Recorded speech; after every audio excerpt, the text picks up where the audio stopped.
Rocket, welcome in. Congratulations on claiming first. Hope you're doing okay today. I just realised I hadn't taken my meds yet, so I'm doing that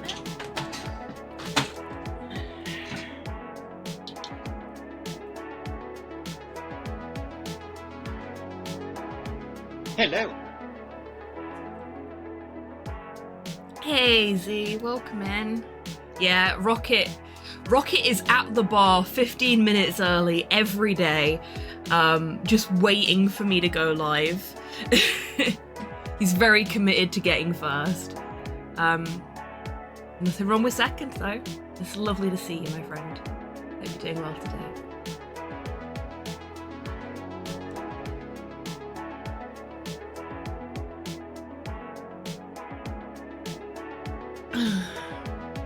We've got that warm-up break coming in just a moment.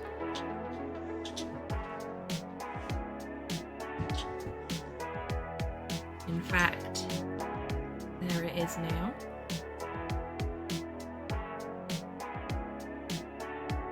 You hear the sound of Italian anger over the phone. No, because I'm not on the phone.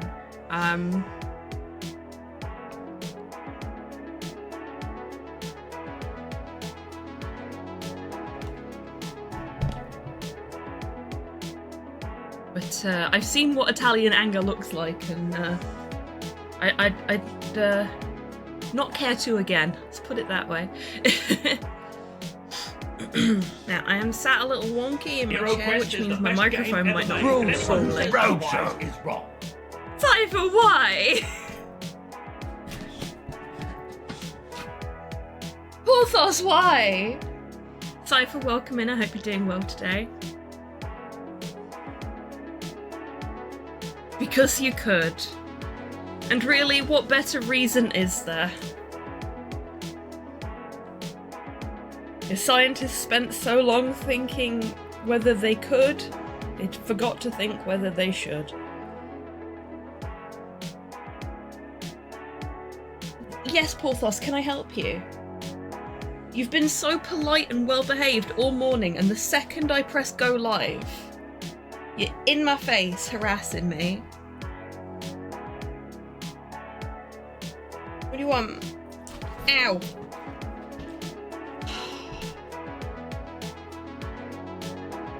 You are a 20-kilo battering ram that thinks it's a baby. You are.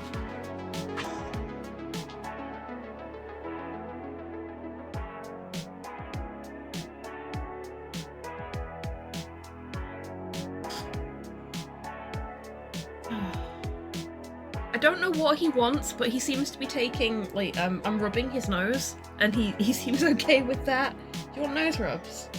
You just want nose rubs? Are you harassing me because you want attention? Did I not give you enough attention this morning? Hello there. Cuddled all morning, buddy. You get more affection than Slow does. And he likes to remind me of that fact. Please what? I'm already petting you. Hello, Halo. Welcome in. I hope you're doing well today. Sorry I missed your stream this morning.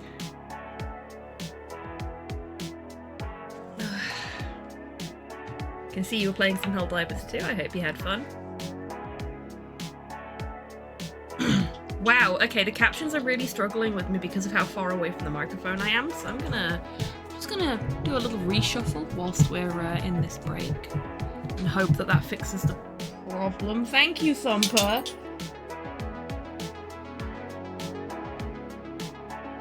Porthos has woken up and chosen violence today. How did Dee do in the race? Okay, so we should get this out of the way before we start today's stream, shouldn't we? Thank you everybody that went along to the Wheel of Struggle SMZ3 randomizer race yesterday and showed your support for Dee. It's very much appreciated from both of us. If you weren't able to stick around until the end, that's understandable. It did run quite late. Sad to say, Dee did not get first place, but he did come second, and it was a very close second. Had it not been for some cat shenanigans that lost him some time and got him killed a couple of times, he may well have won the race yesterday. But Guppy is as Guppy does, and he decided that he didn't want Dee to win the race yesterday, I guess. But it was a fantastic race. All three races did really, really well. There was some exceptional tech showcased. Really, really clean plays by all players. And it was just a really fun race to watch. Yeah, it's absolutely very respectable. I mean, he finished the seed in under 5 hours.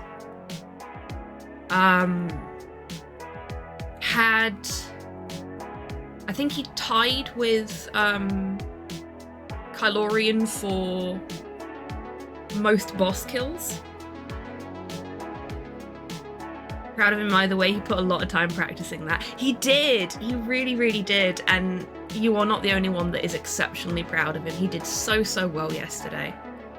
And knowing that he learned a lot of the Metroid tech that he was using during the race, like 48 hours before, and how consistent he was with it. Like he got some frame perfect movement tech during the race. I've just dropped something on the floor and I'm hoping the dog doesn't eat it because it's not food. We should be fine. But you know, that level of consistency after just learning the tech and having a couple of days to practice it at most, in some cases less than a day, it's very, very impressive. He's really, really shown how skilled he is and how talented of a speedrunner he is. But yeah, it was an amazing race to watch. There was a point right near the end where both Dee and Markman got first place, were in Ganon's tower, and they were almost neck and neck. Mark was slightly ahead of Dee, and I was so tense that I stopped breathing. I just forgot to breathe because I was so focused on what was going on.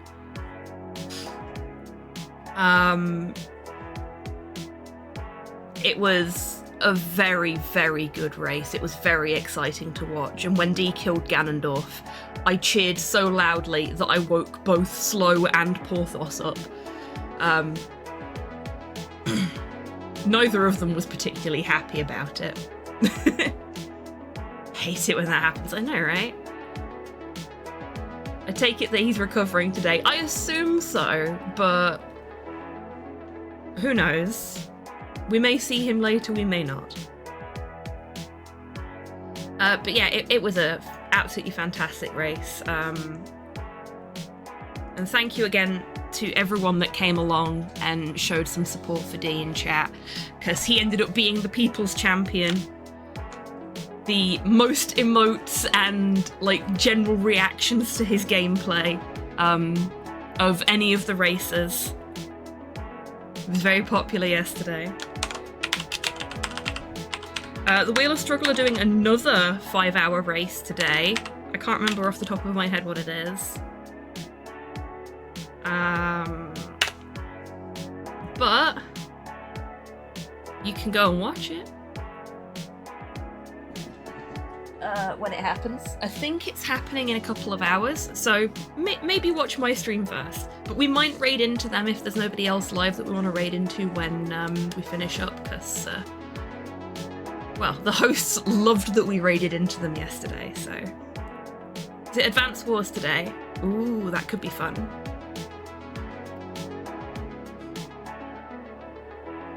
Okay, now we've got that out of the way and the warm-up break is over. Let's get into some gaming, shall we? Hi, everybody.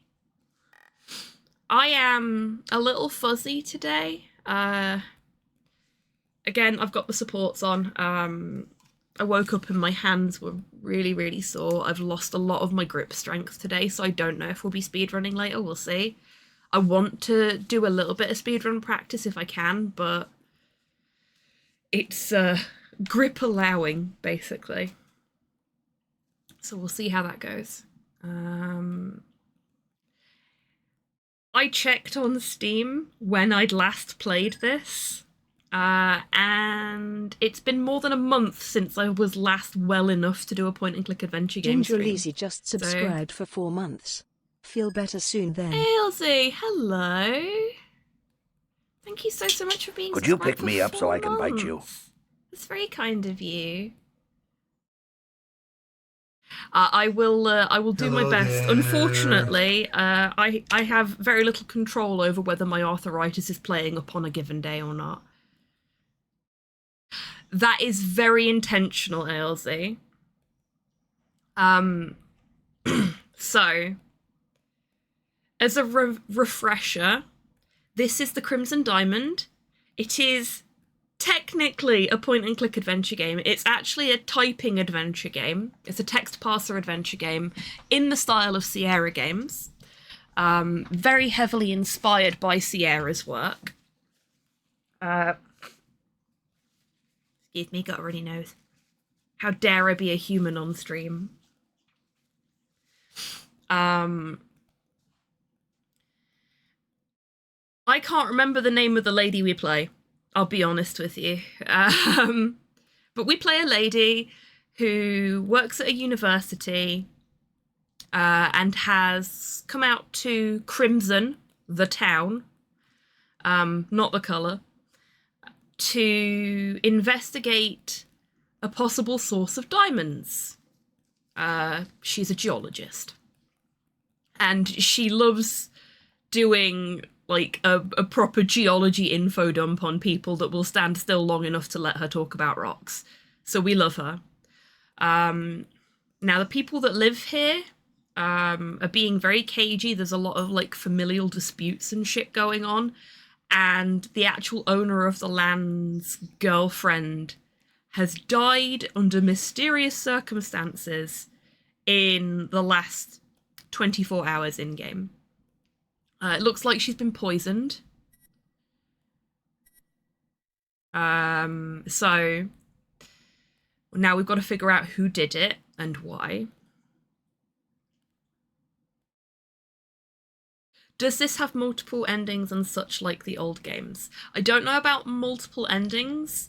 I do know that we can die and we do get Sierra death scenes if we do, but that it is difficult to soft or hard lock yourself in this game.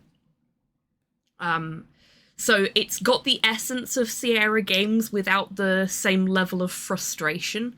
The puzzles make a lot of sense, and if you don't pick something up that is needed for something later, it won't stop you from progressing the plot, because we actually had a situation earlier where last time we played this, a month ago, we had a situation a month ago where I didn't enter a scene from the correct direction, and as a result was unable to hide and eavesdrop on 2 characters. So I missed out on what could be vital information there, but the game is allowing me to progress nonetheless. So I think it will have an impact on the outcome,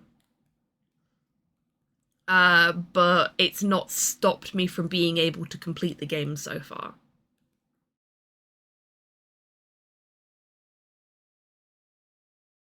Just thinking of Laura Bow Sierra game, and it had a system for passage of time, and you could miss so much.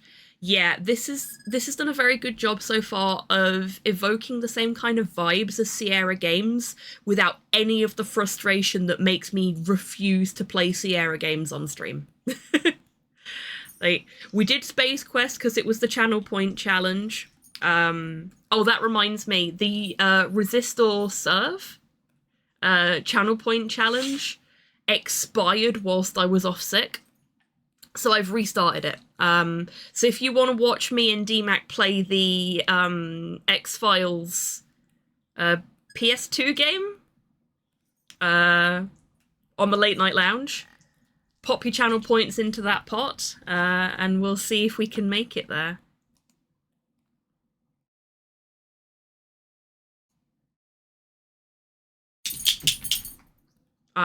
I believe in you all. Thank you, Elsie. Thank you, Cypher. I forgot to mention it yesterday. I'm sorry about that. I should have mentioned it yesterday. But yes, let's get into it, shall we? I've opened my notebook up because I couldn't remember for the life of me what we needed to do. It's been so long. So we need to talk to everyone in the lodge. Oh, this is my favourite thing about this game, by the way. For those that haven't seen me playing this previously. You have a notebook, and you write in that notebook automatically. It's not at the top of chat. No, it won't be. It'll be in the channel point menu. This one didn't go at the top of the chat at all, other than on the day that I kicked it off. So I'm guessing Twitch have changed the way these rewards work, so you have to more actively talk to your community about them to make sure that they're getting funded, which is stupid. But what can you do? Anyway. Yeah, so she automatically writes everything down in her notebook. So if you do have a period of time where you're unable to play for any reason, you can look at your notebook to remind yourself of what you needed to do. And I think, yeah, it keeps every single task that you had. But oh, it's less of a who wants to talk to their community and more of a, I have so many other things I need to be doing, like trying to play the game that I'm supposed to be streaming, that having another thing that I need to repeatedly talk about and remind people of is just, it's a lot. You know?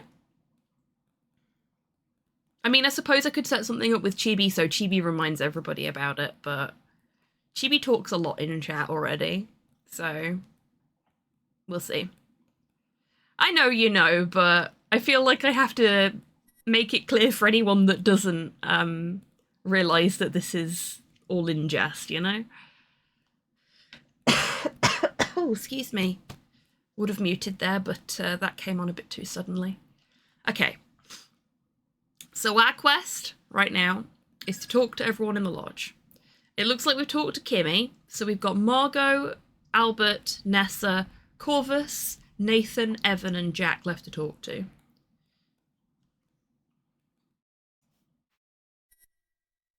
I think we already got the brochure. Or just checking, because it looks like...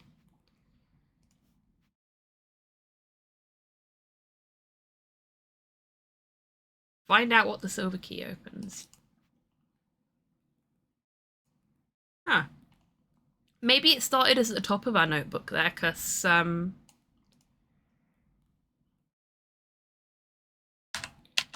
can't remember which person this is, so I'm just going to say Talkman. This is Nathan, okay. Good evening, Nathan. Ah, I thought maybe you were Evan. Sometimes he likes to walk the grounds when he's troubled. Wonder where he is now. Okay, so...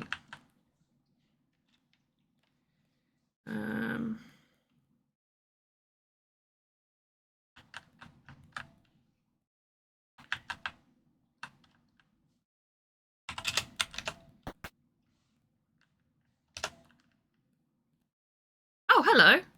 Oh, Nancy, I wasn't expecting to see you here. Our name is Nancy. There we go. Our name is Nancy. Quest number 1 complete. Hey, Tidders. Welcome in. Enjoy your time in the Lurkers Lounge. I hope you're feeling better today.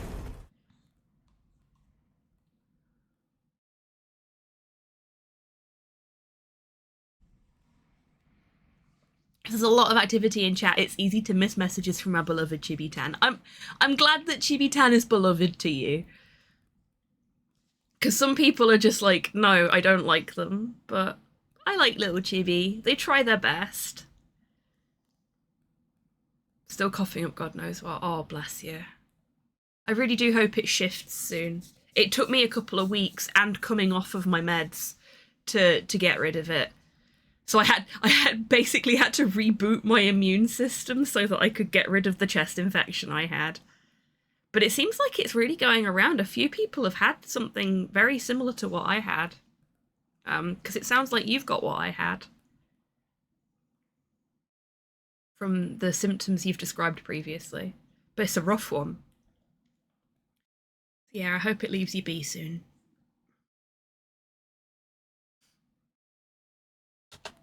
Excuse me. Oh, we're in a cutscene. Okay. I'm going to look for Evan. I can tell he's upset, but you know how he is. Always going off on his own, yeah. Maybe try the jetty? Thanks. I'll check there. I have a few other places in mind first. My meeting with Albert in the bathhouse begins shortly. Boathouse, not bathhouse. I'll look for Evan after that. Which one's Albert?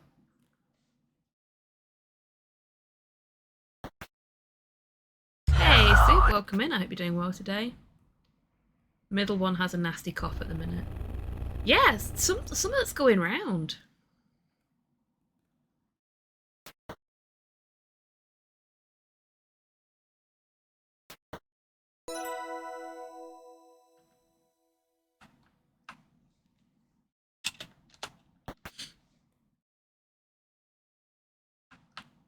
Pardon me, Miss Maple. I'm expected elsewhere.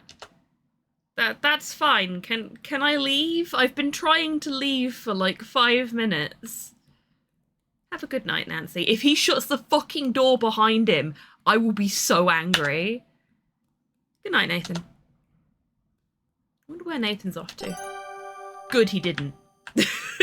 Like, I open the door, somebody comes through it, and then shuts the door. Then I get stuck in a cutscene, and then I open the door again, and somebody else leaves through it. Do I look like a fucking doorman? This is your house now, Nancy. You live here now. You can't leave.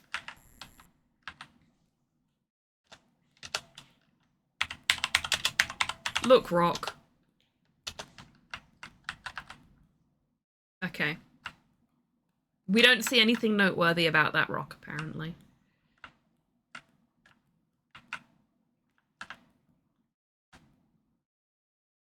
That's the carriage house again.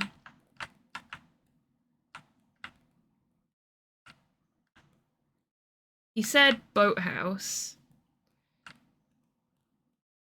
Whoa, what are you up to?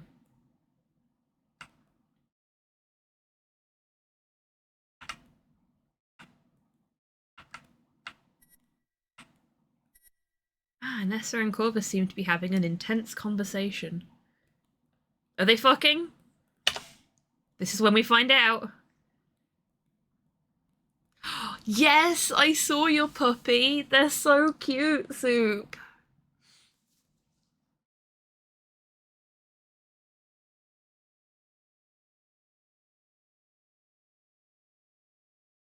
If I can get closer, maybe I'll be able to hear what they're saying.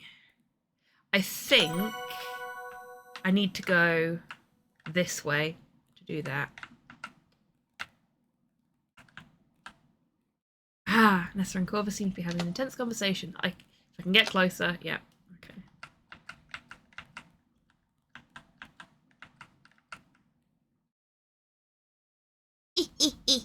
We're sneaky. You conceal yourself behind an ideally situated apple tree. I won't be needing this anymore. Nessa takes a silver flask from her pocket and pours it out onto the grass. Oh! Agent Sinister just subscribed for 41 months. Hey, Sinister, welcome in. Thank you so much. Could you pick me up so I can bite you? 41 months. Holy shit. Sneaky geologist, yep. Strife. Hello. Welcome in, Strife. How you doing? Lovely to see you. Much better, thank you.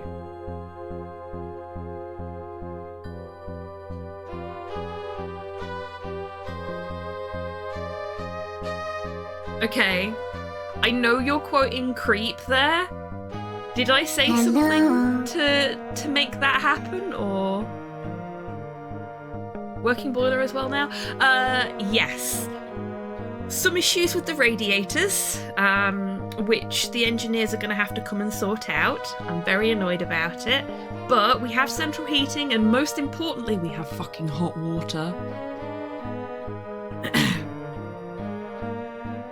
Oh, I see. You were making a comment about me creeping in the trees. Okay, cool. Like, seriously, Strife, I spent 7 weeks not being able to have a shower or a bath. You don't realise how much you rely on on-demand hot water until you don't have it. Like, having to clean myself using several kettles of freshly boiled water with a little bit of cold mixed in was just a fucking nightmare. So the first thing I did once we'd got hot water again was have a bath. It was so good. So fucking good. But because I've been so long without being able to use hot water properly, I ran myself a bath yesterday and I gave myself a headache and made myself dizzy because it was too hot and I hadn't realised until I was already sat in it. So I got out of the bath and I was like, oh wow, everything's a bit sparkly.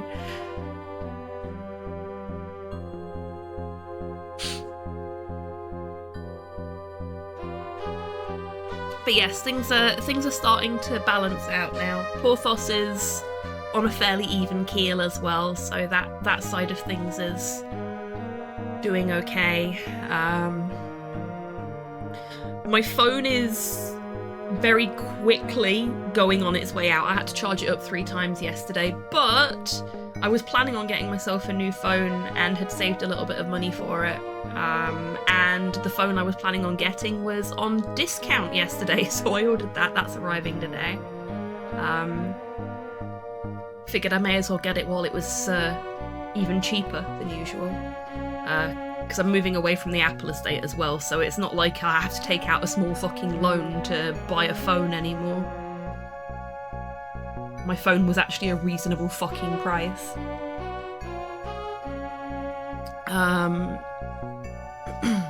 But yeah, so, you know, things are looking better. Not perfect, but, you know, we'll get there.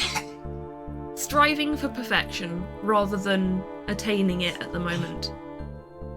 But comfort will be fine. Okay, so Nessa's just poured something out of a silver flask onto the ground. I'm guessing we're going to try and sample whatever that is. Not literally like, tasty, because it's probably poison. Seems very much like Nessa is the one that has committed the crime at this point, though this could be a red herring. We could be being led to believe that it was Nessa, when in fact it was somebody else. Could have been Nathan. Aren't we a geologist? We should lick it. If it's gonna get us killed, I'd prefer we didn't lick it. Though she has, Nancy has licked a few rocks already this playthrough. Much to my delight and horror.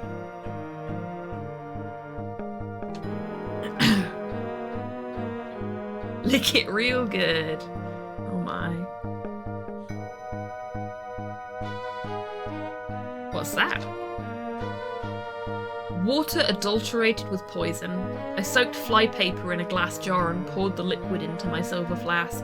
Okay, so she's just out and out admitting to it. It's on my to-do list, Strife. It looks so much fun. Toss the jars over the waterfall. Easy as pie. Do I have a copy? I think it's on my wish list, but I don't own it. I'll have to check. I'll check during the next break. I didn't think it would be quite so effective. I was thinking it would be more gradual, less dramatic. Oh God. This woman doesn't have a soul, does she? The tart couldn't even die properly, but no matter. Wow. Fuck this lady! Not literally. It could look suspicious and be investigated. So she is the sister of the guy that owns the land. And she's come back specifically because they found diamonds. Somewhere on the land. And she wants her share. She's basically renounced the family. She fucked off to England, I think. And has come back to Canada, because this is set in Canada. Specifically because of this diamond thing. Because she wants her cut, her money. Because everything got left to her older brother. And then she found out that her older brother had got a girlfriend. And obviously that's going to have an impact on whether she gets any money. Because if he dies, everything will go to his partner. She wants her cut. It's a good diamond pun. Thank you. It was unintentional, but we'll pretend it wasn't.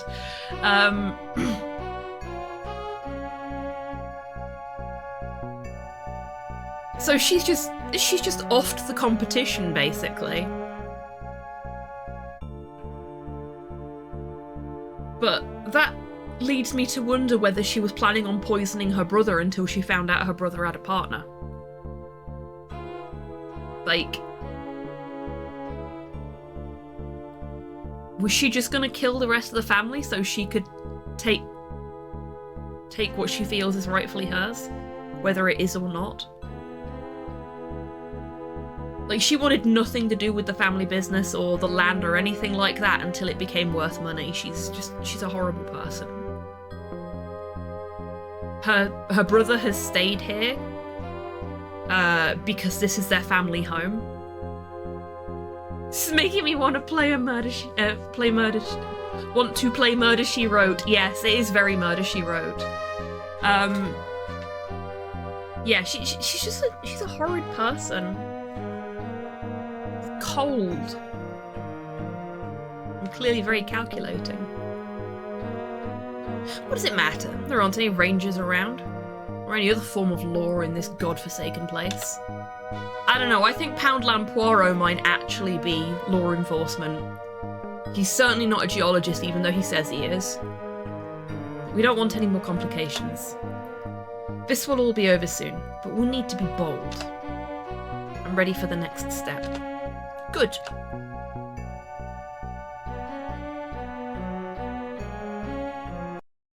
I don't think he's actually a lawyer either.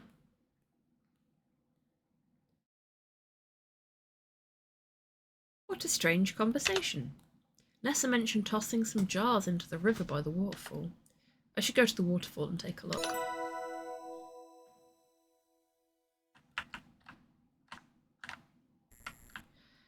I mean, she said what that was, so we don't need to pick it up now. Oh, I better be careful and not stray too close to the raging river.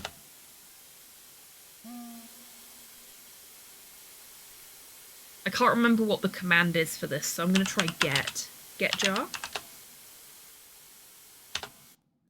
Need to find a safe way to get closer.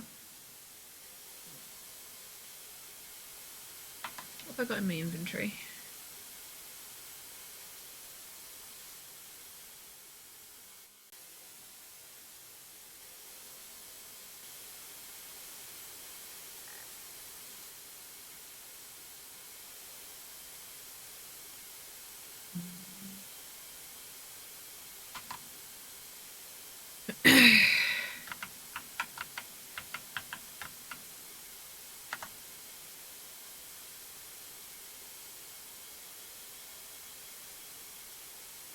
Just in case we fall and die.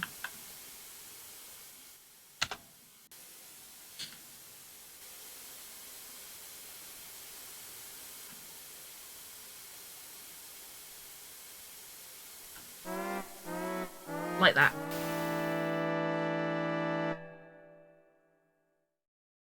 Oops.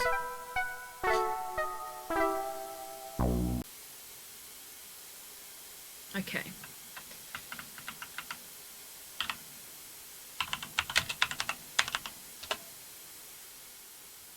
couple of trees are clinging heroically to the side of the escarpment. Okay. Tie rope to tree.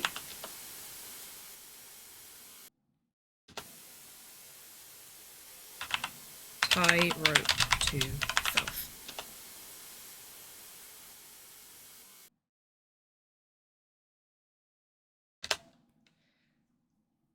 I'm not walking around with this rope tied around me. Of course you're not. The plan is to get jar.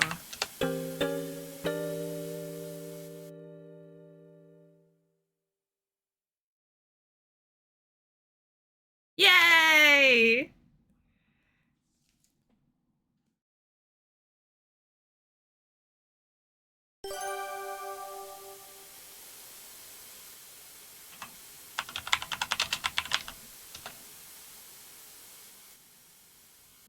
Oh, was I not specific enough? Ooh, what's that?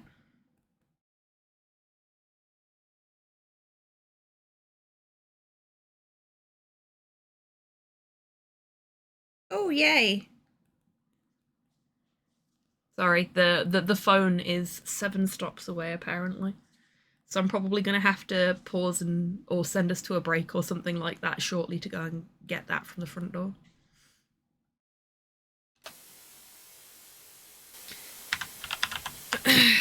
Untie rope. There we go.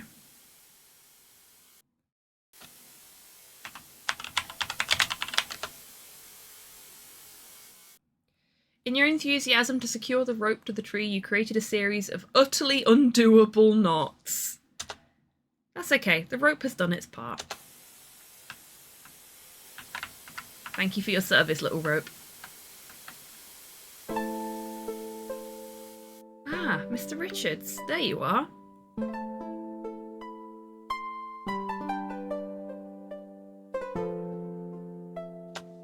Mr. Richards? Evan doesn't acknowledge your presence. He looks lost in thought.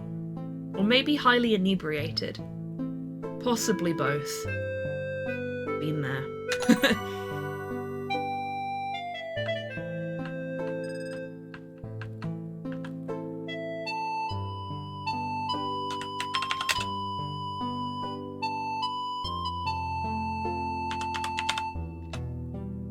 Mr. Richards, what are you doing here? Mr. Richards ignores you and continues drinking. Poor guy.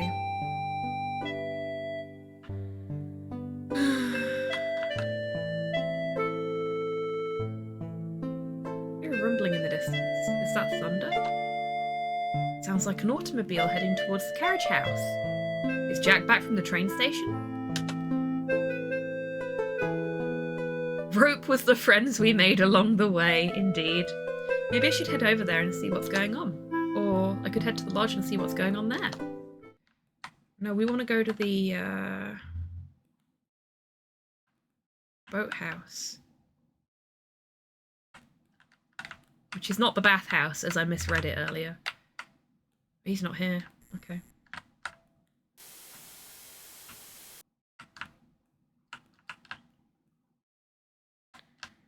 Go to the carriage house then. I hear voices near this doorway. I wonder what they're talking about.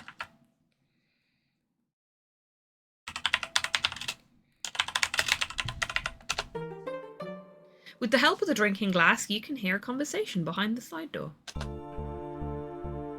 They can't know why you're really here. Who knows what could happen? Oh, is he talking to Poundland Poirot? No, he's not. Who the fuck are you? Of course. I understand the potential risk involved. I will be discreet with my investigation.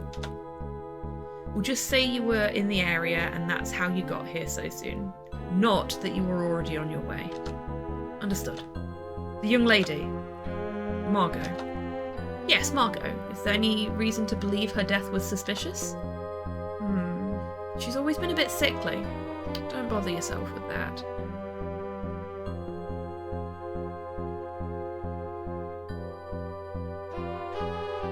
Well, that's great.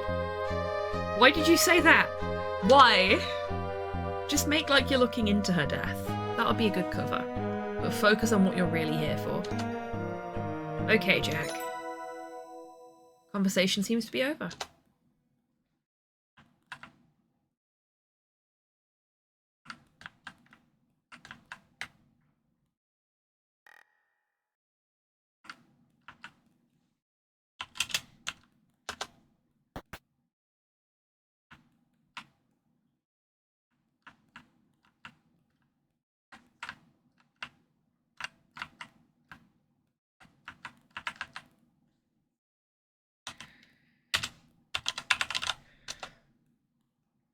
Good evening, Nathan.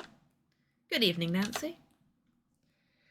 Jack poked his head in here to tell me he's back and that the automobile managed to stay in one piece for his journey. He also said that a ranger's come to the lodge and that this ranger wants to have a meeting in the dining room. Perhaps you should head there. Okay, thanks. Okay. So I missed out on my opportunity to eavesdrop in the boathouse, probably because of the way that I went round things. But that's okay. How did he get back here so quickly? And make himself a coffee? Hello, Jack. Hiya, Nancy. There's a meeting in the dining room. Go on in. Are you not joining us?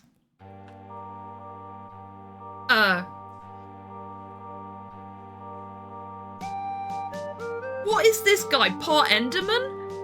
Bitch is just teleporting everywhere.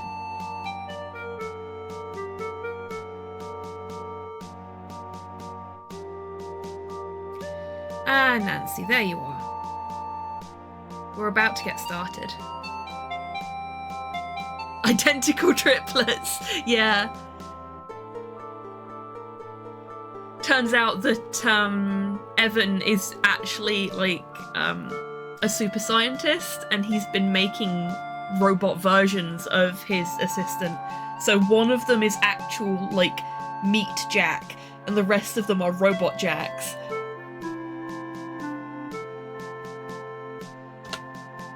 Where's Mr. Richards? Hey, Eggy, welcome in. I hope you're doing well today. Don't you worry, miss. Mr. Richards needs time to be alone with his thoughts. He'll probably be here in a bit. And where's Nath?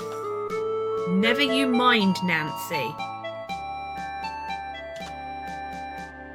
This here's Ranger Murdoch, and he was out on patrol by the train station, lucky for us. I told him about poor Margot. He said he wouldn't mind stopping by and filing a report.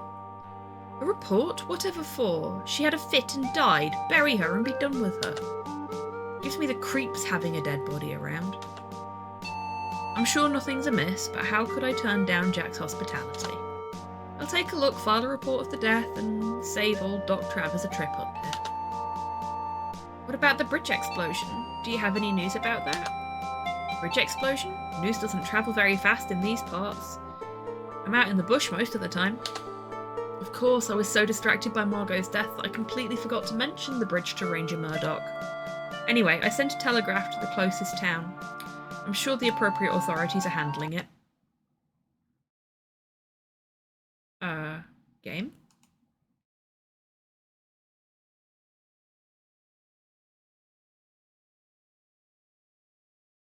Did we ask too many questions?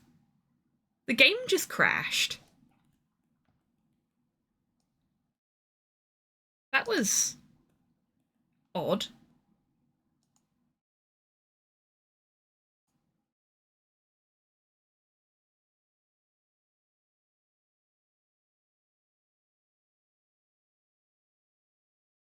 Okay, so we've got a little bit of extra work to do now. Karen murdered the game. She did.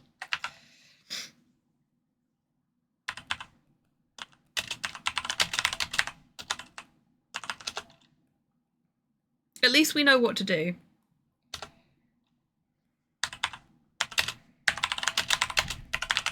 Hello. Not that this took me particularly long to figure out. Hey, Shay, welcome in. I hope you're doing well today.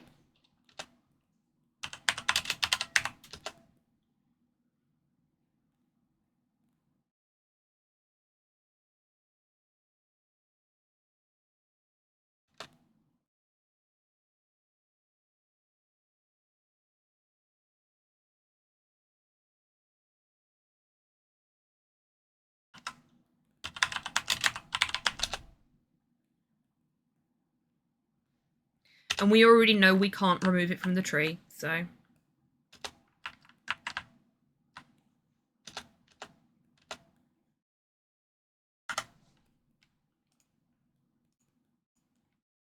Save in case the game crashes again.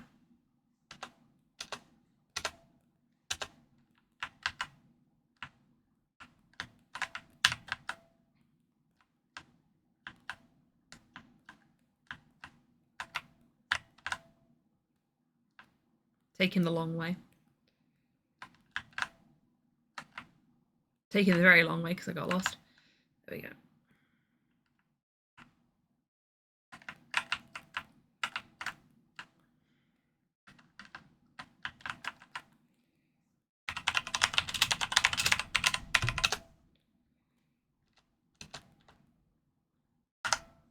We've seen this cutscene already, so I'm skipping it.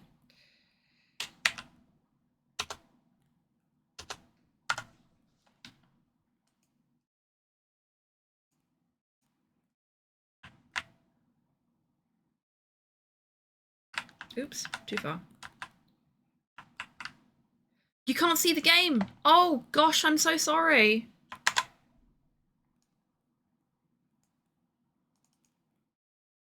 OBS, what the fuck, man? Okay, let's try doing that. I don't know what it is about this game in particular, but OBS is really finicky about it. So it wasn't seeing the new window as...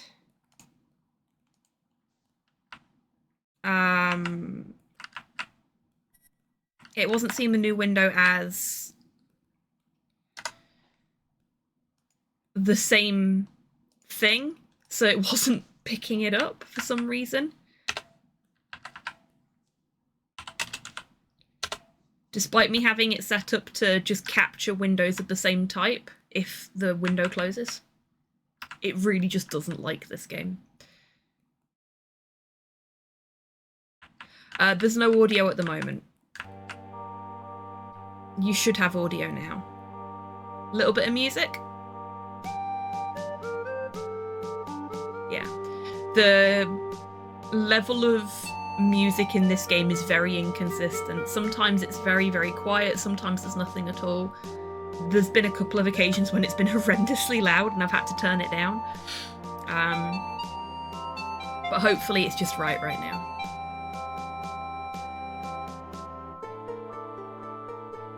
I don't want to skip the cutscene because I don't want to miss any important information, but it may be the cutscene that's causing the problem. So we'll try again. If the game crashes again, at least we've got a save nearby. We'll just have to skip some of the cutscene.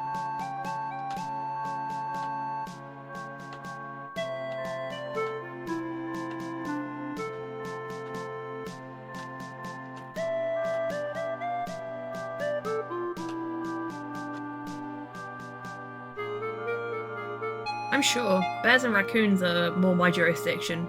Hey! Nobody's my master. Not much happens out this way.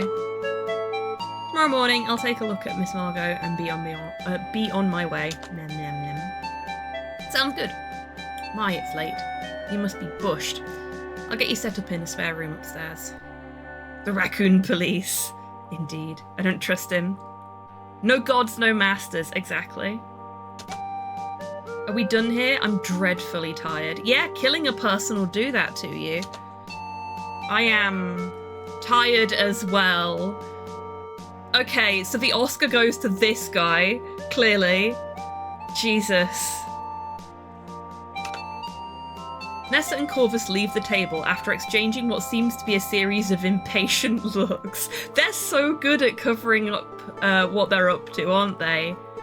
Nobody would ever suspect they're up to something. Kimmy follows soon after, seemingly unwilling to appear rude by leaving first. They're so fucking. They might be. They very well might be. By the time Jack shows the ranger to the spare room, you realise a lot of time has passed and Mr. Richards still hasn't turned up. I should check up on Mr. Richards. Excellent job. Kudos on your thorough investigative technique. Oh no. Where's Mr. Richards? I have a sneaking suspicion that he has either fallen into the river or he has been pushed into the river. Chapter 5, Escalations. I love the chapter fonts. They're so nice.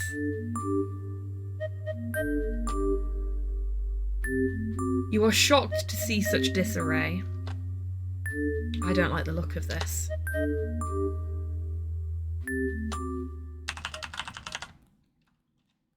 Game is auto-saved.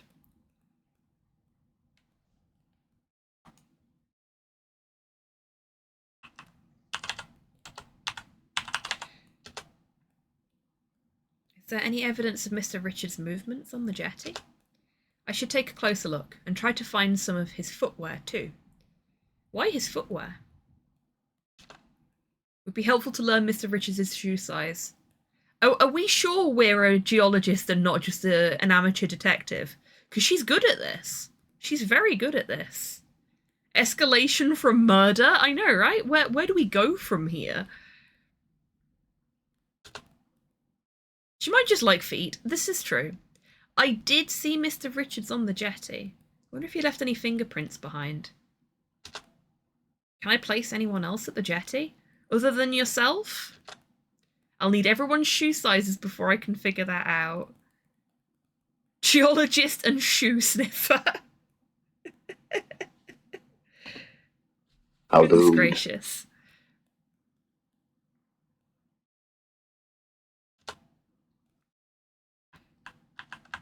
Okay, let's see what we've got. I don't know if examine's going to work here, but we're going to try. While there are some splashes of liquid on the jetty, they don't appear to be water from the river. Yikes, look at all of this broken glass. You can also see some scuffs and a wet shoe print.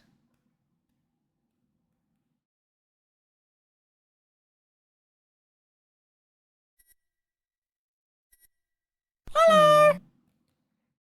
Hi, Tuan, welcome in. I hope you're doing well today.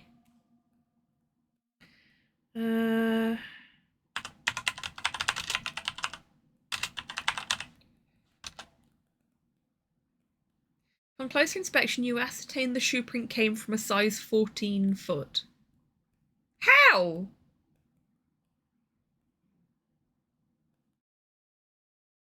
Hi, Amelia. Welcome in. I hope you're doing well today. Thank you very much for the bits. Paints just cheered 10 bits. Let's do error handling. Java swing appears. Let's not do error handling.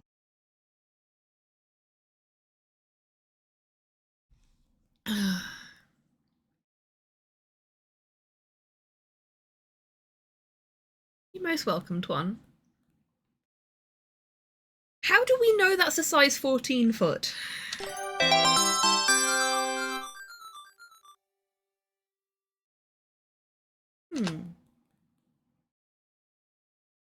First of all, I need to determine whether Mr. Richards himself made any of the shoe prints I found. Did Jack encounter Mr. Richards during this incident?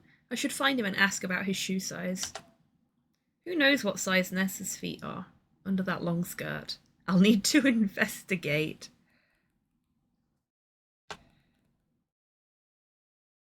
Where have I seen Kimmy walking around outside? Could she have left some shoe prints on moist ground? What would be an unobtrusive way to learn Corvus's shoe size? I wonder if he's left any shoe prints anywhere. My god, she's thinking a lot about feet right now.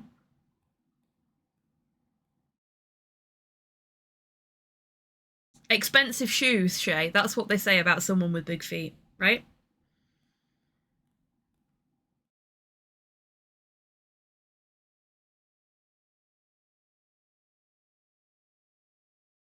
Albert could be mixed up in all of this, but I'll need to find out his shoe size before I can say for certain one way or another.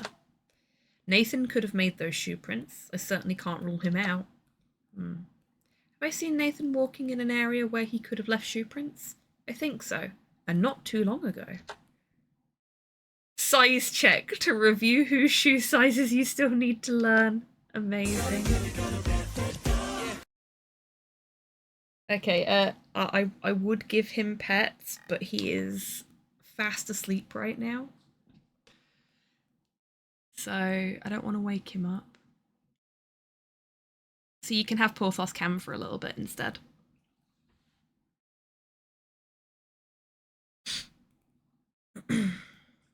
He's a sleepy baby.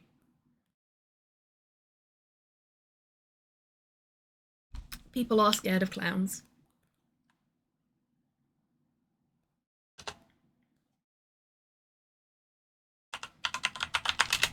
I can't remember what else was on the jetty, so let's have a look.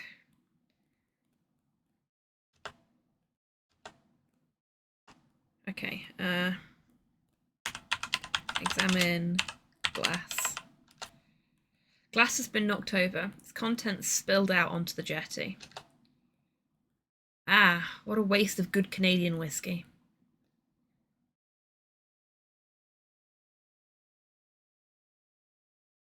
Meant to add for a reason to the end of that. Yeah, that's fair. I think Tim Curry is the reason for a lot of people. Probably also Bill Skarsgård now.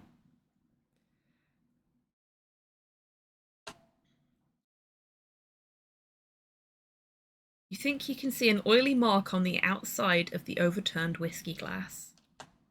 That could be a fingerprint.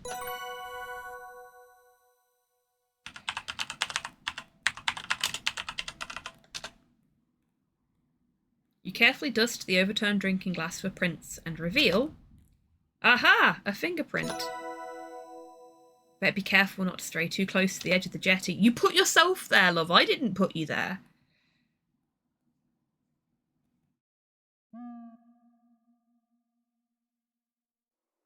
Tim Curry is the reason for a lot of people being afraid of clowns, Twan.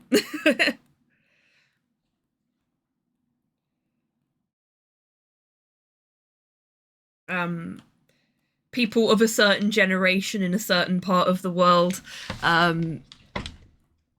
saw the TV adaptation of Stephen King's It, in which Tim Curry plays Pennywise, the evil clown. And that was a formative experience for a lot of people. Generally not a pleasant one, from what I understand.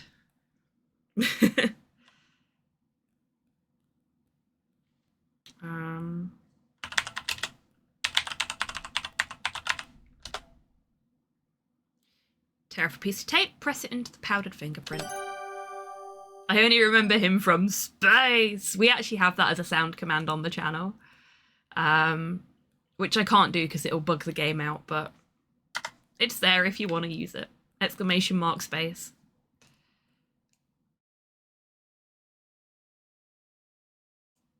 I'm saving because we do have a break coming up in a few minutes, so... Ground control to Major Tom. Oh, I forgot I'd mixed in some other stuff with it.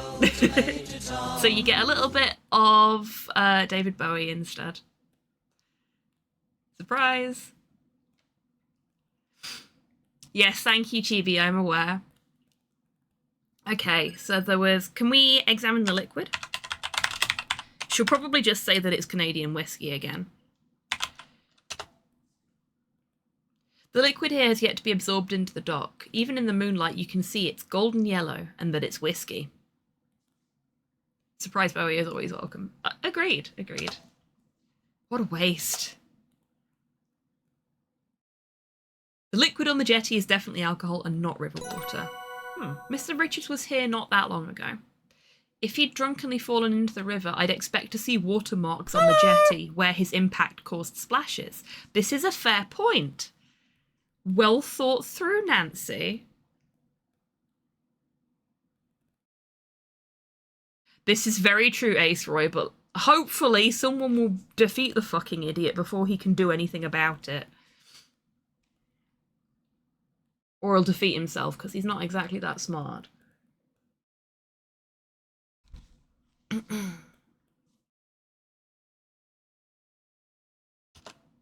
Besides the spilled alcohol, the jetty is dry. Okay, this is good to know. That means he's probably not dead. In the river, at least. He could be dead elsewhere.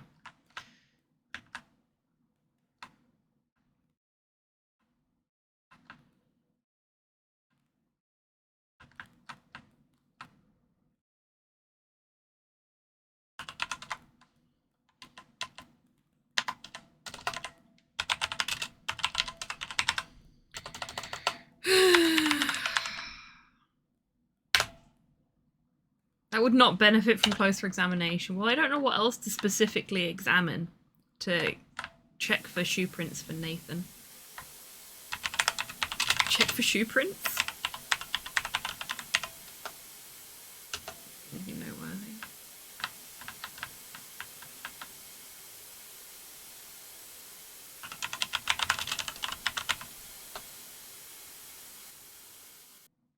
Grass benefits from a lot of sunlight here and is growing thick and lush. However, where the land slopes gently towards the river, the ground is noticeably wetter. We've got a typo there. And the rocks are slick with moisture.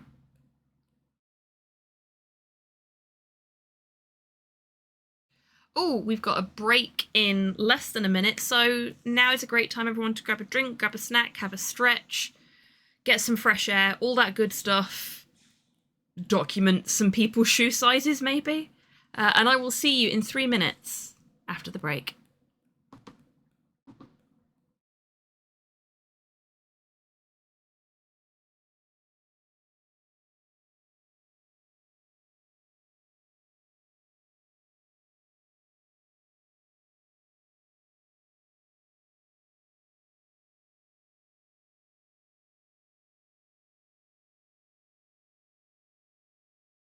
I haven't the slightest idea what you're talking about. Now, So we haven't actually... I call the conductor and have you confined to the lunatic car. There's a lunatic car? There's a lunatic car? Forgot he says that.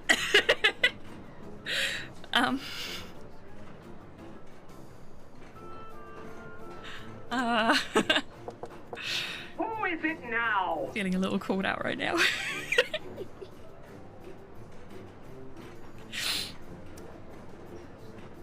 HobbyTan is literally Max confirmed. I mean...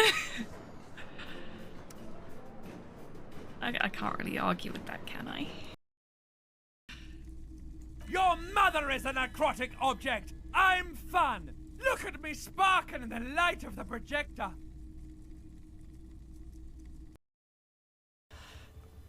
Ah, whatever. Not me. All of those at once. Sure would be nice to have someone to help me out here every day.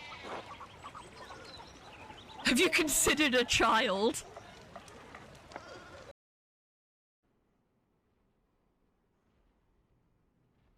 Oh, here we go.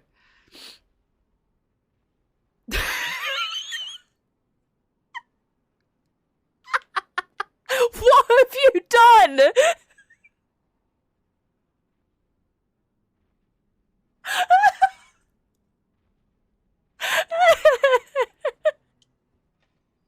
I am a literal meat brick. Oh my god, this is cursed. I'm not going to be able to fight anything because I'm going to be too busy fucking laughing. Genuine enthusiasm. George Stubber, thank you very much for the follow. Welcome in.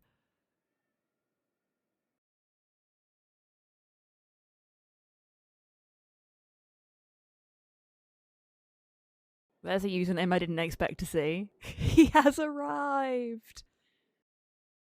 Can I get to Melody? In time. I don't think I can. She's gonna get to the toilet before I can. Oh! She must think I'm such an arsehole. Just like running into the rooms that she's going into just before she gets there and destroying things. I am a horrible sister. Welcome back from the break, everybody. I hope you're all feeling refreshed. The cursed meat brick Dark Souls character gets me every time. Yeah. We had so much fun with the crowd-controlled Dark Souls. Genuinely, I love doing crowd control stuff on stream. Or basically anything that chat can interact with in some way. Because we always have so much fun with the fuckery we get up to.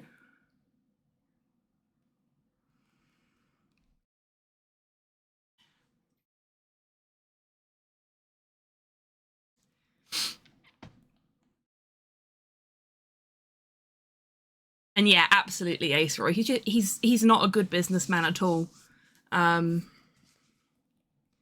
People that think he is aren't paying attention. They see that he has money and assume that that means he's a good businessman. What it actually means is he's a little fucking nepo baby.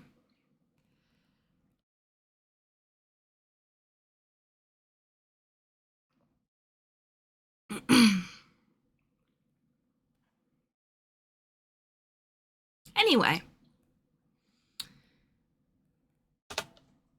Wouldn't be safe to get too close. Kimmy's shoe prints are clearly visible in the ground near the riverbank. Eek, she got pretty close to the edge. She was lucky not to fall in. Can we examine the shoe print?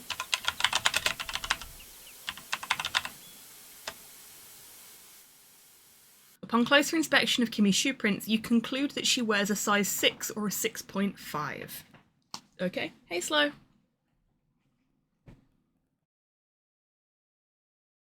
Bye, Slow. That was the quietest Slow visit we've had. Look at her looking at the camera. She's like, why are you making me do this? Why are you making me look at shoes? Don't judge me for knowing feet. Yeah, maybe it's more that.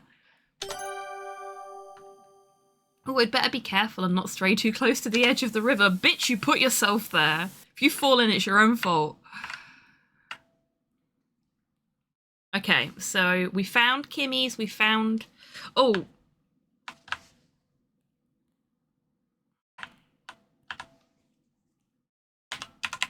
Examine ground.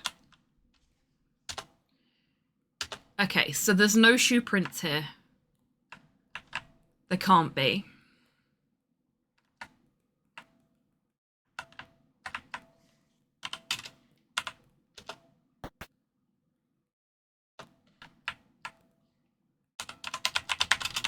There shouldn't be any here, but just in case. No.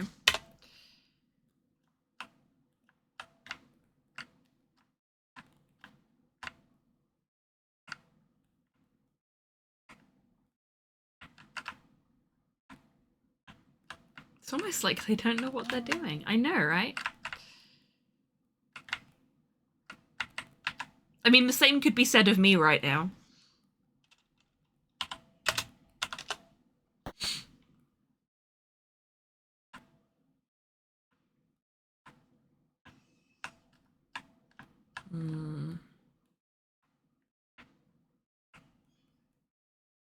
Less stakes for me, absolutely.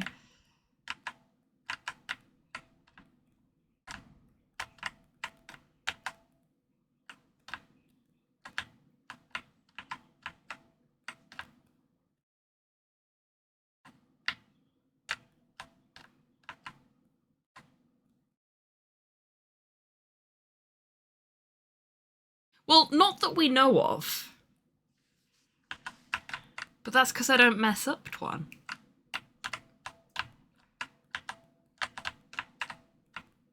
A rare moment of cockiness from me there.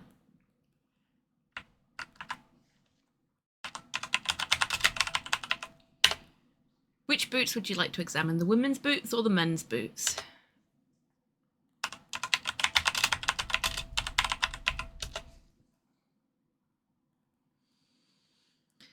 Okay. Thanks to your Lupe, you can clearly see the initials ER written on the inside of the boots in small letters above the number 12. These boots belong to Mr. Richards. Rubber soles, too. You also peer at the men's boots in the left-hand cubby. Another pair of boots here that are marked with a J. And are also size 12. Ah, these must be Jack's boots.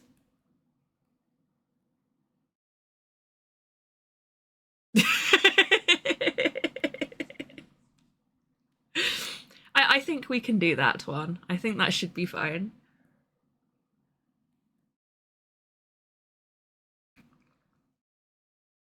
Oh no, you are 100% correct, Ace Roy. That is exactly what is going on. Aha, the shoe prints I found on the jetty aren't Evan's. Doesn't appear he walked away from the jetty. The scuff marks I found on the jetty leading away from the jetty were made by rubber-soled shoes.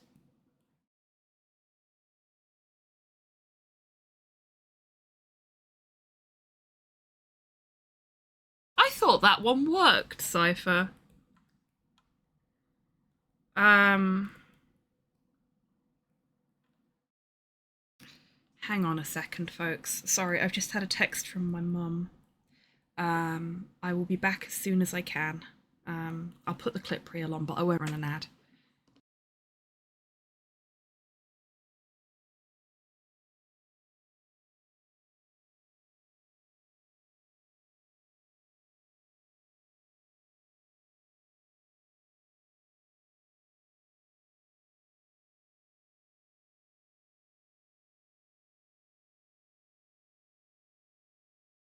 Look at the new weird medieval guys, everybody. Behold. It's cats organised neatly meets dogs organised neatly. Beautiful. Glorious. Perfect. I love them. Okay, I'm not a big fan of you, but I am liking what you're saying. Okay, I'm just gonna have to, like, deep throat my Yeti. Good. How are we going to convince Brother Matthew to pay us early? Are we just gonna, like, give him a swirly? Please do not mix assholes and hot sauce, no matter what Muscle Bunny tells you.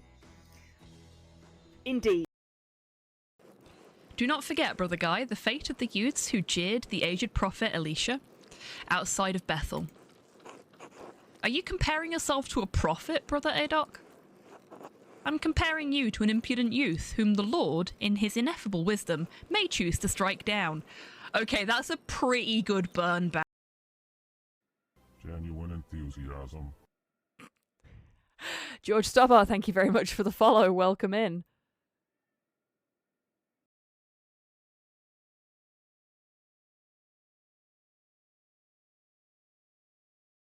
There's a username I didn't expect to see. He has arrived. You are. And now nobody can see anything but your butt. Nobody wants to see your butt. They want to see your beautiful little face.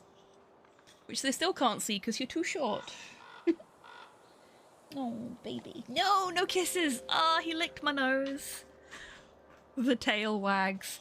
Yeah, he is very much my dog. Like, he likes Slow, my partner, but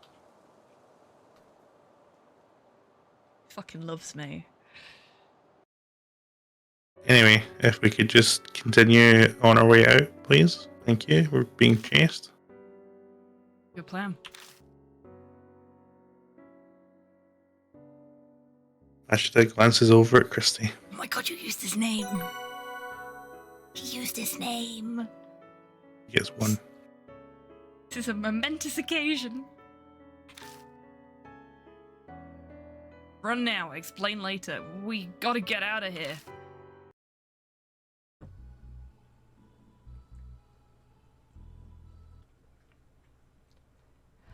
I will take that compliment, Tidders. Thank you. Would like some more muscles, though. Look at me, taking fucking compliments without arguing the toss. If only Slow was here to hear this. Yes, it's fucking political! Everything's political! Rude. What the? So, why? No!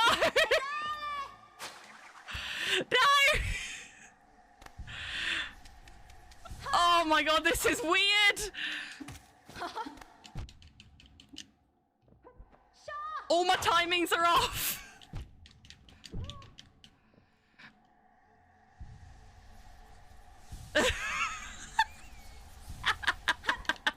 You fiend! You scoundrel! Oh, I think it's going back to normal. Is it? No. Hi? Hello? Everything's being a bit fucky. I don't know why.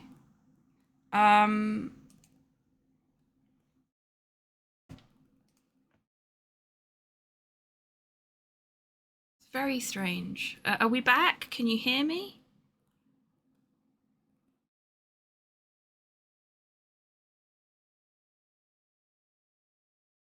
Okay, cool. I tried to take the BRB screen off and unmute myself like 3 times, and my Stream Deck was just like, nah, mate, I'm not doing it. I don't know why. Yeah, HobbyTan crashed, which is why the politics thing didn't work. And my Steam has shut itself down, so that's weird. Return confirmed. Good to hear. So I accidentally clicked forward in the cutscene. Nancy has established that Evan was dragged away from the jetty. So he didn't fall into the jetty, but he was dragged away somewhere by someone wearing rubber-soled shoes.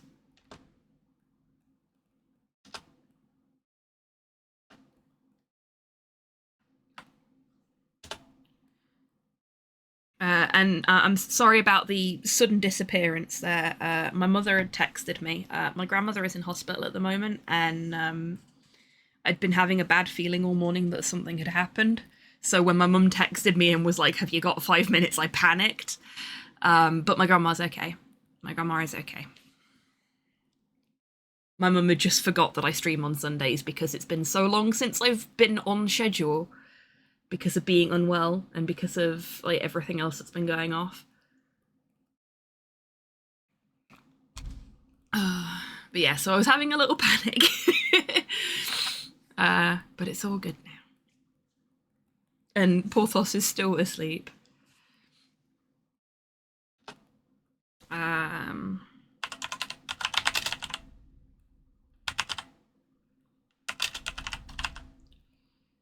That's not how you spell shoes.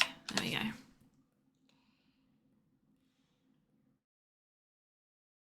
Just make out tiny letter M's in the women's boots, just above the number 5.5. That says 5.5 actually. Like 5 1/2 rather than 5.5. Just saying.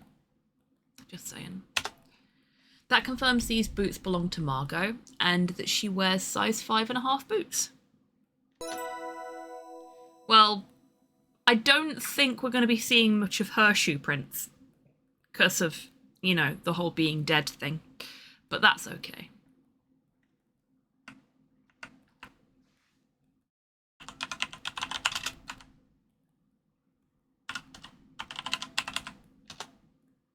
Okay, fine.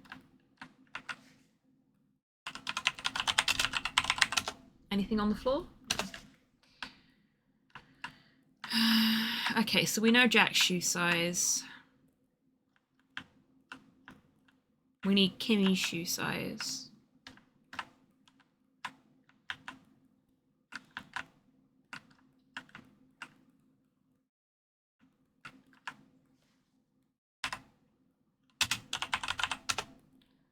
Hi, Nancy. Is something wrong? I think it's time to move on. I feel like I've worn out my welcome here. Oh, why do you say that? The people here are so unfriendly, rude even. I much prefer birds and the great outdoors. Not to mention poor Margot. The lodge is full of so much tension, angry muffled voices, slamming doors. Going to head to bed soon. Maybe things will look better in daylight. I hope so, Kimmy. Good night. Good night, Nancy.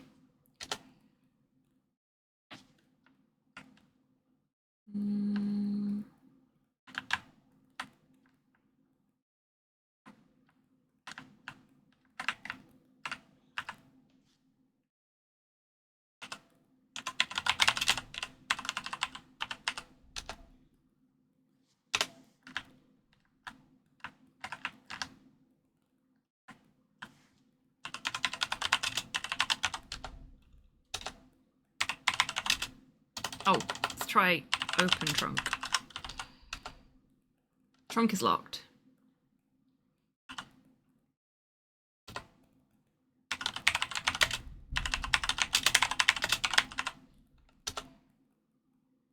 Don't possess the appropriate key.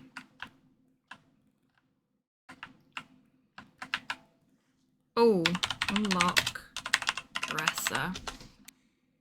You slide the small silver key into the vanity's lock. It fits perfectly.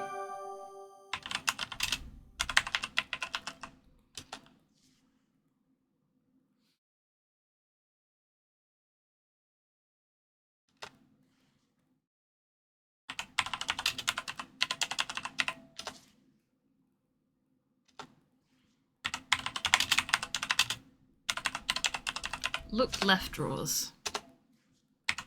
Look middle drawers. Look right drawers. Oh wait, do I need search instead? Search left drawers. Search middle drawers. Search right drawers. Help.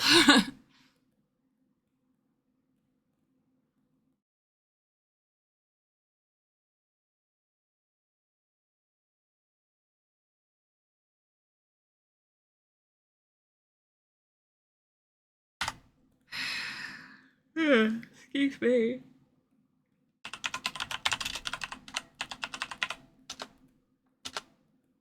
Was I not supposed to figure this out this early? Is that the problem?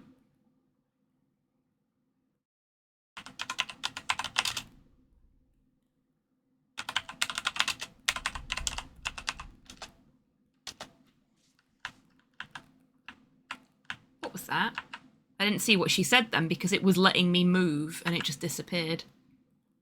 Did anybody see what she said?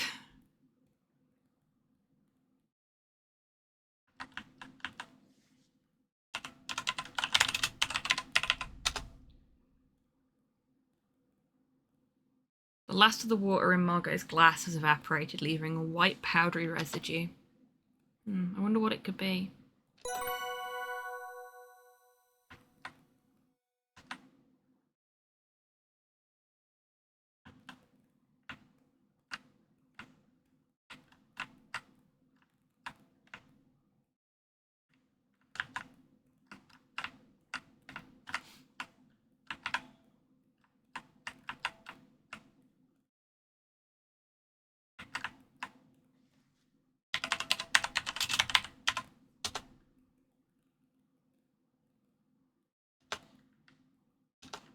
Only clothes in the box, okay. Oh, shoes!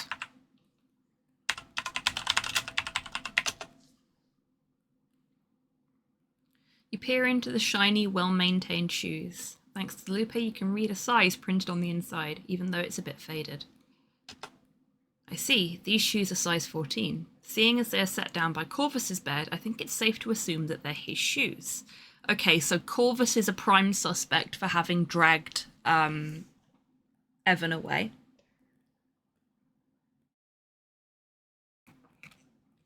Because the shoe print that we found on the jetty was a size 14 shoe print.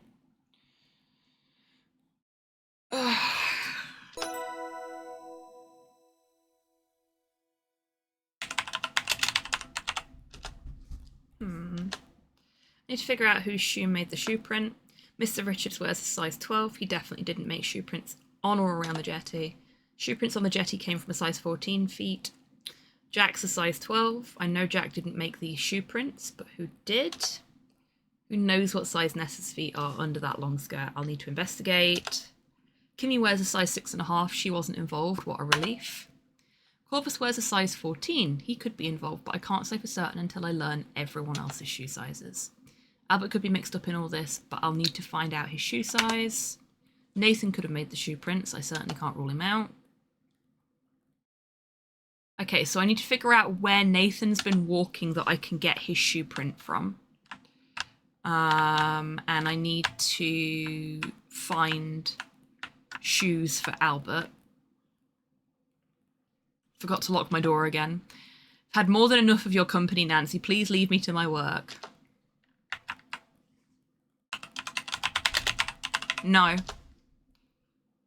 can see a small number 12 marked on the insides of the shoes. Okay, so he's a size 12. He's not our guy. Okay, if I was a horrible lady, where would I hide my shoes?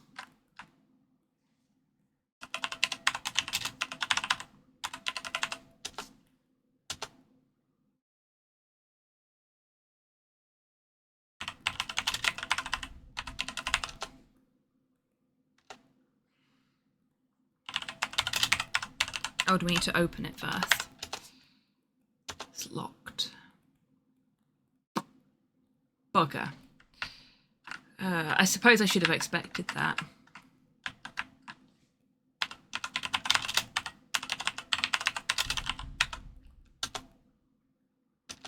Nothing in there that we can use. Hey, RNG, welcome in. I hope you're doing well today. Hello there. Okay, let's see if we can get Nessa's shoe prints from...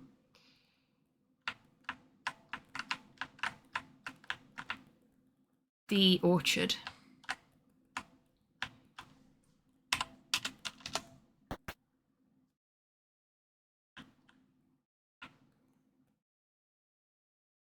Because that's where we last saw her.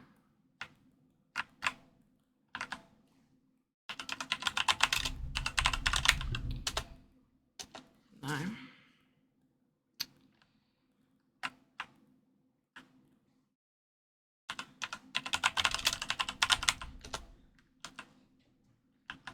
Do we need to look ground first?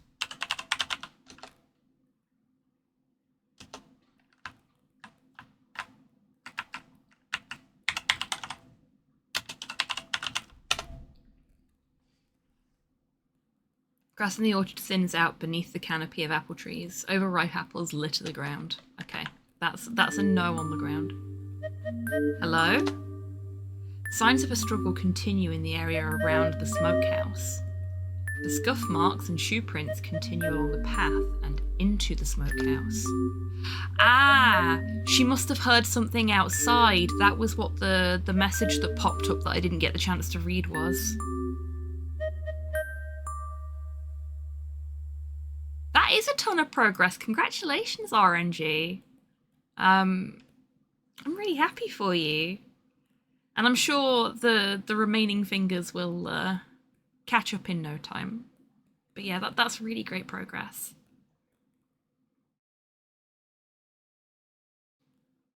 Door to smokehouse is shut tight, but you can hear some indistinct noises inside. Eek!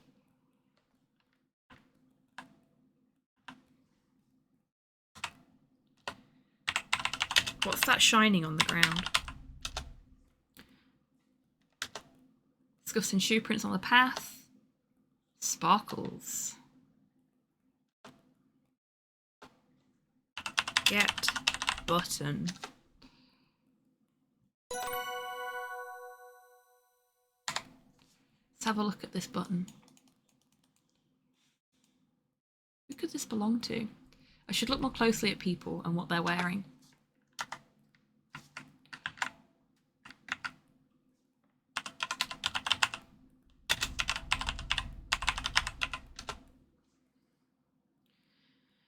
These shoe prints came from size 14 and size 8 shoes. Saw this game on the store a few weeks back and loved the look of it. So I started playing this, beginning of January, I think. I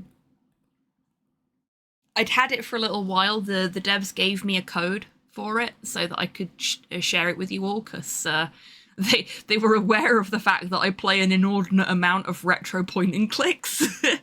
And they were just like, hey, we made this game that was inspired by Sierra Games adventure games. Do you want to play it?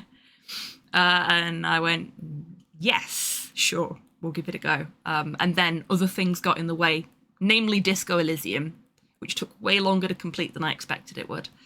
Not that that's a bad thing. I promised that we'd get around to it after Disco Elysium was done, so here we are.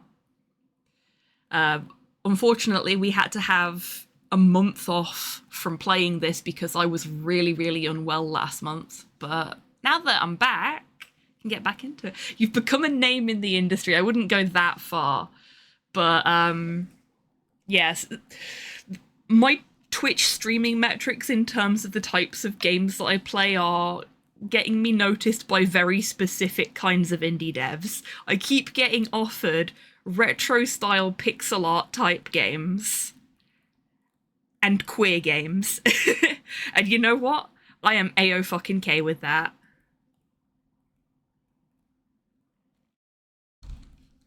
I am 100% okay with that. Because if there's two things that I love, it's being unabashedly myself, whatever that entails, and pixel art. Hello hey, there. Frankenstein, welcome in. I hope you're doing well today.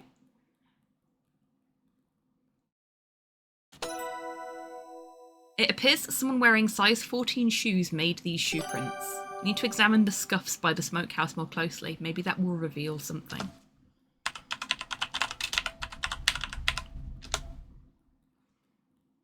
The scuff marks lead into the smokehouse. Uh-oh. Whose shoe prints are these? Learning everyone's shoe sizes will help me figure that out.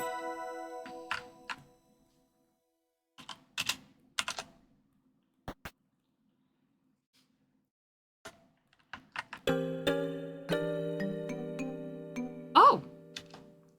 Nancy, I'm busy in here. Please step outside. Nathan is frantically rummaging in the smokehouse. Nathan, where's Mr. Richards? What's happened? I don't know. That's what I'm trying to find out. If you don't have any helpful information, please leave me to figure this out. Oh, of course. On one hand, I'm relieved that I didn't stumble onto anything ghastly. But on the other, where is Mr. Richards? And what happened to him? I'll need to come to some conclusions and present them to Nathan. Maybe then he'll let me into the smokehouse and I can continue my investigation. Mr. Richards seems to have been dragged into the smokehouse. I'm still not sure why.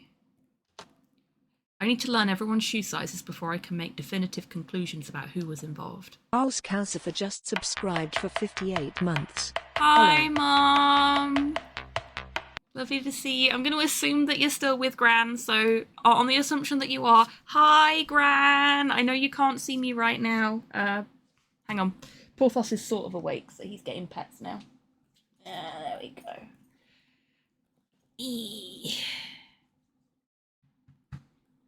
There's the pets that were redeemed earlier, now that he's awake enough to receive them. Let me try that again. Hi, Mom! There we go. Thank you for being subscribed for 58 months. Oh, thank you, Watch. My watch has just said you need to drink water. Thank you, Watch.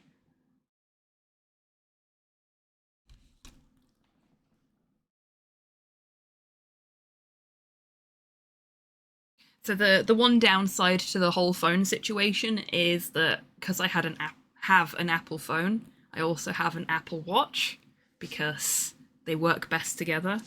But Apple Watches don't tend to work with other non-Apple devices, so I had to get a new watch as well. But this only cost me 20 quid, so...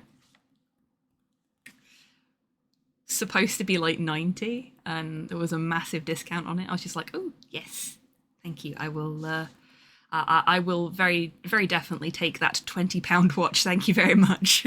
Apple loves their closed gardens. They absolutely do, which is why I am climbing the fuck over the wall and getting out of Dodge. Because I am absolutely sick of it. I was only using my iPad. I've had all this shit since, like, I want to say 2017, 2018. I've had it for a long ass time. Because I got it all discounted through the company I was working for at the time. But it's all starting to show its age. You can't get replacement parts for them anymore, and they have basically no battery life. So I'd already replaced the iPad that I was using as a graphics tablet with an actual graphics tablet that's hooked up to my PC. And now I've saved up enough to be able to get the phone, thankfully. Getting the phone replaced and the watch replaced.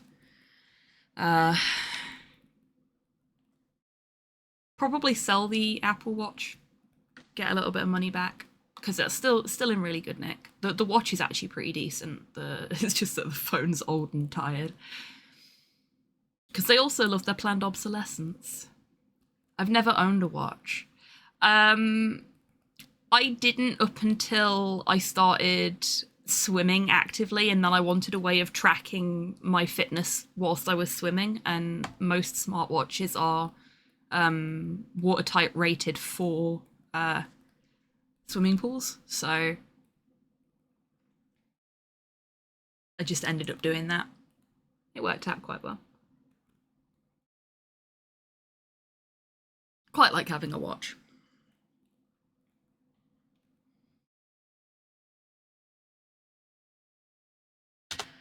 I should go back to the jetty and take a closer look.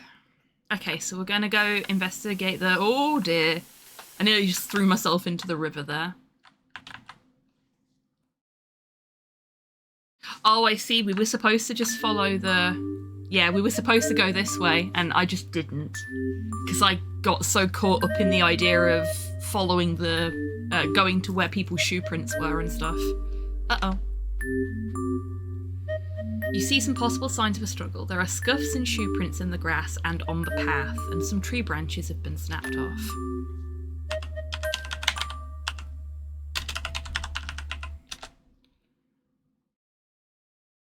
Upon closer examination of the scuffs on the southern path, you conclude that someone was dragged from the jetty into this area. It's a bit of a struggle by the looks of it. Found scuff marks made by rubber-soled shoes on the jetty. Mr. Richards only wears rubber-soled shoes and boots and was last seen here. I think it's fair to assume he made those scuff marks. And the scuff marks found here look like they were also made by Mr. Richards, making the same struggling movements. It seems pretty clear that Mr. Richards was dragged from the jetty and into these woods.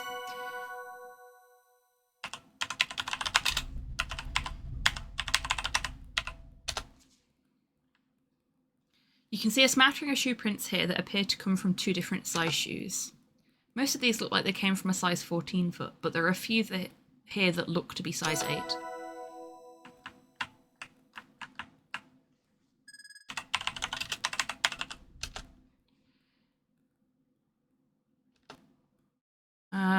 No, this isn't the information I needed. There's something in the tree and I want to know what it is. You see little puddles of liquid haphazardly scattered along the path here, lit by the moon. The more you look at the scene, the more convinced you become that whatever happened at the jetty continued in this part of the woods. You see scuffs and shoe prints.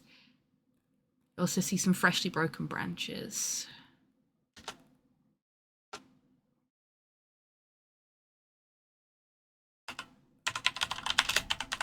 Are they branches then? Is that what I can see? There we go. That's what I could see in the wood. I just had to examine the branches. Oh yeah, no, those are super expensive. Like, Atari did a really nice one recently, an asteroids one, which, like, yes, please. There's been a couple of, like, gamer watches that have come out that are like proper high-end watches that are a couple of grand, and if I had that kind of money I would absolutely have like an Atari 2600 watch and Godzilla versus Mothra Sukajan. I'd be one of those people, but I don't have any money, so I am not one of those people. So many things I would throw money at just because they're cool, if I had it. If I was rich, I wouldn't be rich very long. Yeah, same. If I was rich, I would, like, I say this a lot, but if I won the lottery, I'd, like, pay off my mortgage and get the things done to the house that need to be done to make it the home that we want it to be. And then I would pay off my friends' mortgages. I'd give some money to people in my family that need it. I'd give some money to my friends that need it. And then I'd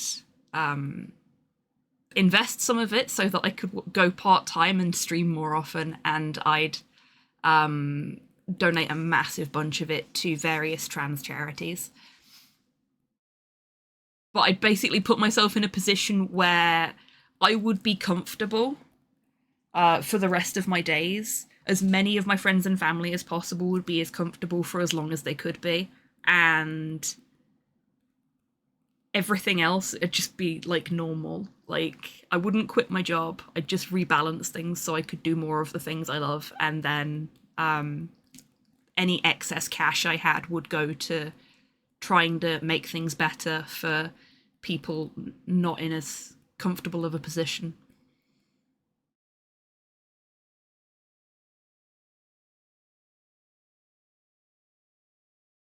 But, you know, that's all pie in the sky and is unlikely to ever come to fruition, sadly. But if I could, I would. You can clearly see some long brown and grey hairs caught in the tree branches. Long brown and grey hairs. These look familiar. Get hairs. You take some of the long brown and grey hairs. These might be useful bits of evidence.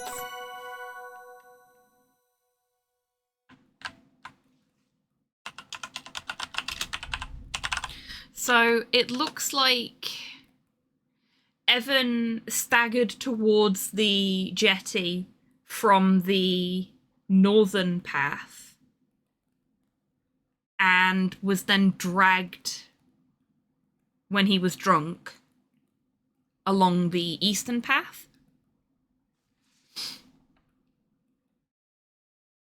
Probably by Corvus and Nessa, based on what we know so far. Because we've not found anybody with a size 8 shoe yet. And Nessa's the only one that we haven't found a shoe size for, I think. Oh no, we've not got Nathan's shoe size either. So Nessa and Nathan are the two that could be the size 8. But I'm leaning towards it being Nessa, to be honest with you.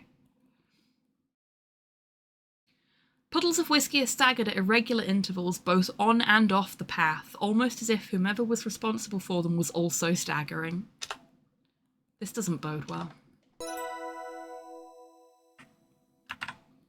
So that takes us back to the smokehouse.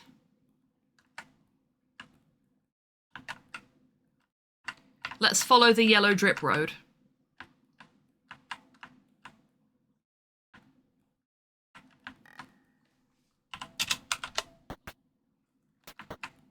And that brings us into the dining room. So he was in the bar, wasn't he?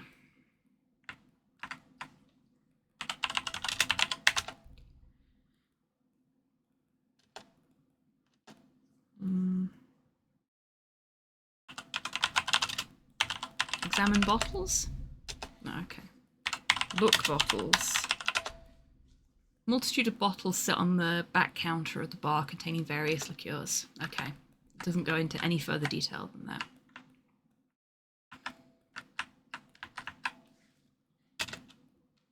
Oh, right, yeah.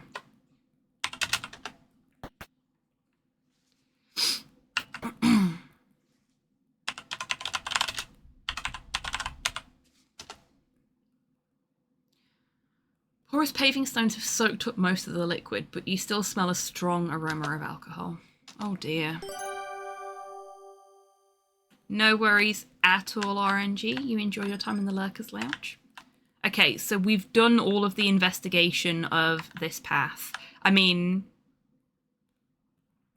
we've done it backwards. Because why would I ever do anything the correct way? But we've done it. That's the important thing.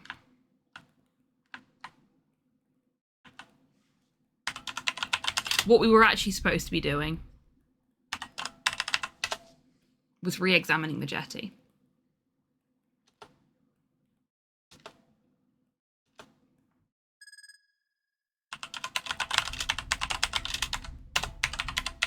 I don't think I examined the scuff marks properly last time. Ooh. Examine decanter. You peer at the shattered remains of what is clearly a crystal decanter from the dining room. I last saw this in Mr. Richards' hands. He was seated right here on this jetty. What on earth happened here? Oh my, the decanter would have been needed to be picked up and thrown down with some force to break it like this. The heavy crystal decanter has been broken into dozens of jagged shards. That's a really nice little bit of pixel art for the broken decanter as well. Never learned to clean crystals, or polish rather. Yeah, me either. It's not something I've ever needed to do. I can see some oily imprints. I wonder who's been handling this decanter recently. Besides Mr. Richards, that is, because I doubt he would have broken the decanter intentionally.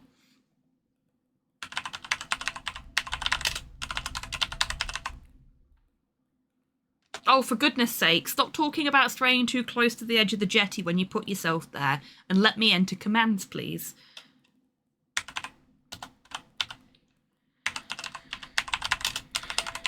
There we go.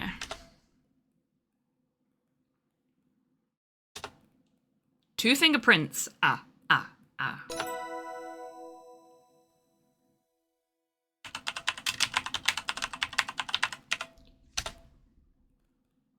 Tear off 2 pieces of tape and press each piece into the powdered fingerprints.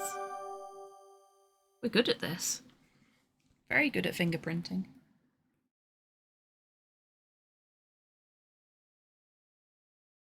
Okay.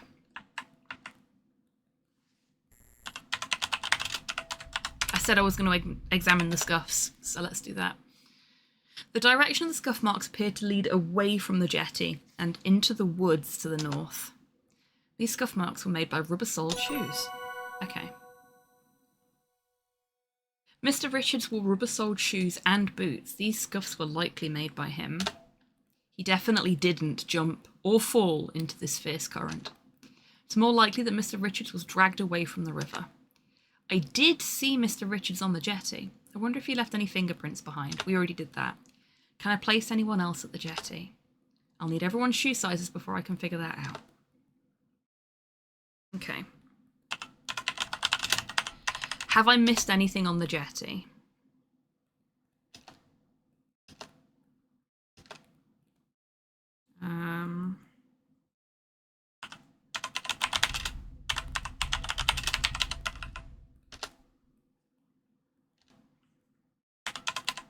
I think I've already examined the whiskey glass, but just in case.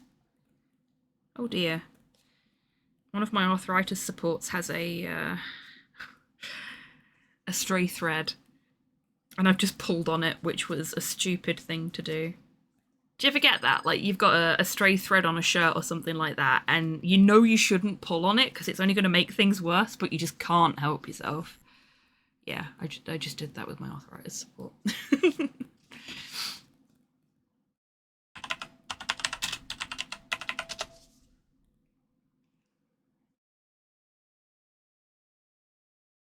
Upon closer examination of the fingerprint you obtained from the overturned drinking glass, you conclude that this is Evan's fingerprint. That makes sense. I did see Mr. Richards drinking out of this glass earlier. Can I...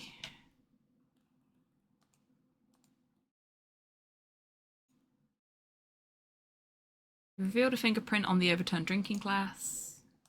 Belongs to Mr. Richards. You revealed 2 fingerprints on the fragments of the crystal decanter. Your extremely helpful collection of fingerprints obtained from everyone at the lodge. And obtained in some very interesting places too. Doesn't say... I guess I have to actually re-examine the decanter.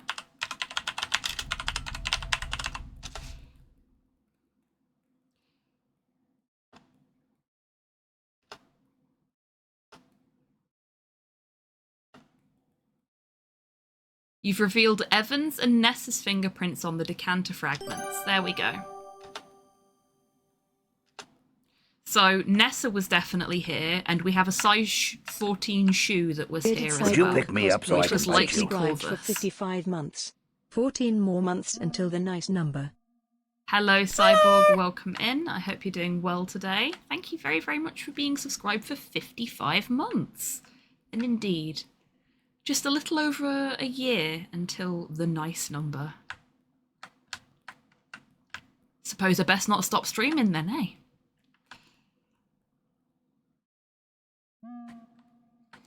Okay, where would we have seen Nathan walking around where he would have left shoe prints?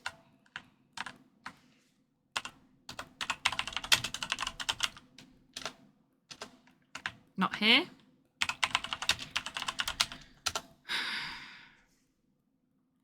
Path leads to the carriage house. Okay, that's a no. I feel like it's going to be the boathouse, but every time I try the boathouse, it says no, so... Unless...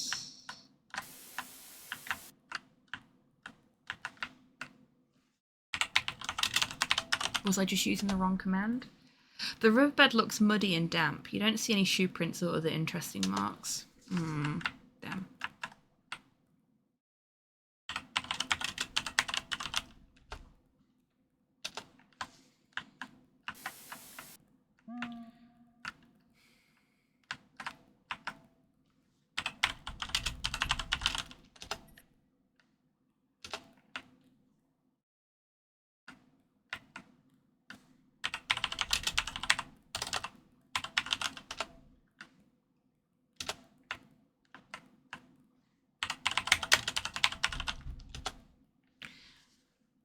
Ah, here we go. Nathan and Jack have left shoe prints all along the riverbank.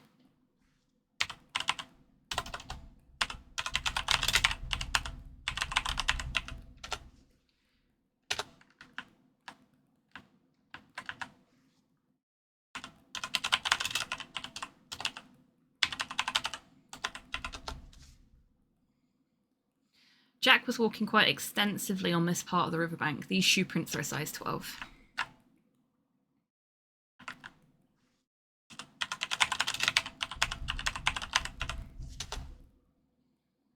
Shoe prints on this side of the bridge are quite large and freshly made. Considering I witnessed Nathan making these shoe prints, I can conclude he wears a size 16. Holy shit! Nathan has huge feet! No offense to anyone that has size 16 feet, but in comparison to everybody else in this game, Nathan has huge feet. But you know what that means? There's only one person whose shoe size we haven't ascertained. And that's Nessa. And the shoe prints that we found at the smokehouse were size 8s. Or 8.5s. Something like that. And size 14s. And we know that Corvus is a size 14. He's the only size 14. Which means, considering we've got Nessa's fingerprint at the crime scene as well, process of elimination would dictate that the people that dragged Evan to the smokehouse are Nessa and Corvus. Though it looks like Corvus did all the, for want of a better description, heavy lifting, and Nessa just supervised. And shattered a decanter. Okay, so where do we go from here? We need to find a way of getting Nessa's shoe size.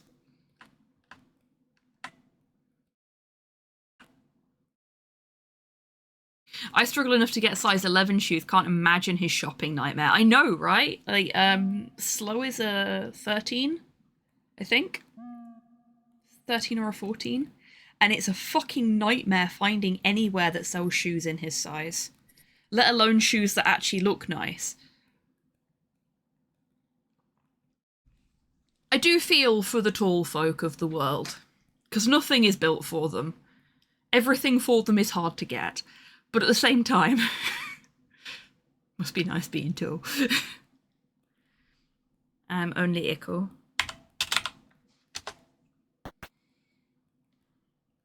Okay, so where could we find some of Nessa's shoes? Because she ain't gonna give us her shoe size, I don't think. We exist to get things off high shelves, or put them onto high shelves, which is what Slow likes to do to me.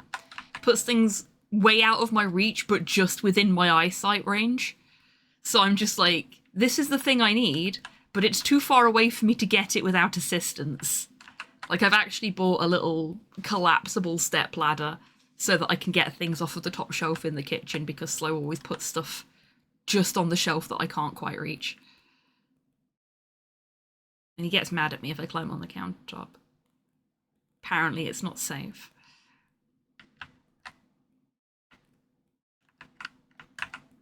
I'm a climber, what can I say?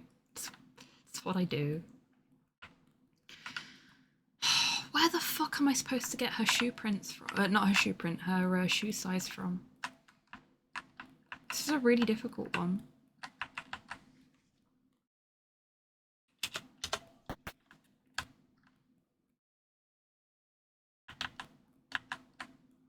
Oh wow.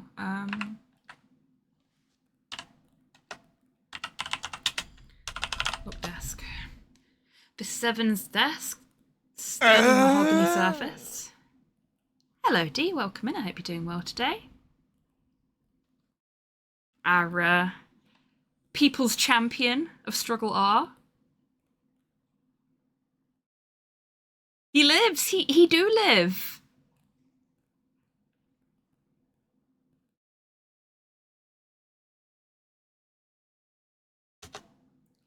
On top of the desk is a blotter, a brass lamp with a green glass shade, a clock, and a pen stand set. Desk drawers and cupboards are all open. They look like they've been rifled through.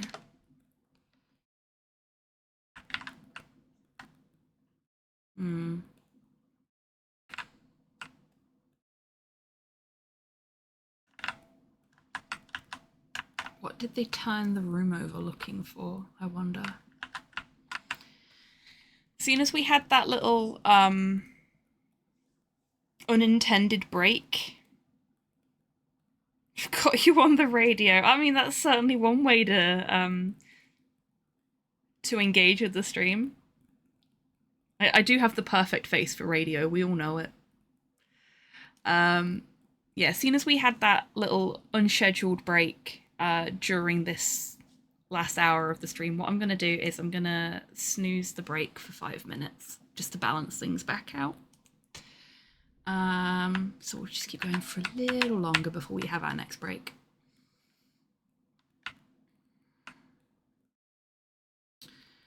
Okay.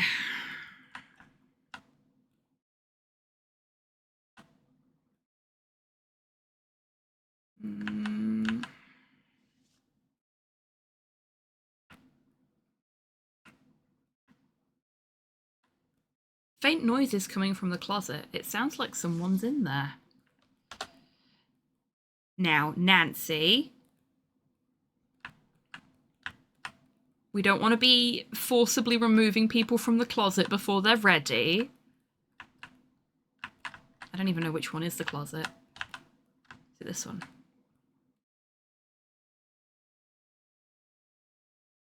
Why would someone be in there? Could it be a raccoon or something? No, I have not been in the closet for at least 6 years now. Thank you very much.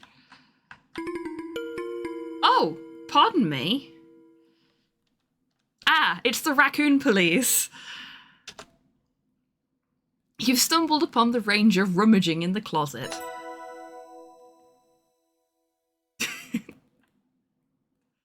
Aw, D. You did so well yesterday, mate. We were talking about it at the start of the stream. Halo asked for an update because he wasn't able to stick around for the entire race. Yeah, we were all talking about how well you did and how much fun it was. Searching for closeted raccoons. I knew we couldn't trust him. I know, right? How dare he? How dare he?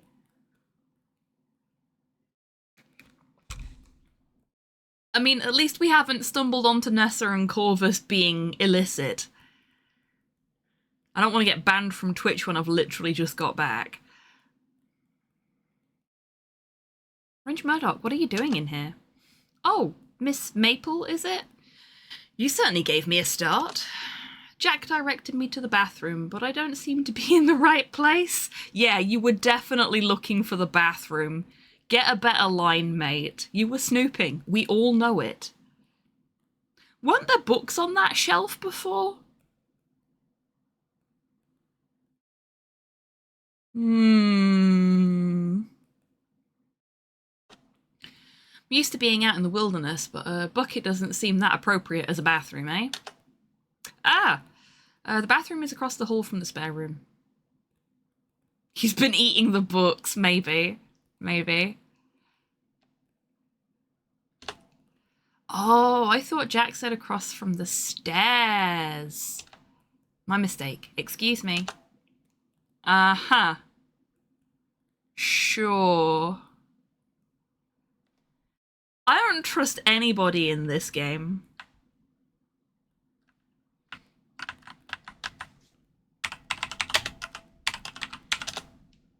One shelf stands at the back of the wall, full of battered books. Another shelf by the door holds linen and towels.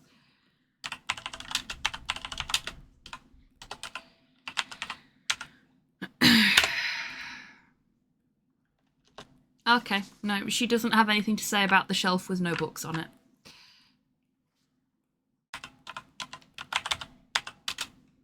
I really need to readjust my chair. My keyboard isn't where I'm used to it being because I'm sat funny. Blue trunk is locked.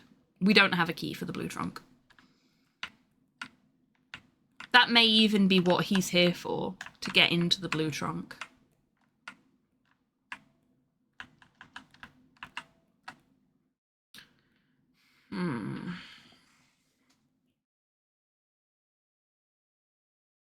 Okay. So, size check. Let's see if I'm right. I think the only person we need to find a shoe size for now is Nessa.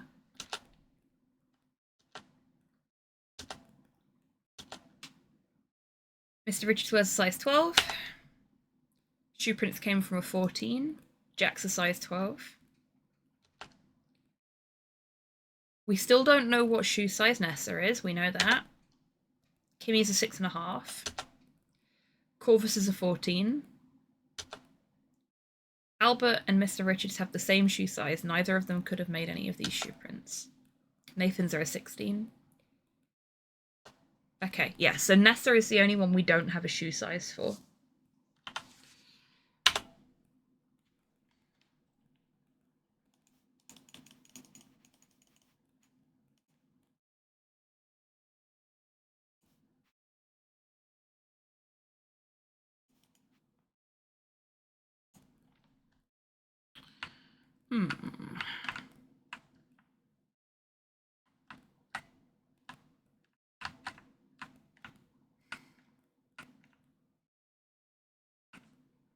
Kimmy's still awake.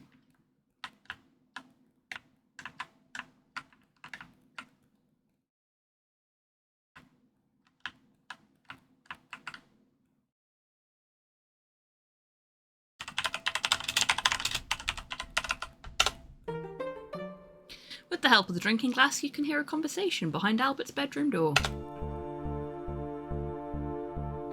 And what government agency did you say sent you, Mr. Rasper? Your government sent me. The specific name of the agency escapes me. Here, I have the documents. I trust they're in order. Ah, thank you. Let's see. Yes, those look just fine. Of course they do. May I see your identification papers? There is a pause in the conversation. Even with the aid of the drinking glass, you strain to hear what comes next. See here, officer. I'm a very busy man. I don't have time to root about in my documents to produce my identification papers at the moment. I'm here because my government is doing a favour to your government, yes? Strong international relationships are vital, especially in times to come. Doubtless you are aware of the current state of world affairs. I am. So if I were you, I'd take a step back and turn your attention to the dead woman in the cellar, which is, after all, the reason you are here. Of course. Have a good evening to you, Mr. Esper. So much for Canadian hospitality. Ah. I wasn't eavesdropping, honest. Oh, Miss Maple, good evening. Good evening. I heard nothing.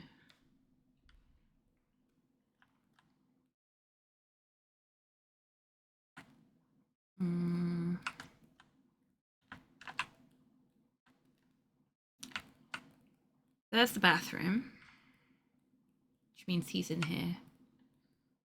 Oh, pardon me. Good evening, Miss Maple. I'm just getting settled in for the night. Oh, wow, he doesn't even get to sleep on a proper bed. He's just got to sleep on the love seat under a blanket. That's unfortunate.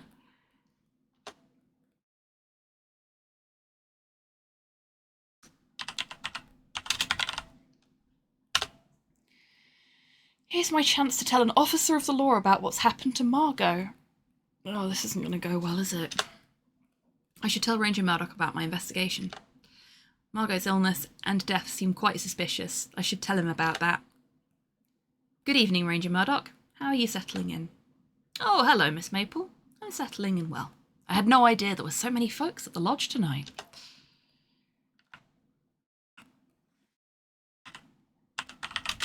Tell about Margot. I wish I got to know her better. Now that she's gone, she'll always be a mystery to me.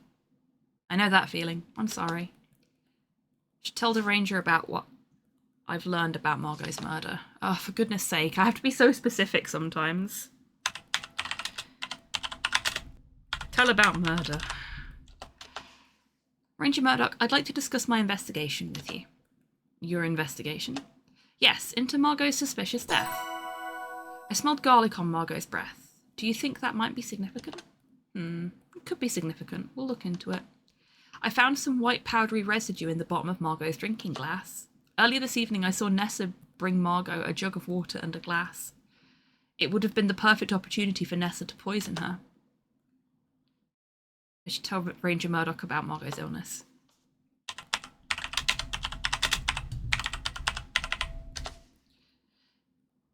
You tell Ranger Murdoch what you've discovered so far. Hooray! We don't have to, just go over everything again. I've examined Margot's body and made some interesting observations about the state of her health before her death. Okay, maybe we do. It's fairly unusual that Margot would have this type of skin lesion. They don't look like bug bites or anything else I can easily identify. Interesting. Margot's fair complexion leads me to believe she usually stays indoors. Her skin wouldn't be prone to sun or wind damage. A rough patch on her neck that you found probably wasn't caused by external factors such as her environment, though I can't rule out something like allergies. What about her hair?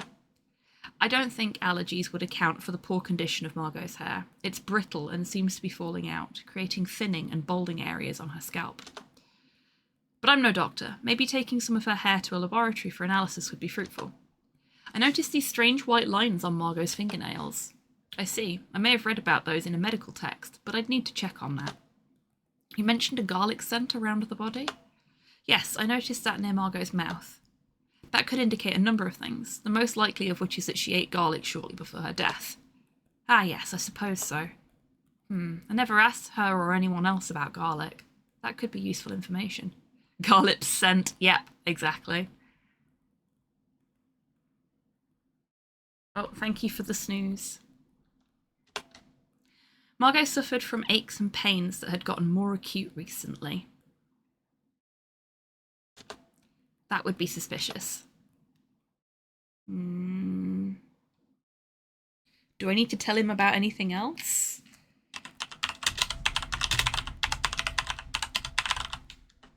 Can I just do that?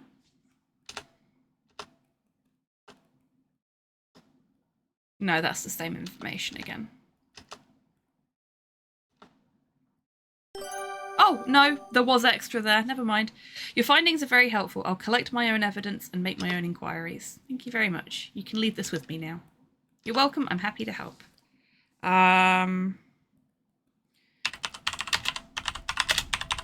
Poison. I need to tell him about that. I think Margot was poisoned by arsenic. I heard that she died suddenly. Why do you think she was poisoned? Well, I don't really have any hard evidence. I just have a feeling. I see. I'm afraid I'll need more than that, Nancy. No! We have evidence, sort of. We witnessed Nessa pouring fucking poisoned water out into the ground. And she said as much. She said she poisoned her. You have eyewitness testimony. Fine. Fine. We need to get the flask so that that can be sent off for tests. We still need to get Nessa's shoe size. And I guess we could ask people about garlic. If I could find people to ask. Everyone seems to have gone missing.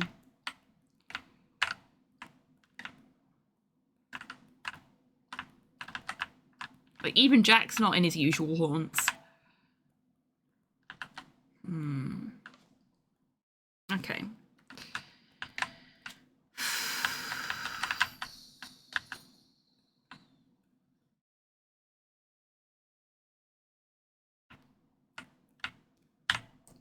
Let's go back outside and see if we can find somewhere where Nessa might have stood that could give us some shoe prints. I don't think we've got anything.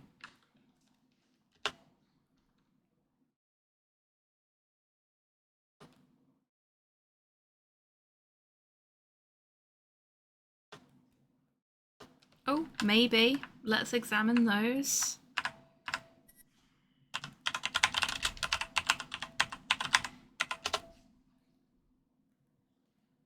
These shoe prints look like they came from a size 14. They're Corvus's because he was sitting in that chair. Seeing Corvus sitting here, style of his shoes also match these prints.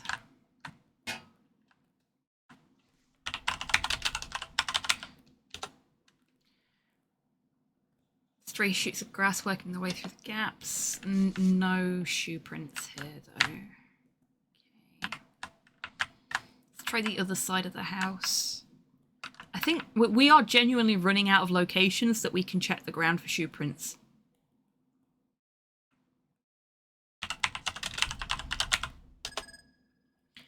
Grass near this part of the lodge has been trodden on over many years, forming a path that deviates from the laid stones. Appears to be puddles of liquid leading towards or away from the dining room doors. We knew that already, we've already examined them. Or did we examine them here? Let's just do it anyway, just to be safe.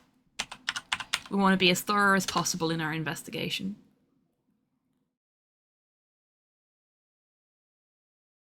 Most of the spilled liquid you can see here has been absorbed by the grass, but you can still smell it. This is definitely alcohol. It's unmistakably Canadian whiskey. What could have caused this? Or who?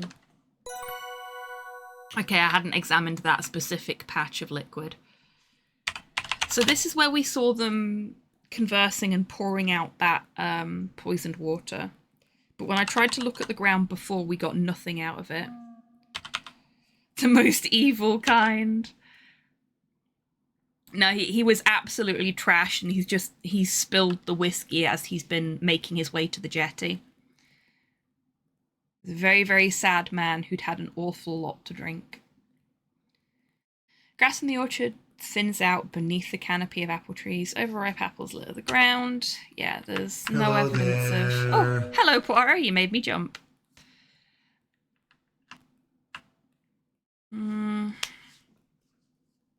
I already tried checking here as well.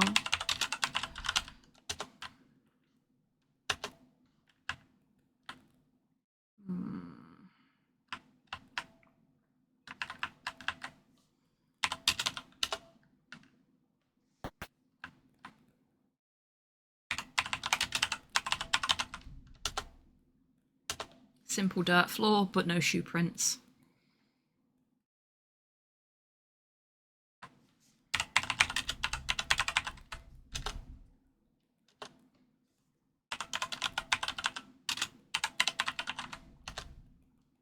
Okay. Can't examine the garlic. We're running out of time before the break, so I'm gonna try not to get us into too much. She did say that she'd thrown the jar into the water near the waterfall, so maybe there's some shoe prints here that we can lift. But we'll find out after the break. So, now it's a great time to grab a drink, grab a snack, have a stretch, get some fresh air, all that good stuff. And we'll see you 3 minutes after I have done the same. Except without the stretch, because I just did that on stream. See you in 3.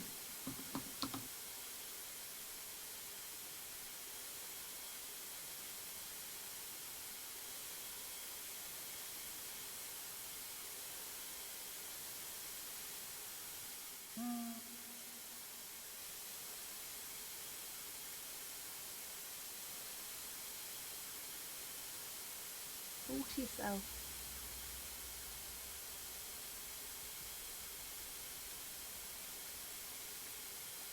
My challenge is to do 15 totems, and I did 0 for that last game, so Sorry. not good enough. Tell you when I find any, instead of doing them myself. And then you can have points. Hey Sadie! Sadie match. There's some teak. There's a bit of ebony, some cedar or cedar if you prefer, rosewood, and I can't even pronounce that. Special bread. Cider? Oh, Porthos, you adorable flaily git.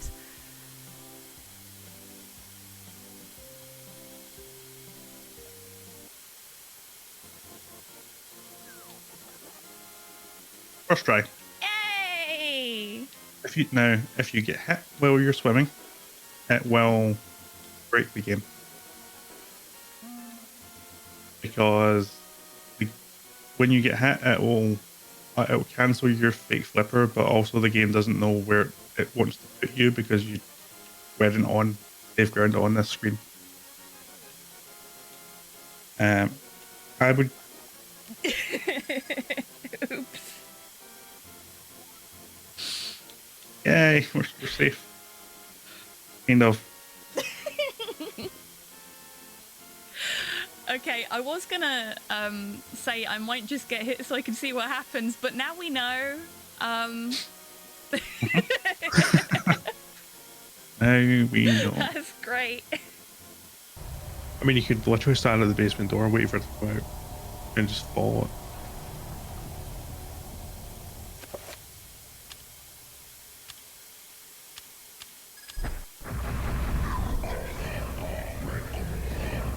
And this is the monster I was terrified of as a child.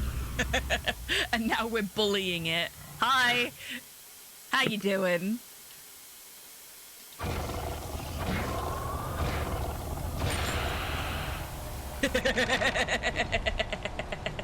That was satisfying. I hear you, little friend. I'm coming. There you are. Hello. Hello. Oh, shit!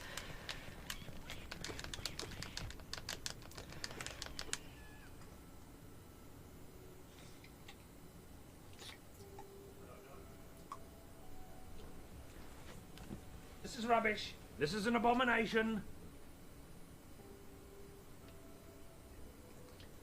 The game lied to me.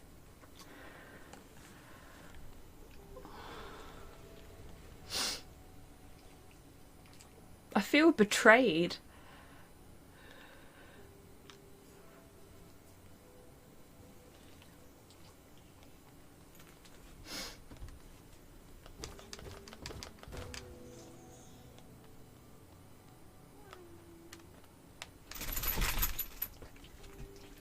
I will never trust a grub in a jar again.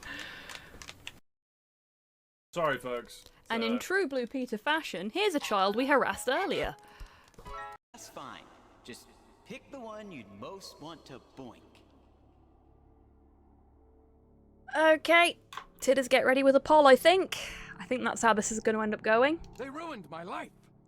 There will be no boink. Okay, no, I'm dead. End the stream. Oh, fuck. Need someone to come and examine my work?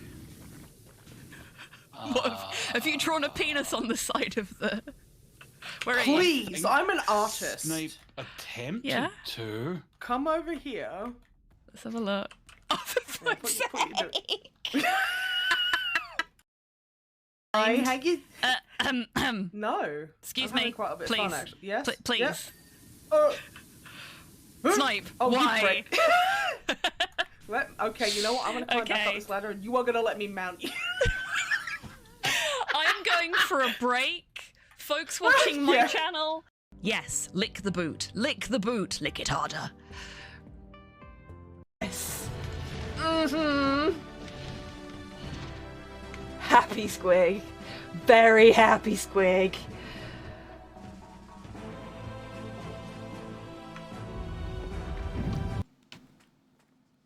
Welcome back, everybody.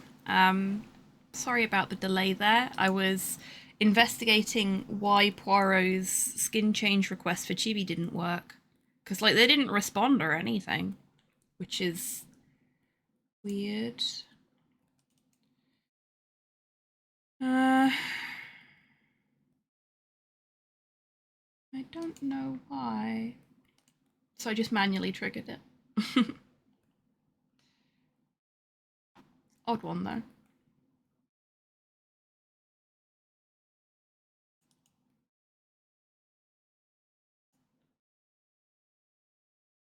Oh well. I'll have to look into that after the stream. I got myself a yogurt during the break.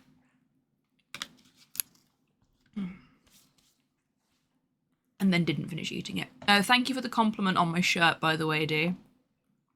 I did see that, but didn't get the chance to respond. I was hitting the wrong slash, that was why it wasn't pausing before. Okay, let's see if she's got any shoe prints to find here. The grass here is lush, except where the ground gives way to the roaring waterfall.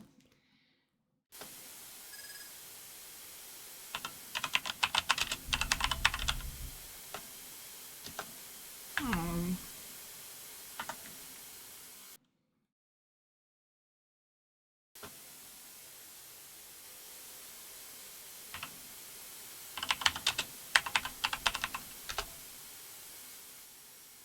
Even from here you can feel the chill of the racing water. Oh, I have an idea.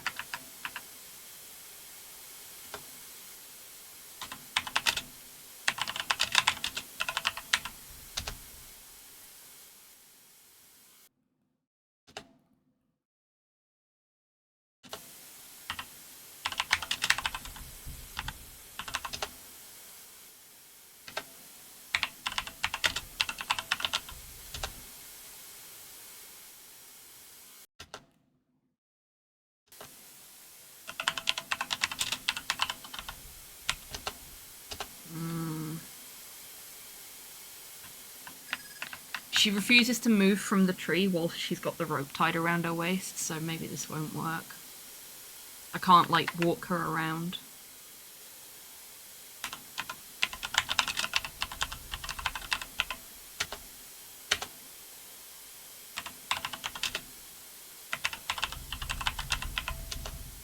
Don't see anything noteworthy. Bugger.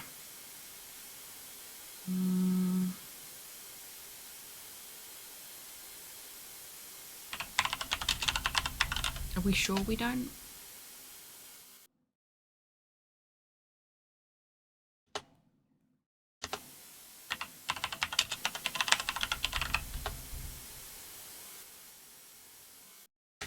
No, we don't.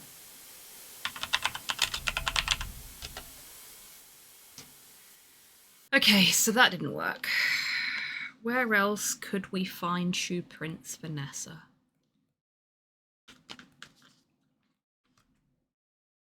We are genuinely running out of places where she might have been. That aren't places where we assume she's been. Source of the liquid appears to be Mr. Richards, we knew that.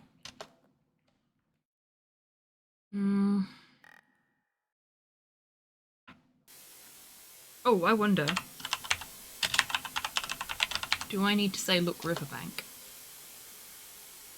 Riverbanks are prime locations for mineralogical samples, but I should probably seek a better area for taking a sample.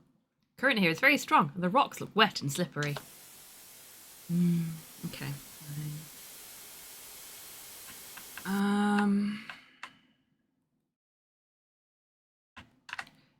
We followed Nessa into the woods.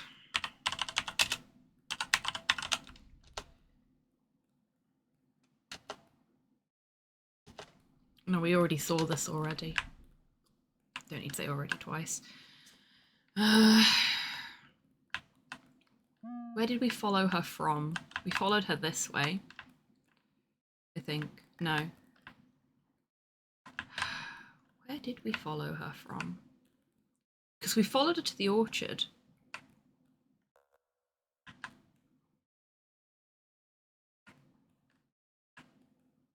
And she went this way up, but we came from this direction. I swear we did. So was it over here? Didn't I already check here? Yeah, I did.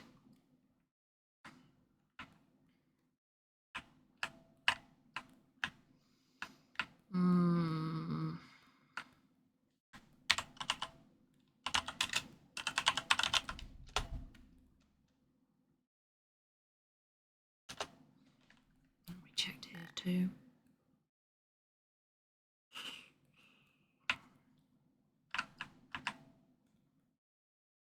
There's no ground for us to check here.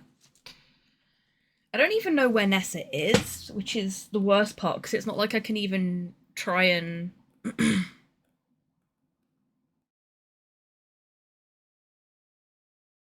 like, talk to her. Because I can't find her. Her or Corvus, they've both vanished.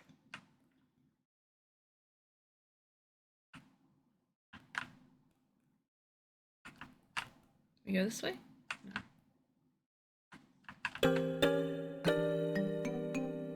We've already had this cutscene, but I do have helpful information, just not enough of it.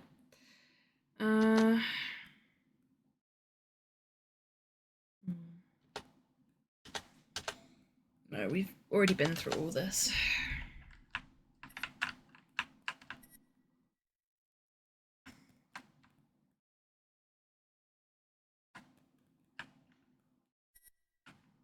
Genuinely at a loss as to where we need to go next. No.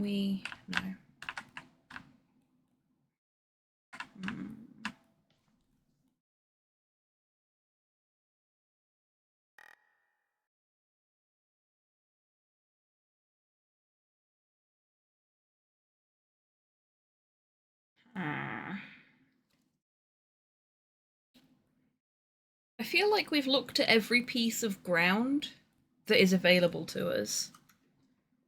And the game has been pretty good at indicating when there is something on the ground for us to look at.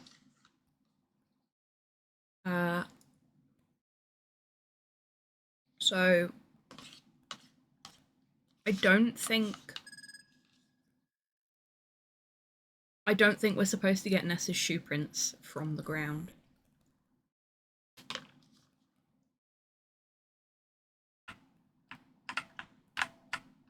Damn it. I wanted to walk around the veggie patch. There we go. Nancy, go. Go, go, go, go, go. There we go.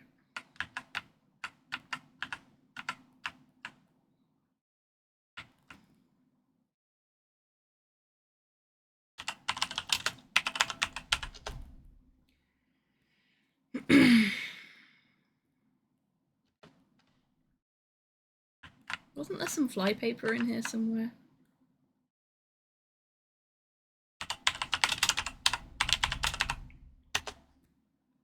Box of flypaper on the table. The colours are bright and the corners are crisp. Looks pretty new to me.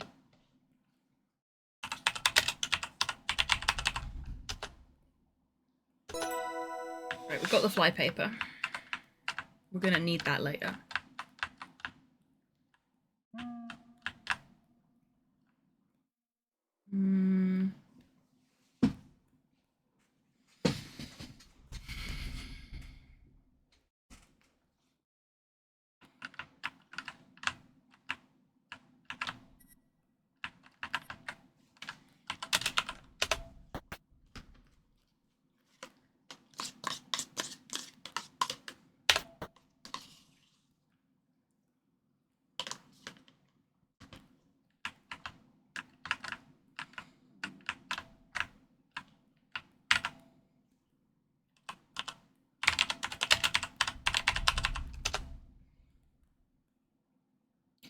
Drop the old strip of flypaper into the wastepaper basket below. Ugh. You open the flypaper box to replace the strip of flypaper. Oh! The box is empty. How convenient. All of the flypaper is gone.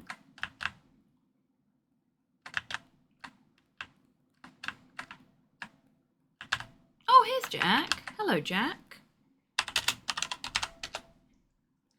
Hiya, Nancy. Whew. Just been taking a bit of a break before I go up to bed. I've really been run off my feet these days.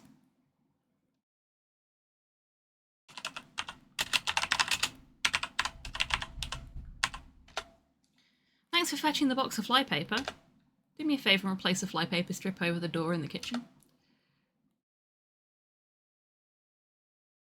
Maybe I should ask Jack about the flypaper in the jar that I found.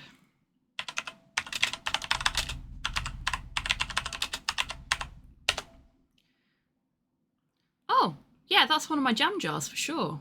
I'd know it anywhere. Why is there flypaper inside? Where'd all the jam go? Did you eat it all? No, I found it by the eastern waterfall, caught up in the rocks. So I was right, some of my jam jars have gone missing. Who on earth is throwing them away like that? I'm not sure yet, but I will get to the bottom of it. We know flypaper is pretty deadly stuff, whatever's in it. This looks pretty suspicious. I've just brought Ranger Murdoch back to the lodge. Just so happens he was in the area. You should tell him about this. Will do, Jack. Okay, so we had to talk to Jack about that, even though we heard Nessa say that she'd put flypaper in the jar and filled it with water, and then given that water to Margot. Like, we had all the information already, but we had to get that specific bit of information. I think he's gone back to sleep, Mum. Yeah, he's not only has he gone back to sleep, but let's see if I can show you this. I don't think I can. Oh, no, I can. Sort of. He's pressed his face up against the wheels of my chair and gone to sleep. Which means if I move my chair even a little bit, I run the risk of smacking him in the face with it. He's a menace.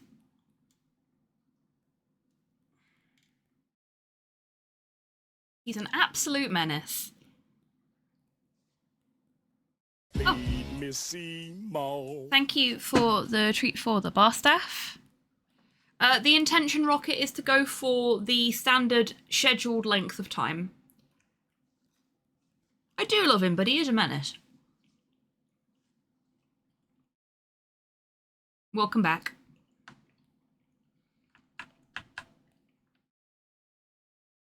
Yeah, standard scheduled length of time.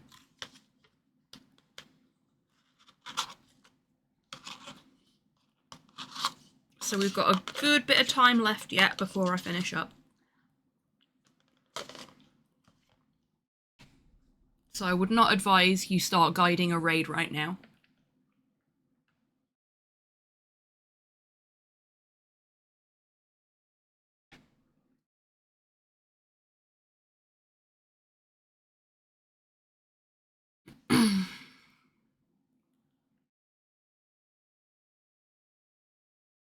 Okay. So he can go talk to Murdoch again. But hopefully having had that conversation with Jack is going to have opened up other interactions for us as well. We're just going to check every room again. Check the kitchen again as well, just to be safe. Probably no change there, but you never know.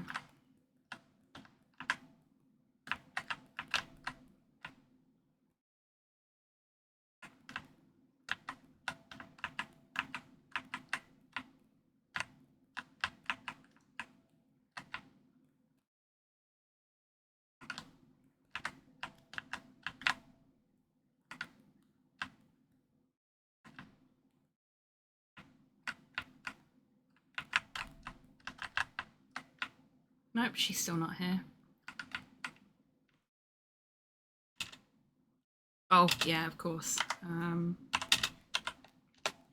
quite a few commands since I last opened a door. Hi, Albert, how are you? Albert studiously ignores you. Yeah, I've been there.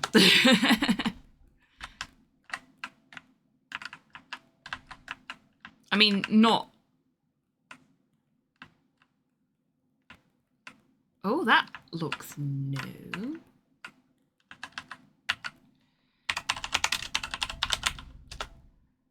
A large carpet here. It's crimson, gold, and pink.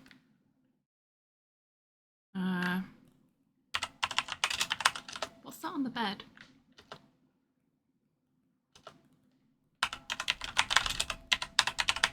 Satchel. Of course, his satchel is locked.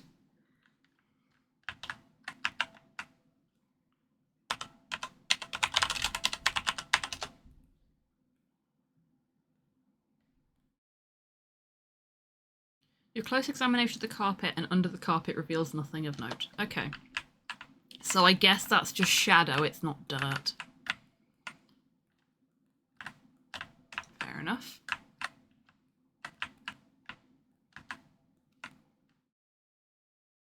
No change here. Kimmy's still awake. No change here.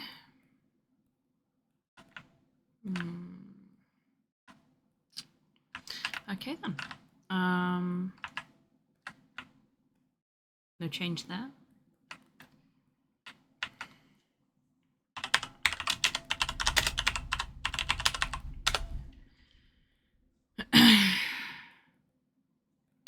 Okay. Jar you retrieve from the raging river. Inside is a damp strip of flypaper. Looks like one of Jack's jam jars.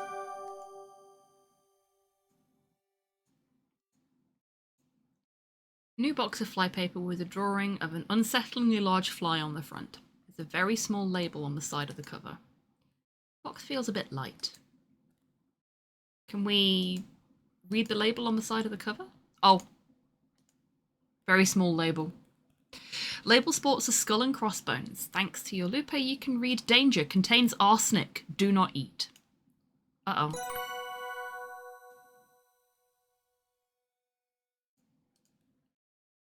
These long grey and brown hairs still have their follicles, indicating they were removed with some force.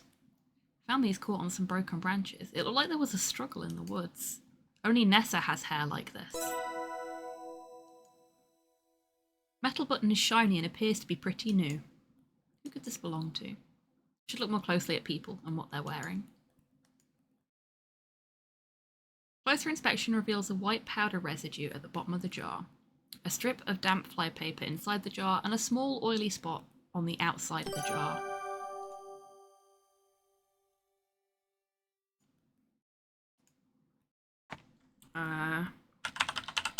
Fingerprint jar.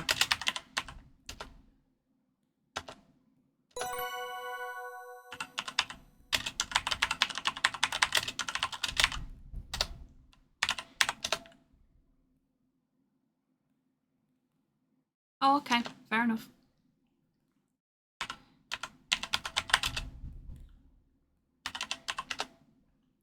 Closer inspection reveals a white powder residue, sooty fingerprint. Upon closer examination of the fingerprint on the jam jar and comparing it to the rest of your collection, you conclude, aha, this fingerprint belongs to Nessa. There we go. Can we now tell him about the jar? I found this jar floating in the water by the waterfall. It looks like someone was trying to dispose of it, but it got caught in the rocks. Okay, before I continue, I've just got this mental image of Nancy walking into the room going, hang on a minute, rifling through her pockets, getting this jam jar out, dusting it for prints, going, aha! And then turning back to him to continue the conversation.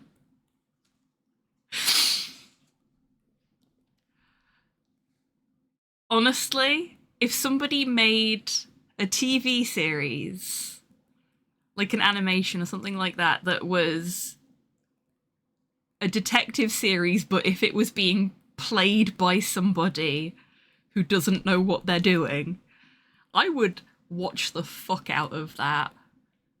Like,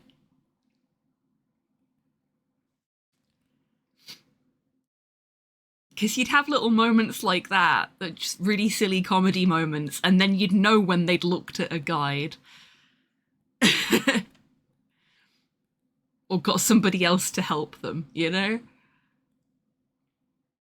Obviously, they'd trim all of the wandering around aimlessly, staring at the floor for better pacing, but I don't know, I feel like it could work.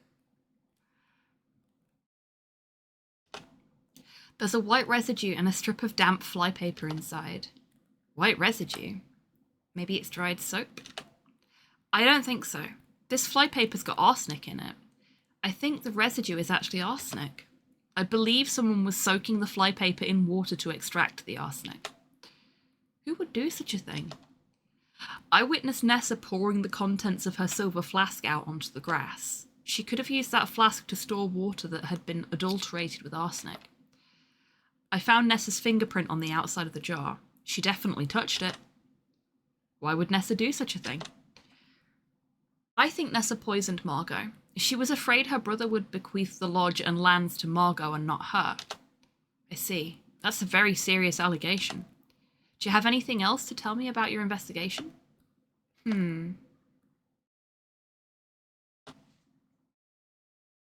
I found white powdery residue in Margot's drinking glass. I think it's arsenic. The white residue in the jam jar looks exactly the same. I'm pretty sure Nessa was slipping arsenic into Margot's pitcher for drinking water. You may be onto something here, Nancy.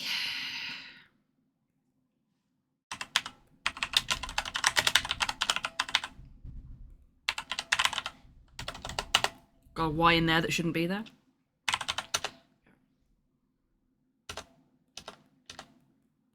Okay, so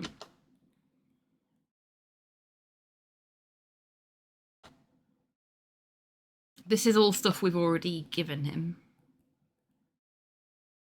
Earlier this evening, I saw Nessa bring Margot a jug of water and a glass. Would have been the perfect opportunity for Nessa to poison her. Amazing work, Miss Maple. Truly well observed and reasoned. You say you want to be a geologist or a mineralogist? You do very well as a detective. Oh, why, thank you. Okay. That's everything we need to give him for now. We still haven't found a means of getting Nessa's shoe print. I genuinely don't know how to do it. So her luggage is locked. And I don't think we have the means to unlock it. We can try doing unlock luggage just in case. No, didn't work. Maybe she's put some stuff in the wardrobe. Oh, wardrobe. It's empty. Oh, drawer. It's probably also empty. Yeah. Maybe Nessa prefers to live out of her suitcase. Evidently. Much to my dismay right now. You know what? I feel like we need another save.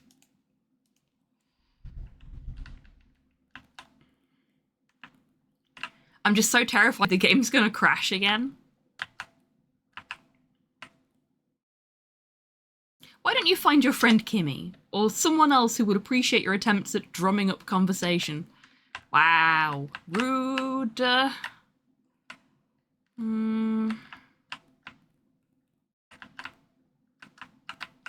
it.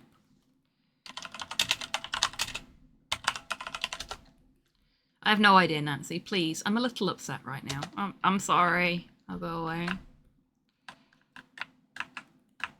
Kimmy is not having a good time of it. She just wanted to look at the birds.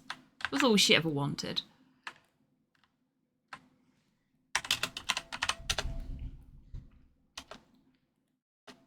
Okay.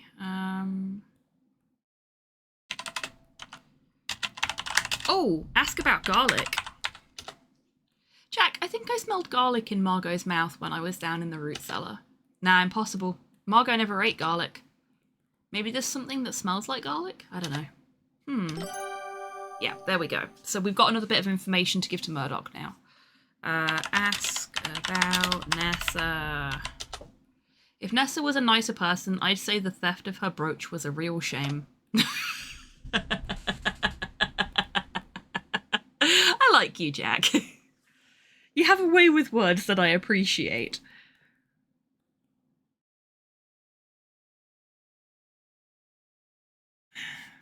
Oh, Cypher.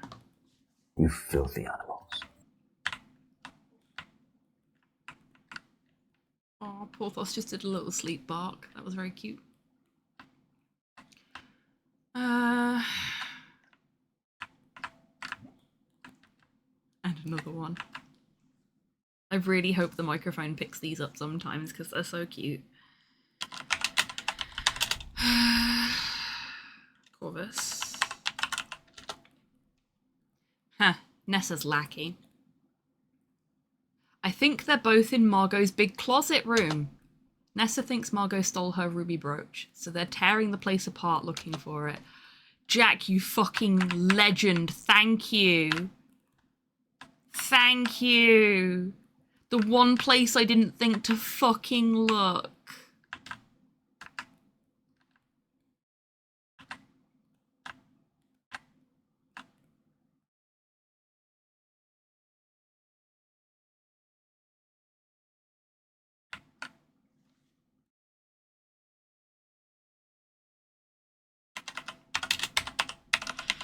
Okay. Someone's gonna clip this, aren't they?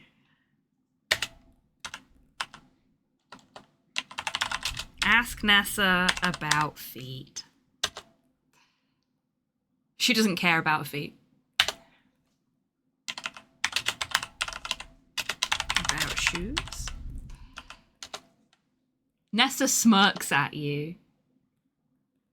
Playing detective, are you? Well, I won't be playing along. Can't say I'm surprised.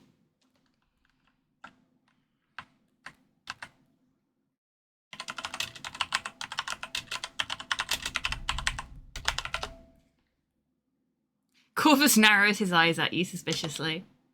It's no business of yours, Miss Maple. It's fine, I already know what your shoe size is. If I were you, I'd be a good girl and stop poking my nose where it doesn't belong. Well, you're clearly not me because you are poking your nose where it doesn't belong. Into a lady's belongings. A dead lady's belongings at that. Could do with taking some of your own advice sometime, you know?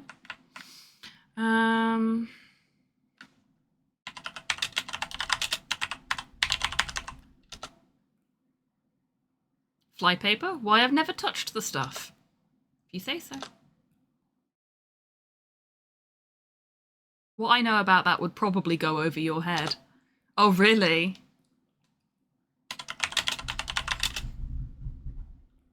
Ask about Evan. Mr. Richard seems to be missing. Do you have any idea where he might be? He was last seen at the jetty. I found a broken decanter nearby, with your fingerprint on it. Can you explain that? The crystal decanter from the dining room? I'm not surprised. I've poured myself many a drink from that. I see. I found some of your hair caught on a tree branch. Looked like it was pulled out with quite a bit of force. Yes, yes. My hair got all tangled up when I was looking for Evan in the forest, and I had to pull pretty hard to get myself free. Certainly doesn't prove anything, except that Jack needs to get better at trimming the trees. Uh-huh. I have no idea where my good-for-nothing brother is. Probably off in the woods somewhere sulking. He's not my client. Wow. Fuck these guys. What else can we ask about? Ask about garlic. I don't care about all that. I don't like garlic. Far too pungent.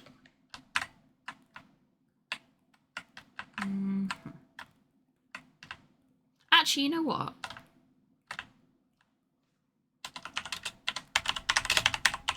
Ask about brooch. Have you seen it? I'm looking for it now. Ah. Sure Margot stole it. Now that she's dead and Evan's wandered off and Jack's busy getting the ranger settled, I can finally look for it without hindrance. Mrs. Crabbe is a fine woman. It only stands to reason she should own fine jewellery. Uh-huh. How much does she pay you to be that far up her ass?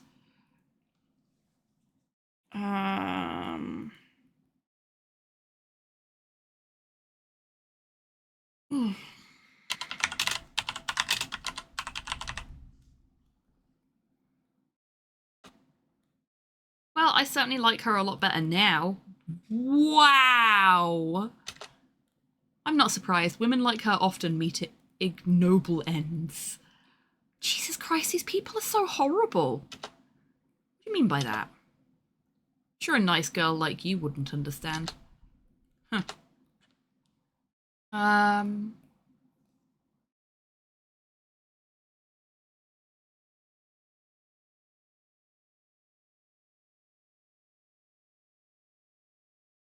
Sure, it's warm and comfy up there. I doubt it somehow. Nothing about this woman screams warmth or comfort.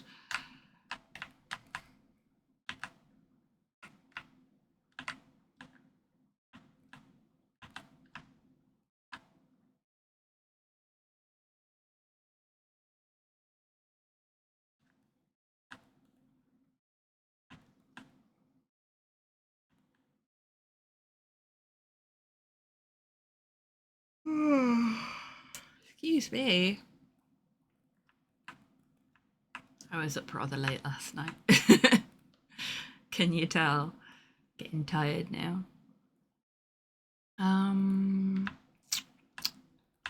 Let's go and talk to Murdoch again.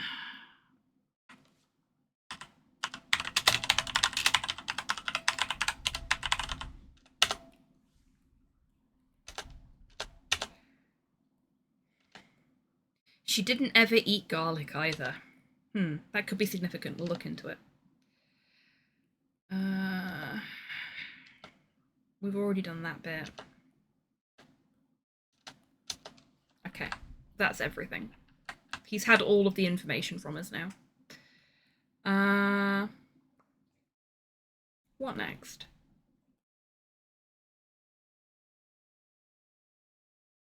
Nessa won't let us identify her shoe size.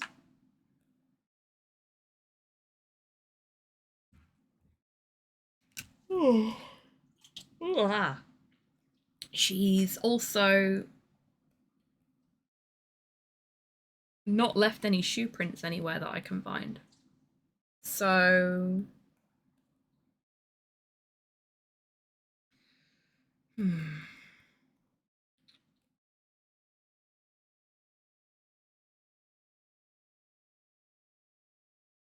I don't know. I genuinely don't know.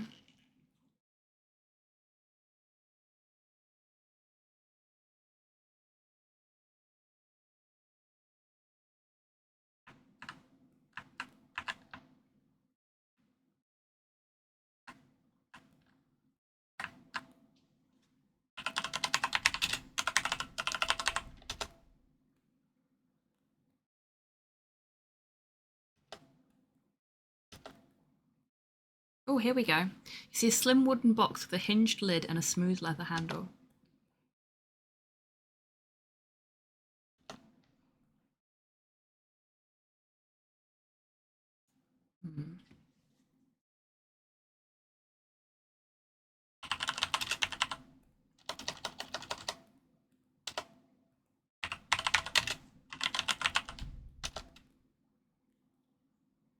Other handle has been worn smooth with use. Can we open box? Bursting with curiosity, you open the slim wooden kit. Oh.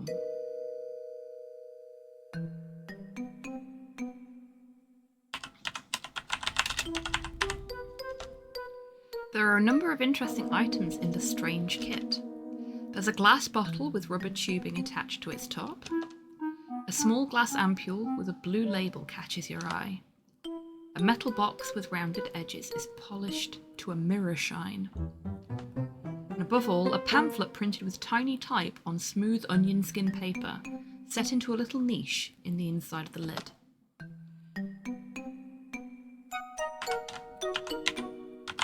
Let's examine the paper. You admire the minute dots that comprise the newspaper photograph of a round-cut diamond. The natural diamond described in the article would be an octahedron, not a faceted specimen. What an embarrassing inaccuracy. I love it when she does stuff like that. Hello there. It looks like it did, yes, Jatlers. Thank you.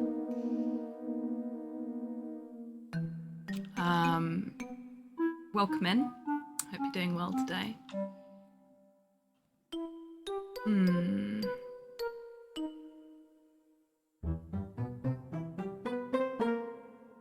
So what do we call that then? Examine note? That's probably not going to help either.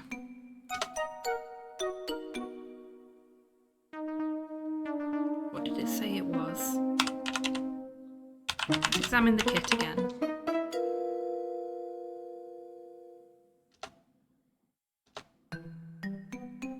Glass bottle, ampule, metal box, pamphlet. Okay, so we'll try examining the pamphlet.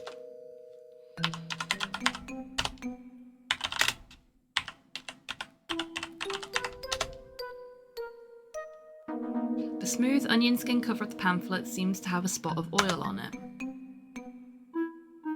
Okay.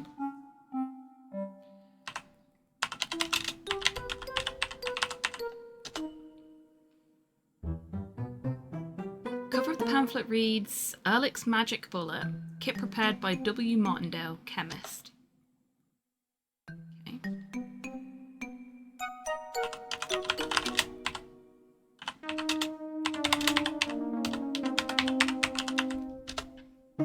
Okay, we can't examine the oil on the pamphlet. Can we? No, we'll leave that bit for now. Examine. The small ampule is a single-use glass vessel that prevents air from spoiling its contents. The ampule has a paper label pasted to it.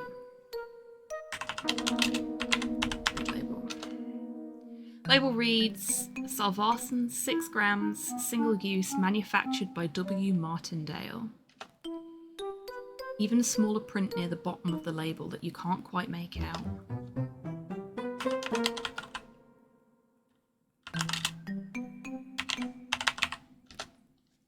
With the aid of your Lucky Lupe, you can read the minuscule print. Porthos, do you mind, mate? Like, you've got so much space on my floor to roll around if you want to, and you always pick the bits that have things in them. Please stop kicking my stuff.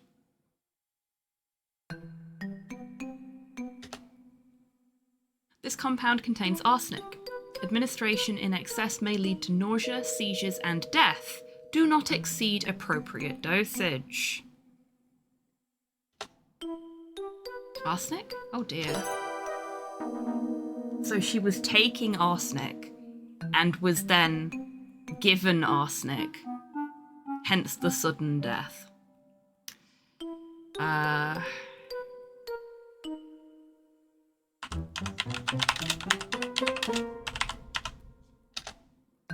The shiny metal lid may have some oily smudges on it. Ooh.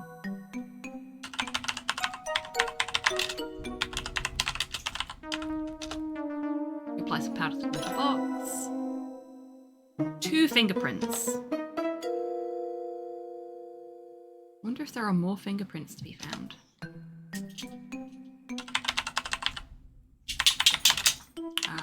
We'll fingerprint the ampule.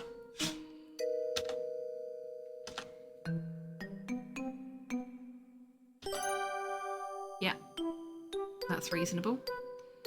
Some bottle. You see some oily marks on the surface of the glass bottle. Yeah.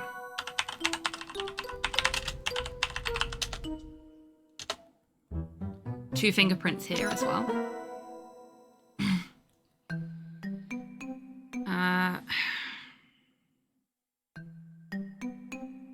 I guess we're supposed to fingerprint the pamphlet. That doesn't feel right to me.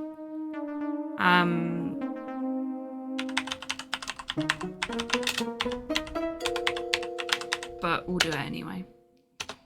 Yeah, we are supposed to fingerprint the pamphlet. That is not how fingerprinting documents works.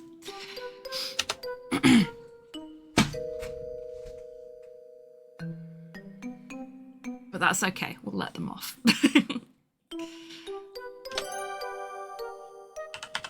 Can I just get all the fingerprints at once? That would be nice.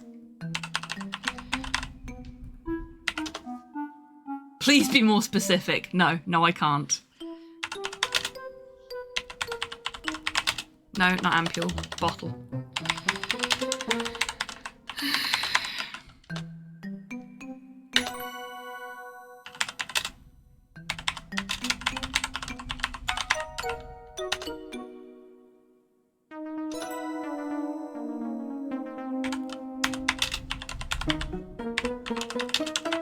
This is going to be interesting.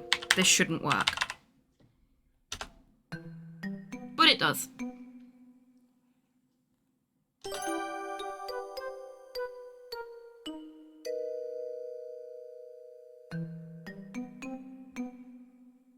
Okay. Was there anything else? Rubber tubing. I don't know if we need to inspect that separately because it's attached to the bottle, but we can try. Done the ampule. Done the metal box. Pamphlet. Okay.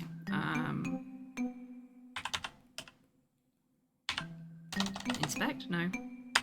Examine tube. Fair enough. Was there anything else about the bottle? Upon closer inspection, you discern that one of the fingerprints belongs to Margot and the other to Jack. Yeah, figured that was going to be the case.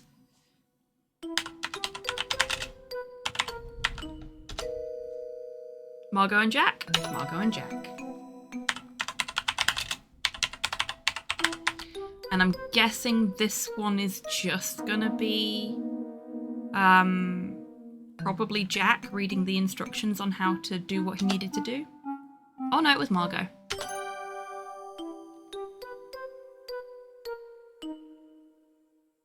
So way back first part of this playthrough back in January, we had that moment where we were like, oh, are they having an illicit affair? And I said it was going to be something different. I said they weren't having an affair. Maybe she was sick and he was helping her keep it under wraps. And well, here we are. Certainly looking more like the case now, isn't it?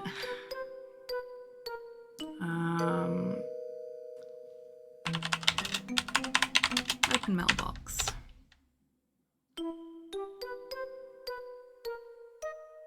You've never been good at opening these types of little metal boxes. After chipping a nail, you decide to leave it alone.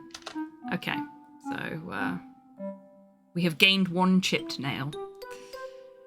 I don't think there's anything else for us to... Close kit. Can we fingerprint the kit? Not without an F, we can't. Try opening the kit first. Okay, so we couldn't have fingerprinted it anyway. I think that's all we can do with that.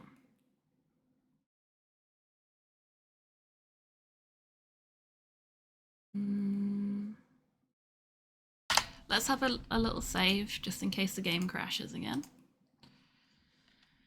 And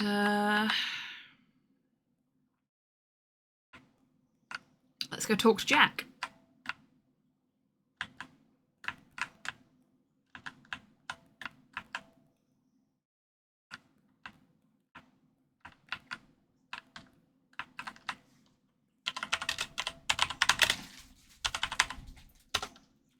Found a strange kit in Margot's vanity. Do you know anything about that? It was full of interesting things. A kit? I don't know anything about that. Liar. I found your fingerprints on this kit, Jack. Did you have something to do with Margot's death? No, Margot had a medical condition and I helped her take her medicine. But I never asked her what was in it. The writing on the labels are tiny. My eyes are bad. Couldn't read them. And I didn't try. I know. You know? You heard us? Jack goes red. Yes, once. I didn't mean to. That probably sounded really suspicious. But Nancy, we were friends, and friends only. Do you think her treatments killed her? We were always so careful. Was it dangerous or poisonous? The tiny paper label on the ampule says that it contains arsenic. It's pretty deadly stuff. I didn't find your fingerprints on anything in the kit that warned about arsenic, though. So I think it's possible you didn't know that Margot's medicine could be poisonous if an incorrect dose was given. I didn't, I swear.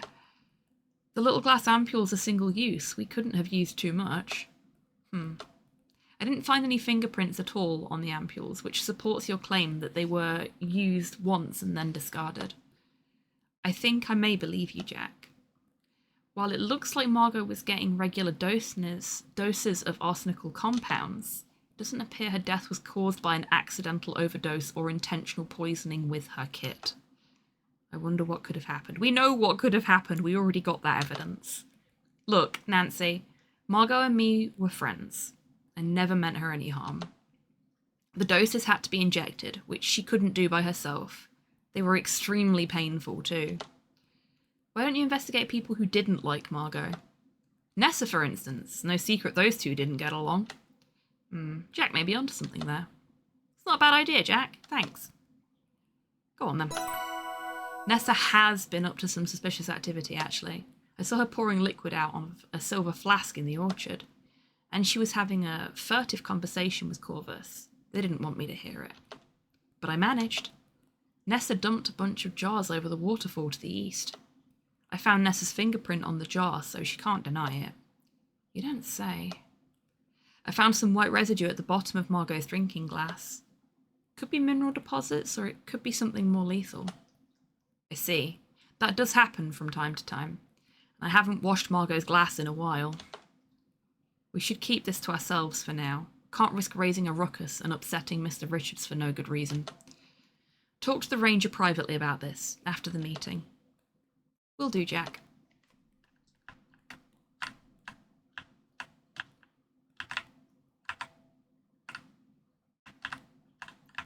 So that's a prime example of a situation where it seems like they expected us to do something else first, and we've come at it second.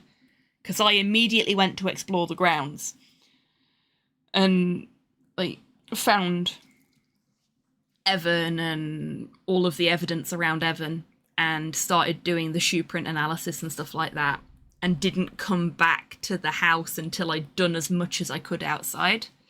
So I guess they were sort of expecting people would wander around the house, chat to people, and get this side of the information first based on the way that conversation with Jack went there. But it's not stopped me from getting things out of order, and it's not stopped me from progressing despite me not doing it in the intended order, which is very, very nice. I do appreciate that. It does make some of the conversations feel a little weird, but I am A-okay with that. Okay, let's tell about investigation.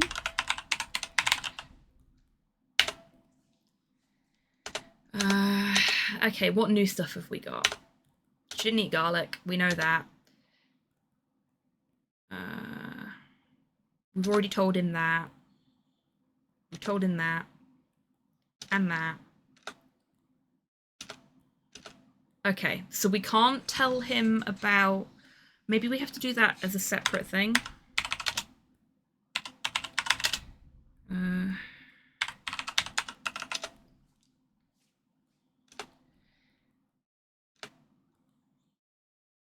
We did that already.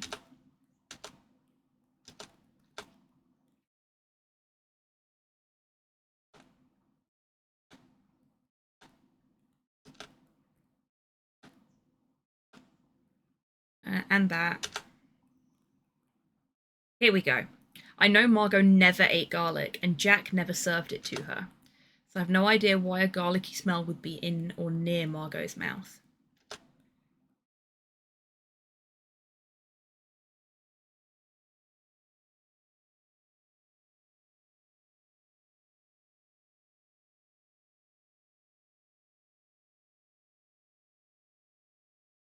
Oh, nice, Cyborg. Grats. She suffered from aches and pains that had gotten more acute recently. That would be suspicious. Okay, so we tell him about the kit. Kit. I guess that's a no. Okay.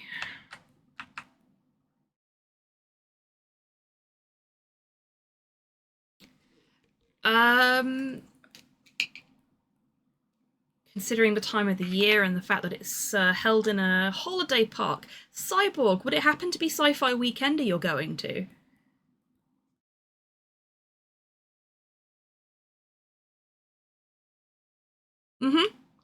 I've been to a few SFWs in the past. They're really good. Well put together. I preferred the previous holiday park that they hosted it in, but that holiday park fucked them over really bad, so they had to move it to a different one. But yeah, it's a really good event, and I would say generally well worth the money. I hope you have a great time. Particularly seeing as you didn't have to pay for the ticket.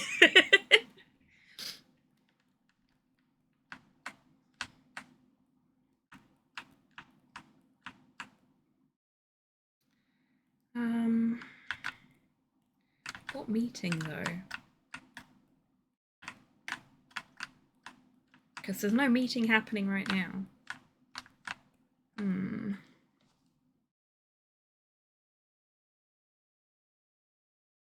That's a really good plan. That's what we did.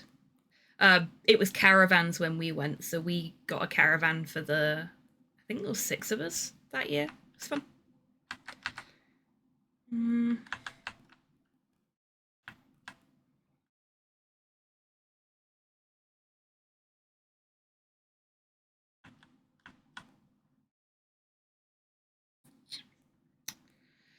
Okay, Nessa's not cooperating.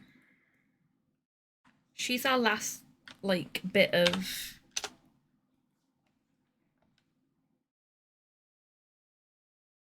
Oh, we need to ask him about the blue trunk as well.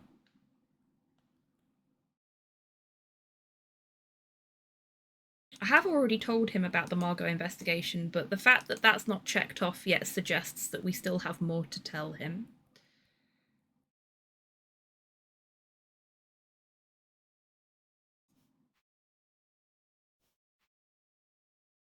Same goes for Margot's illness.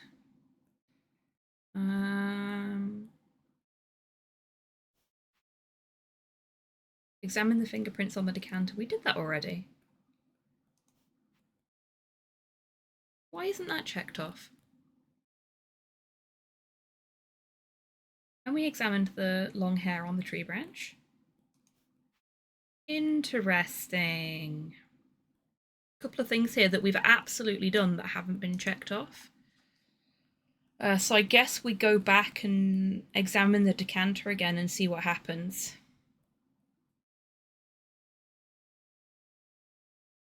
Fair enough, Cyborg.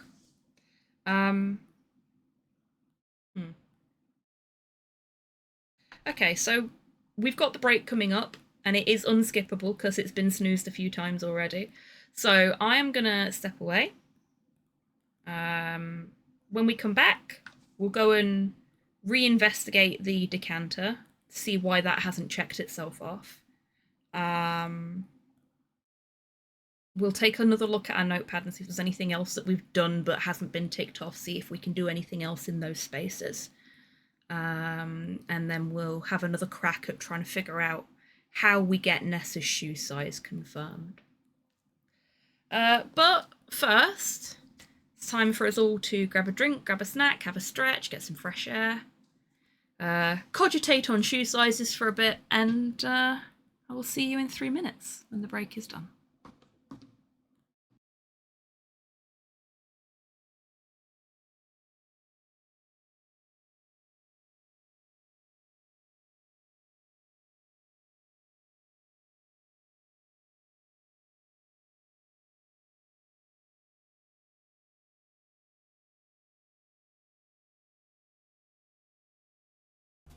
Spotty, let's move. And please, try to contain your excitement a bit. No, don't, Spotty. Don't let anyone drag you down. You be as excited as you want to be, mate. Lovely dog. Owes me a pint. Yeah, that works.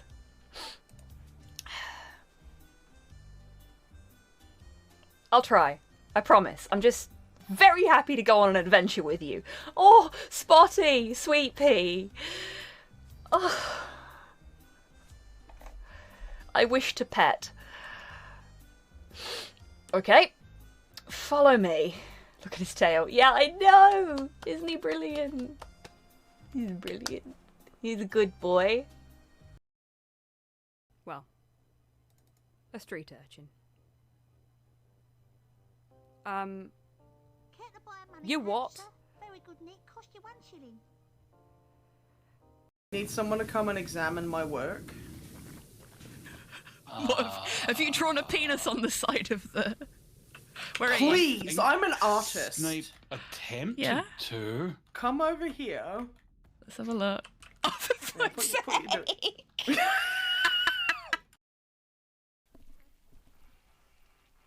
I seriously can't wait until we unlock the stalking ability.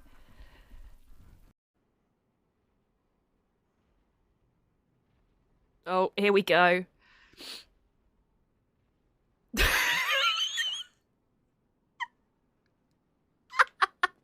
What have you done?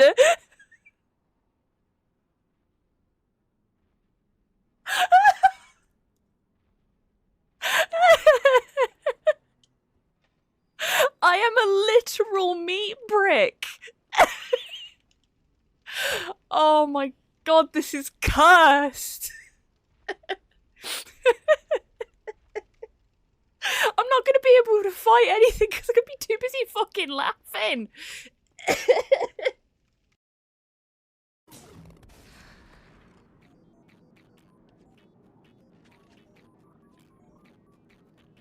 I've never beat that fight first time.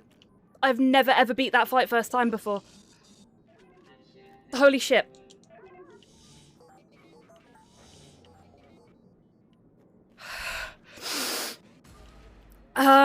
I'm calm. I'm calm. Oh boy, I am not calm. What the fuck? Oh, okay. Okay, I'm fine. I'm fine. I'm fine. Please do not mix assholes and hot sauce, no matter what Muscle Bunny tells you. Indeed. Yeah, that's the front door. You know what? I've had it with you lot. I'm fucking taking this with me. This is my record now. Fuck the lot of you. I'm out of here. No. Excuse I'm me. having quite a bit of Please. fun, actually. Yes. Please. Yep. Snipe. Oh, why? you prick. Well, okay, you know what? I'm gonna climb back up this ladder, and you are gonna let me mount you. I'm going for a break. Folks watching my channel. Anyway, if we could just continue on our way out, please. Thank you. We're being chased. Thankfully, we're not being chased here. Welcome back, everybody. I hope you're all feeling refreshed. Sorry that break took a little longer than intended. I'm having some unexpected side effects from being back on my meds.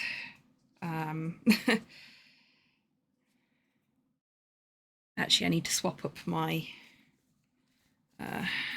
compression gear as well. I've been wearing those little compression splints for so long that they've stopped working, so I need to let them have a bit of time to just sit. I'm going to put my compression gloves on instead.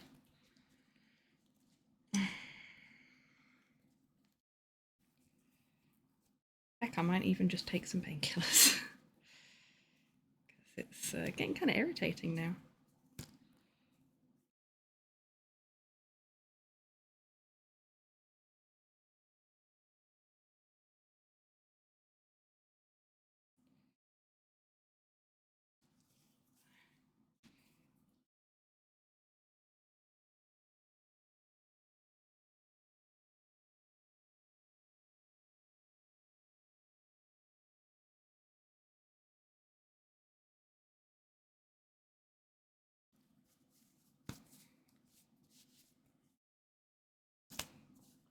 There we go. Right. A little bit of hydration, because it's good to hydrate. Okay, now let's get back on. So let's check our notepad again. Let's see what we've got in here that needs doing still. Apparently we still need to examine the long hair on the tree branch, which we did do, but we did it through our inventory. So maybe if we do it...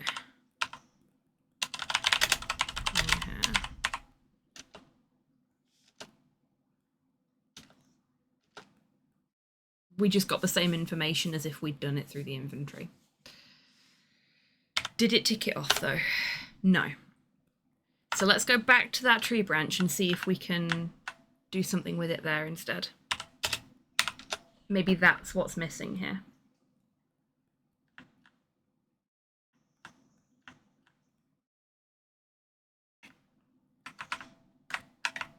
This way? Yeah.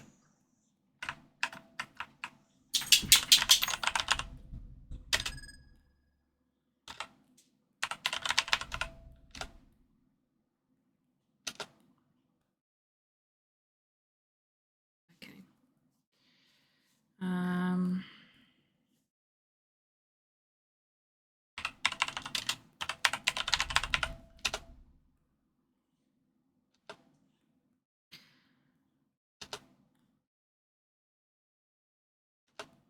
Okay, no, we already got all this. That's not changed anything.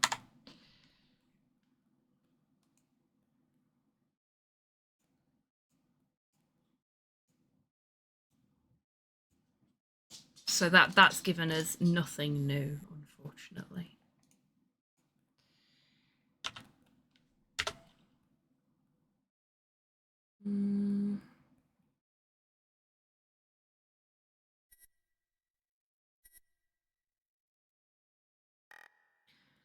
Unless they just don't get check marks for us to check off, and that's the problem.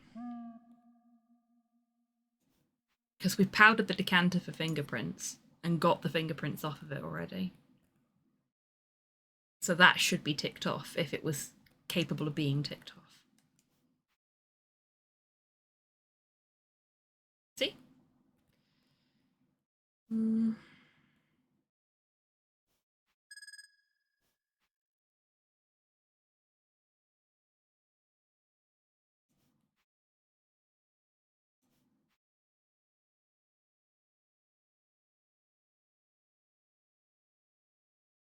Did that. Did that.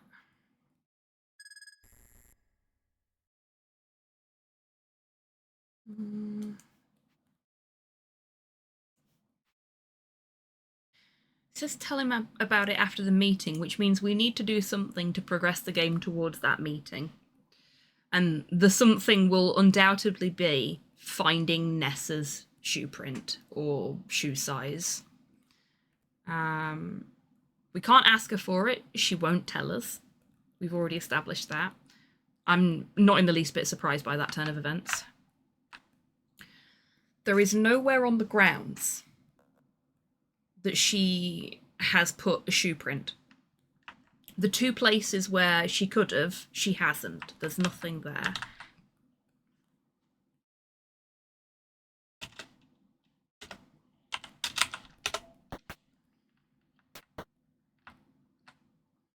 We checked all the shoes in the mudroom, which means she doesn't have anything in here.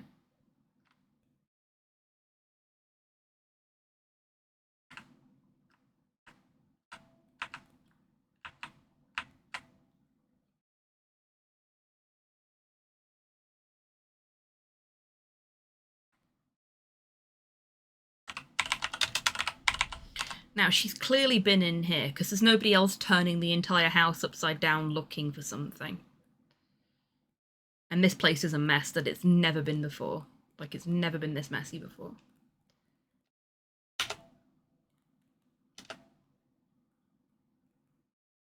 Curvaceous pattern on the carpet has been rudely interrupted by an assortment of discarded papers. Look, papers?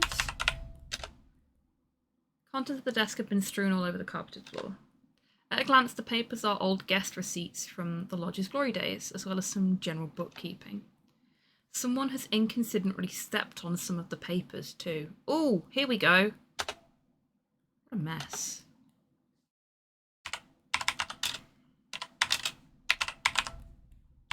Is it a shoe print? Is it in as a shoe? Yes, there we go.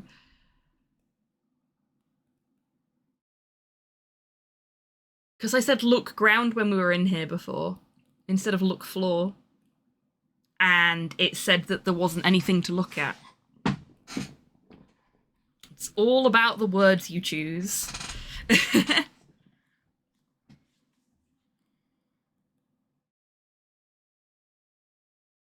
that's a sensible plan, Cyborg. If it's anything like the SFWs I've been to in the past, there's quite a lot of space, particularly in the evenings, where you can just remove yourself to if you do feel a bit overstimmed, whilst still experiencing what's going on. The newer venue was not as good for that as the older venue, but it was still good for it. Like, there's only a couple of places I can think of that really got sort of cramped at night, and that was purely because they were very, very popular, and because there was alcohol.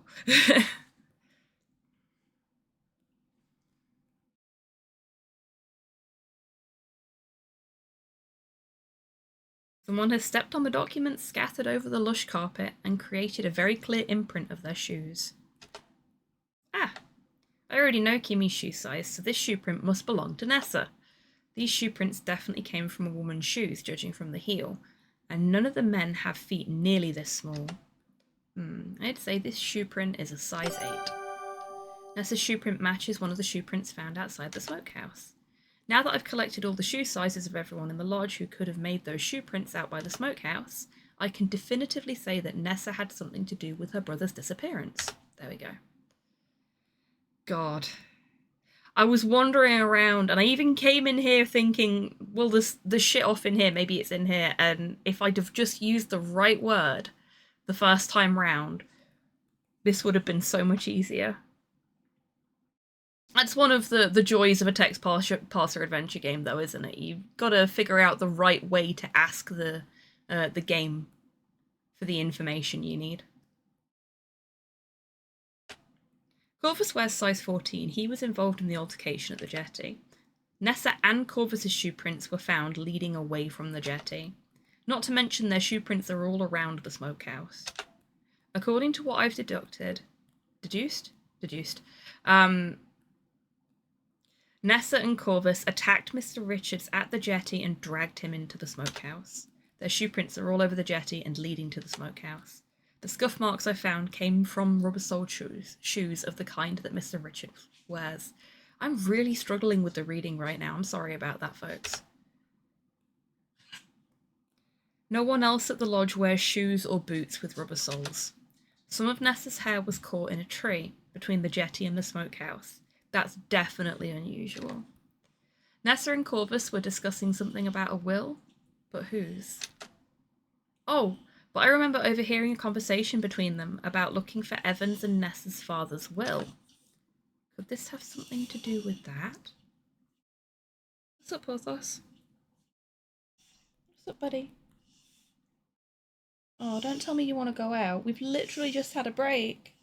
Your timing is impeccable. Give me a minute, baby.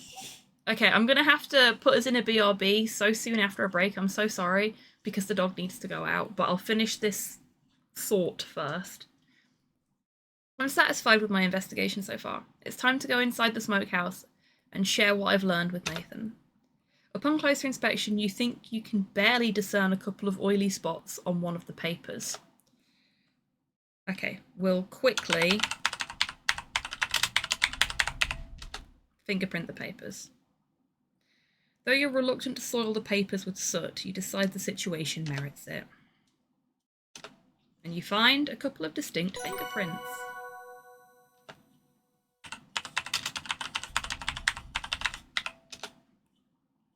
There we go.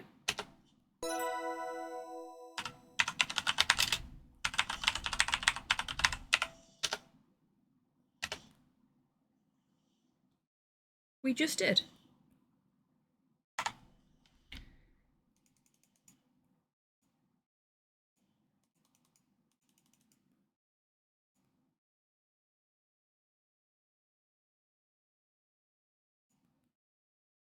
Oh, we have to examine them on the document, don't we?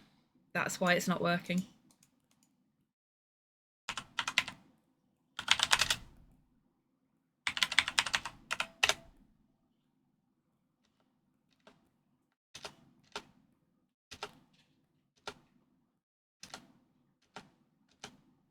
There we go.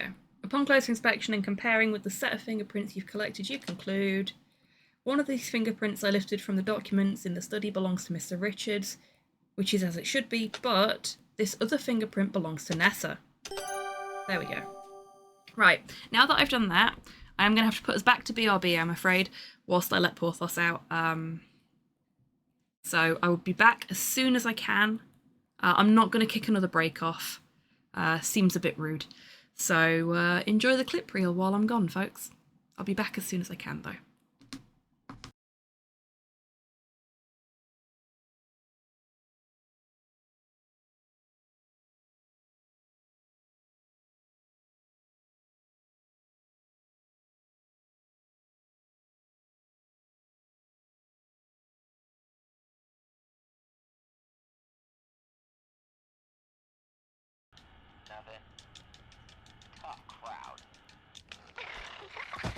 Did that work? Yes! Perfect.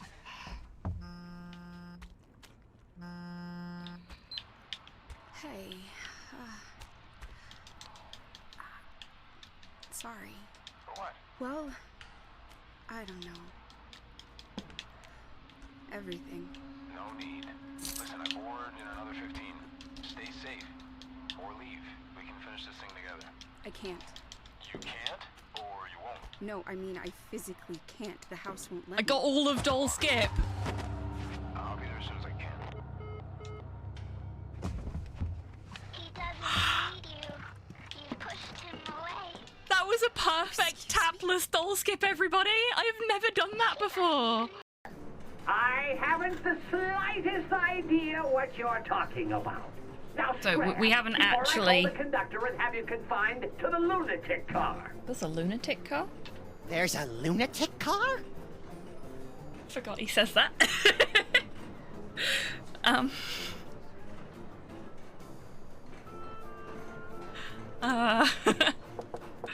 Who is it now? Feeling a little called out right now.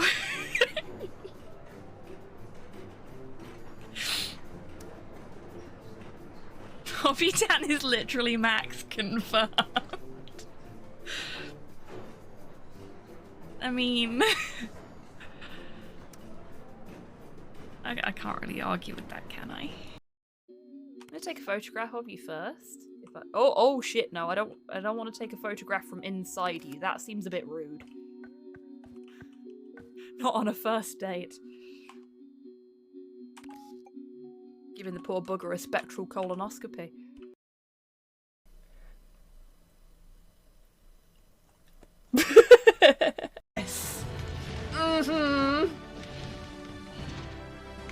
happy, Squig. Very happy, Squig.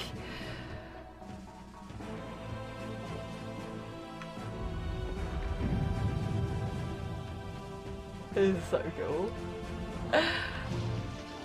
Oh yeah!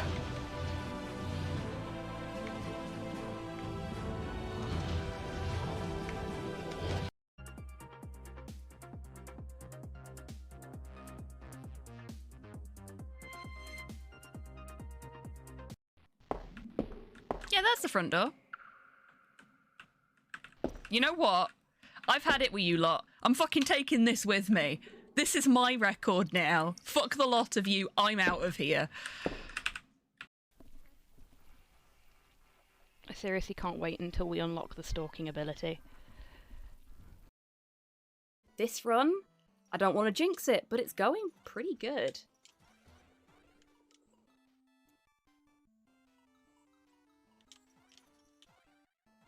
Oh no, no, no, no! Oh no!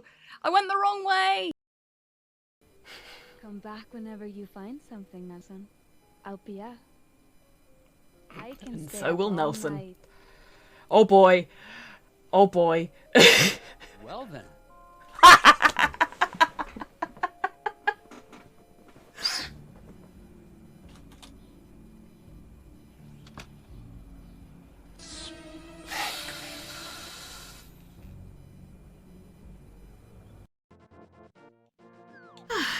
I'm back. Sorry about that, folks. Porthos now feels much better, which is good. I mean, on the plus side, the phone arrived as I was letting Porthos back in. So, I'm not going to get disrupted again today. Unless Porthos needs to go out at an inopportune moment again. So hopefully we can just get back on with the stream now, without any further interruptions or delays. Okay, let's go. Yay, fun. Yeah, I really want to play with it. Like, I need to plug it in and stuff. I've literally just taken the saran wrap off the box. But I'll save my playing with the shiny new toy for after the stream and the next break. But considering all my phone has done today, my current phone has done today, is idle. I've literally not used it for anything other than, oh no, I responded to a text from my mother. That's all I've used it for today. It's already coming up on the 50% battery mark. It's done nothing. So I think it was very timely that I've got that new one now. Because this one should have just enough energy in it for me to transfer all of my shit over to the new one. It's a sorry state of affairs, isn't it? Okay, let's go and have a chat with... No, we need to go talk to Nathan first. That was what we were supposed to do next. So go talk to Nathan in the smokehouse because we've got all the evidence for him now. And then we'll go and talk to the ranger again. Murdoch. Nathan, I have a theory about what's happened. To Evan. I'm listening. There are shoe prints all over the jetty, leading into the smokehouse. Yes, I saw those, but I have no idea who those could belong to. I do. I did a bit of detective work and learned that the shoe sizes of everyone in the lodge. You did? I certainly did. According to my findings, I've concluded that Nessa and Corvus dragged Mr. Richards off the jetty and into the smokehouse. That makes a lot of sense to me, Nancy. But where is he now? That's what we need to find out. You're absolutely right about that. Please let me take a look in here and see what I can find. You've done very well, Nancy. Maybe you can figure out where Evan is now. So far, I've come up empty-handed. God, don't tell me he's in that barrel. Please tell me he's not in the barrel. Please not another death. Thanks, Nathan. I'll try not to let you down. If you find anything of significance, let me know as soon as possible. Will do. Oh, one more thing. Yes, Nancy? Nessa seems to be desperately looking for something. I'm not sure what. She's made a mess of the study. There are papers all over. I think it has something to do with a will. I heard them talking about it in the parlour last night. A will? Come to think of it, they were discussing Evan's and Nessa's father's will. That was after dinner yesterday. I need to go talk to Jack about all this. Meet us in the study when you're finished here. You can tell us all about this Erstas will and the mineralogical report then. Good luck, Nancy. Good luck to you too. Okay, so the meeting is something that I wasn't supposed to know about until I'd found all the shoe prints, I guess. And that's the meeting that we're to talk to the detective, not the detective, the ranger afterwards. Okay, what have we here? Look, table. Let's have a look at the table first. Table is clearly used to prepare the meat before it's preserved. Countless cuts and scratches mark its surface, and it's stained by blood and ash. Colourful shards and debris cover the table. Look, debris? Why is there colourful shards and debris on the table? These jagged fragments of Jordan almonds found in the smokehouse are wickedly sharp. Those candy shells are like glass. I need to be careful with them. There were Jordan almonds in the little parlour where Corvus and Nessa were yesterday.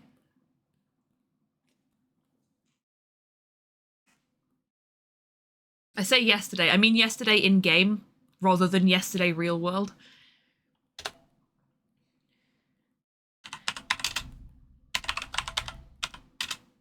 Get almond shards. You remove some of the Jordan almond fragments from the table, taking great care not to pierce your skin on the jagged pieces. Look under table.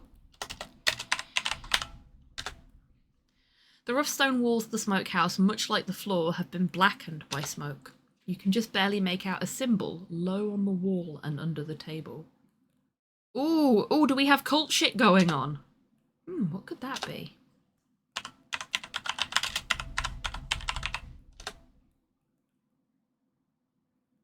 The symbol appears to be a circle within a circle. The smaller circle is copiously filled with the red substance. What red substance? Uh-oh. I wonder what the symbol is painted with. It's definitely not paint. Sticky, drippy red, bit chunky. Eek. Is it jam? Taste. Red substance. That doesn't look very appetizing. Oh, okay.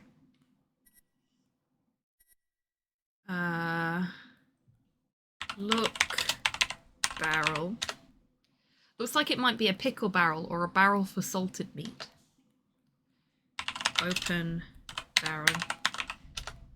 You certainly can't pry it open with your bare hands. There's no real need for me to open it. Okay. Look sack. I don't see anything noteworthy. Look floor. You see tiny glittery specks on the floor of the smokehouse. You can barely make out some yellow fibres on the floor of the smokehouse. I also see some crumbs. Examine floor. Thanks to your looper, you can clearly see that the yellow fibres on the floor of the smokehouse are from hempen rope. The fibres have broken off into small twisted strands, possibly caused by friction. What or who could have done this? Could it be that Mr. Richards was tied up here in the smokehouse? Uh-oh. You can also clearly see cookie crumbs on the floor. These look like crumbs from the cookies that Jack was baking earlier. I even see bits of jam.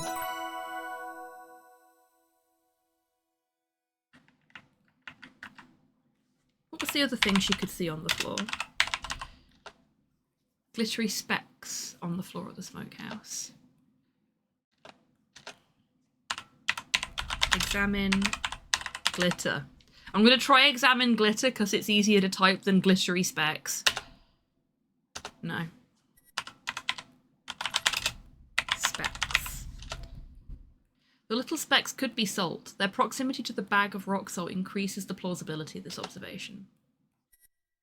Get specks. The minuscule specks are no larger than grains of sand. You can only see them because of the light hitting them. You can't pick them up. Taste specks. No, she won't do it. Examine table, because I've not done that yet. Jordan almonds.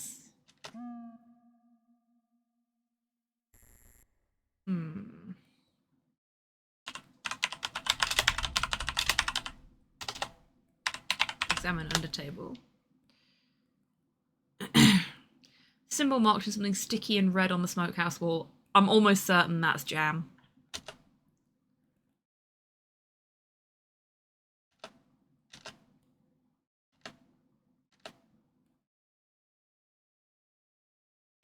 Okay.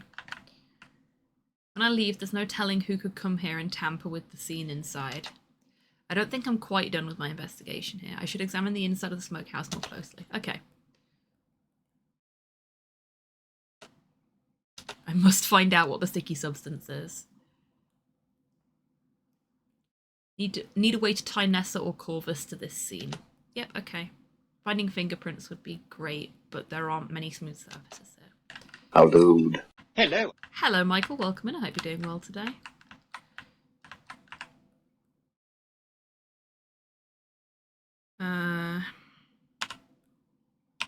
Examine substance. I think I already tried this. So let's try a get instead. Get substance. Why did I not get my G or my E there? Get substance. Okay, so we can't obtain the substance. What have we got in our inventory?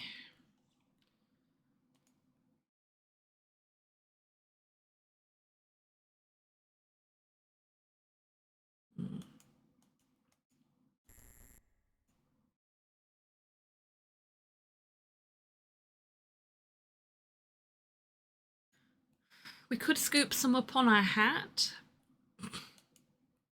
I was going to say glass, but I was looking at the hat and my brain was like, no, scoop it up on your hat. We could scoop some up in our glass, but then we can't use the glass for eavesdropping, I'd wager. So that seems like a bad plan.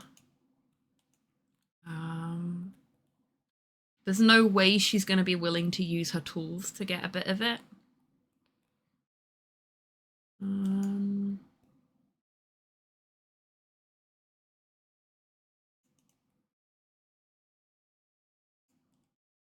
Inspecting the Jordan almond fragments through your lupa, you can see conchoidal fractures in the candy shell that remind you of the sharpest obsidian.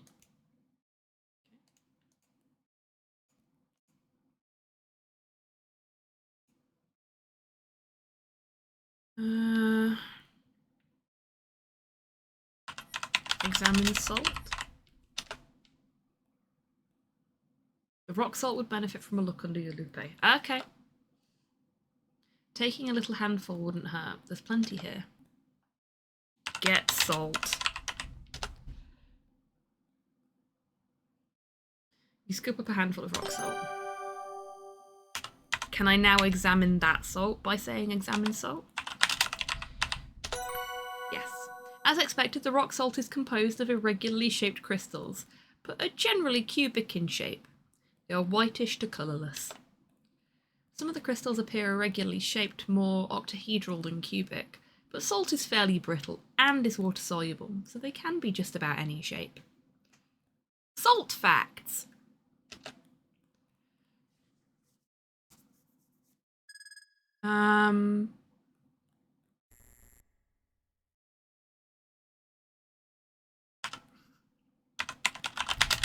Examine meat. They look incredibly appetizing to you. They do. The game is correct. They do look incredibly appetizing to me. I am hungry. I would love some sausages.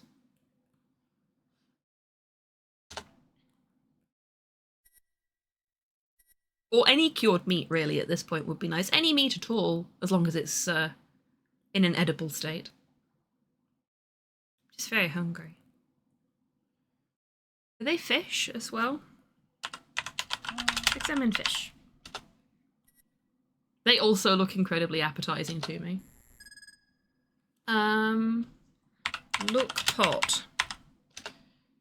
Large pot is probably used for some stage of food preparation, but you're not knowledgeable in these processes.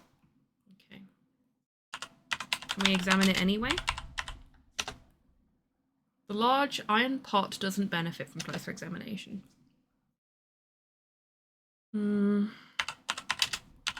Get fibers.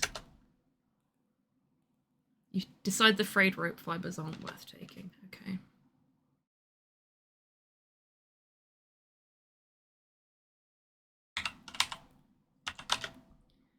I'm gonna look room and see if it gives us anything else to play with. Okay, so we've looked at the meat and fish, we've looked at the table, we've looked at the salt, and we've looked at the barrel and the pot.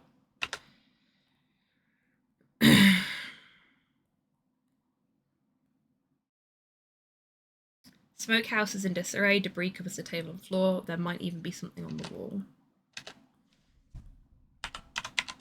Examine wall. And then she goes straight under the table.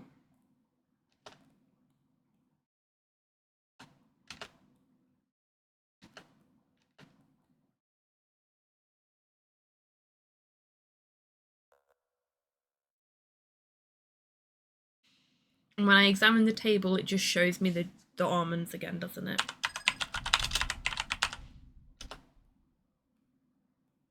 Yeah.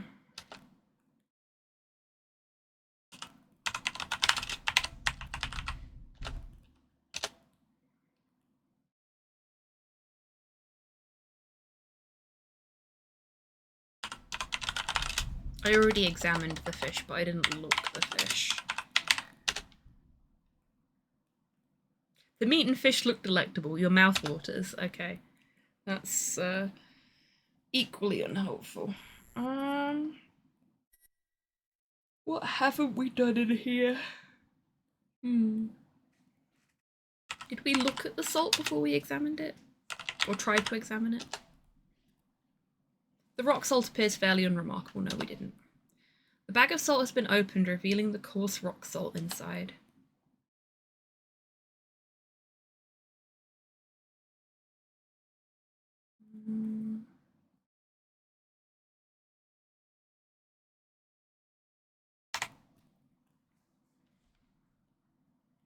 We already did this. But...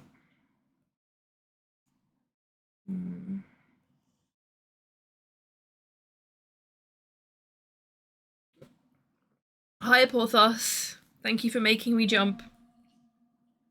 A fraction of a second later and I would have shot Iron Brew out of my nose. And it would have been all your fault. You need to work on your timing, little buddy.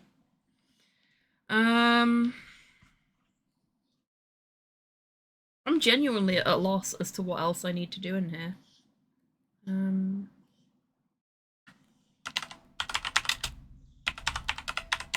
I use sample still?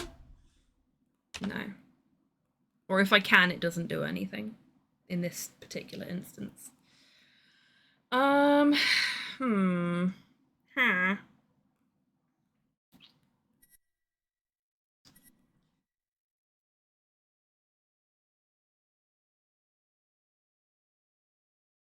I don't know.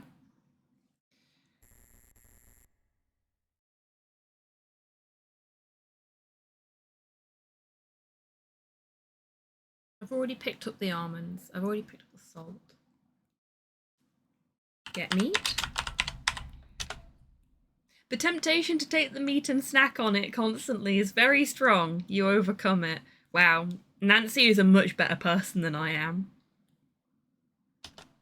Surrounded by that much tasty food, I would be going insane if I wasn't eating some of it. Hmm.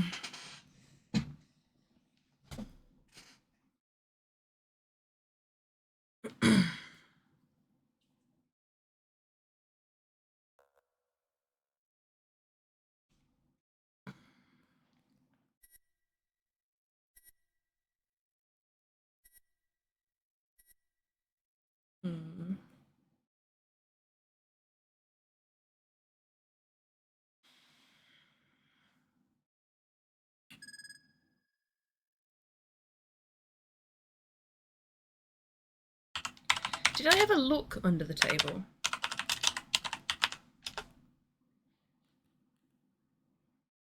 Rough stone walls at the smokehouse, much like the floor, have been blackened by smoke. You can just barely make out a symbol low on the wall under the table.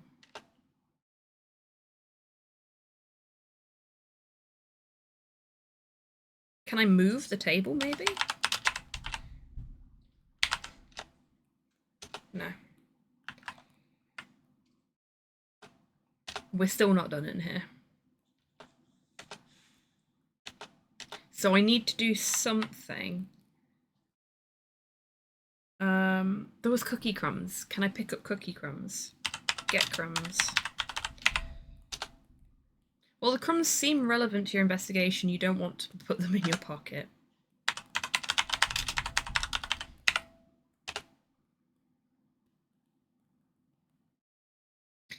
With the aid of the looper, you conclude that the crumbs are probably from the thumbprint cookies you saw Jack baking.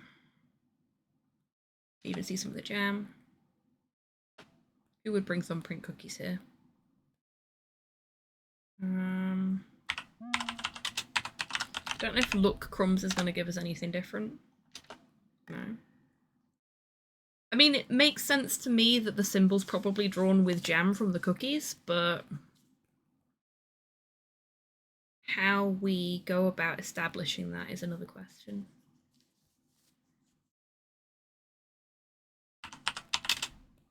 Get symbol. No.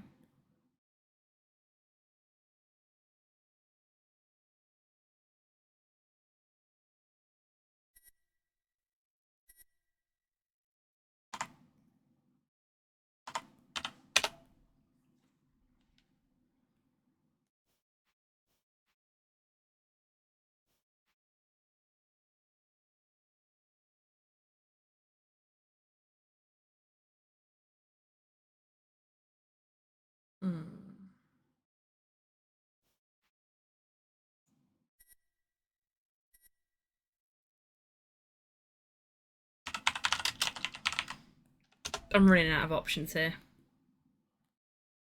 Oh, it worked. Seriously questioning your own judgment, you crane your neck toward the wall and stick out your tongue. You gingerly touch the tip of your tongue to the smokehouse wall.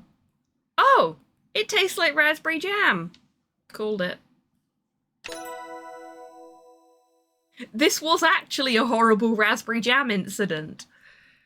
Finally, a real one as opposed to a euphemized one. Right, can I leave now? Don't think I'm quite done with my investigation. Ooh. Oh yeah, we need to find some fingerprints. Where would we find fingerprints in here? Table, pot, potentially barrel. Let's try the table. You don't think it would be useful to dust that for fingerprints, okay? Fingerprint pot. Large pot is already blackened and caked with ash from years of smoking meat. Trying to acquire prints from it would be fruitless, okay? Fingerprint. I mean, it doesn't look like it's caked in ash, but I'll take the point. Barrel. Fingerprint. That's not how you spell fingerprint. Wall. Fingerprint. Floor. I am running out of things I can conceivably fingerprint in here. symbol? I mean, it's sticky jam, so this seems like a bad plan, but no, okay. Fingerprint almonds? You carefully dust the Jordan almond fragments for fingerprints. Okay, this is silly. Amazingly, you're able to recover a partial fingerprint from one of the larger pieces of Jordan almond.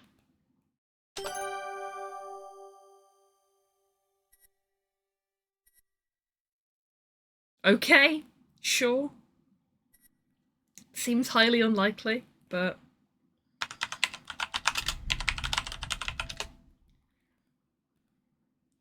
Inspecting the Jordan almond fragments through your lupe.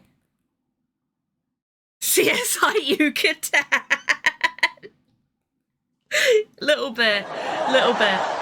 Like, genuinely, the forensic investigation in this so far has been very enjoyable, but there's been a couple of bits this specific part of our playthrough where I've just been like, okay, we're gonna put the forensic scientist in the box, and they're not coming out until we're done with the game.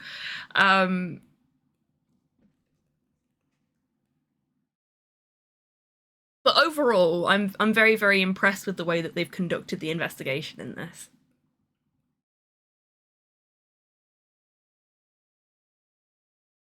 But I don't...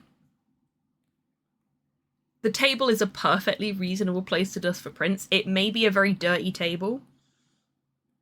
But that doesn't mean that it's not a possibility. And the same goes for the pot. If it's covered in ash stains, then there's a likelihood that you can actually just see the fingerprint without having to dust for it.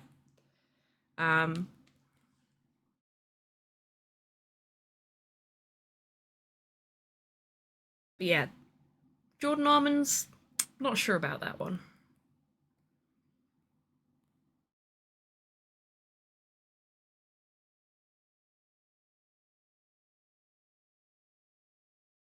Quite happy to be wrong.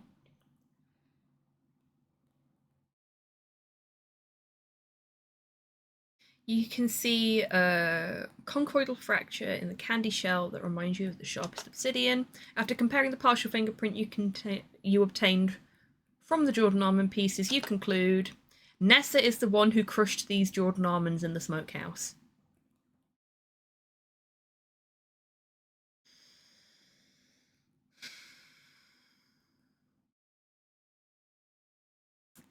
Okay. Okay.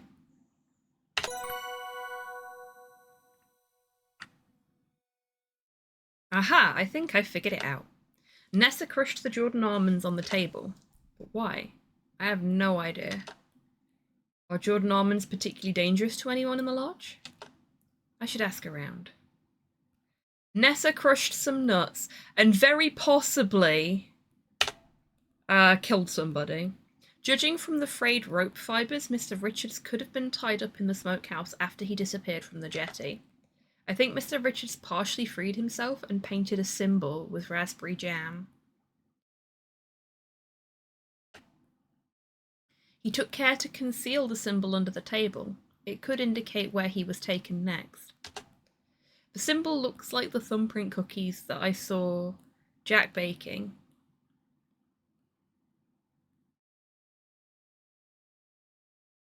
And their middles were filled with raspberry jam. Oh, it's a circle within a circle. It's just that the inner circle has dribbled onto the outer circle. Okay, yeah, I understand. I remember Jack saying that Mr. Richards likes to stash the cookies in his pockets. And if I did find cookie crumbs on the floor in the smokehouse, the symbol on the wall of the smokehouse is clearly made out of Jack's thumbprint cookies. There are cookie crumbs all over the floor, and the jam is definitely Jack's raspberry jam. Maybe Jack or someone else would know what this symbol means. I should ask around.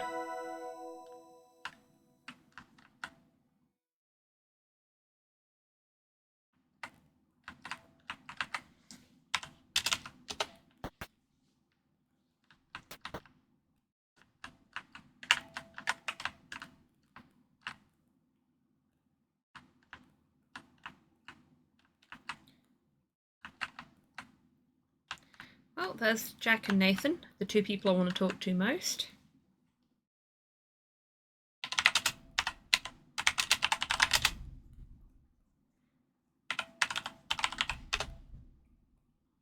Oh, I typed ask wrong and didn't notice.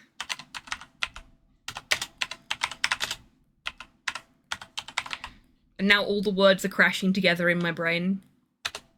There. Jack, I saw a strange symbol in the smokehouse. I think Mr. Richards was kept there for a bit before being moved somewhere else. Was hoping you'd know what the symbol means. It's a circle within a circle. The innermost circle is filled with red. Red? You mean like blood? Oh, I'm sorry, I didn't mean to scare you. The red colour is actually raspberry jam. Well, why didn't you say so? Phew. The symbol is painted with raspberry jam and is kind of round. Reminds me of the thumbprint cookies I baked for Mr. Richards. He can never remember the Swedish name for 'em. Hallongrotta. I'm sorry for any Swedish folks in chat if I just butchered that.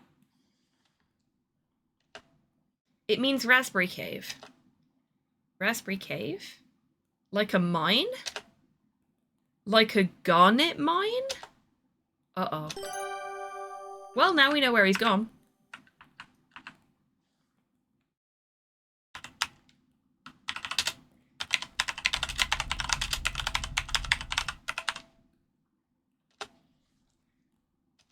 I have plenty compelling to say about the smokehouse.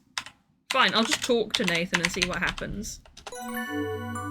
You breathlessly tell Nathan and Jack your theory about what happened to the smokehouse. In the smokehouse, ending with your belief that Mr. Richards was taken to the garnet mines. You think Mr. Richards was taken to the garnet mines?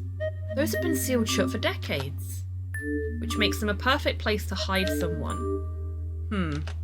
Uh-oh. We should drive out there and check, just in case. I agree. It'll take some time to prep the automobile. To the carriage house. La. I'll meet you there. I'm going to fetch Ranger Murdoch.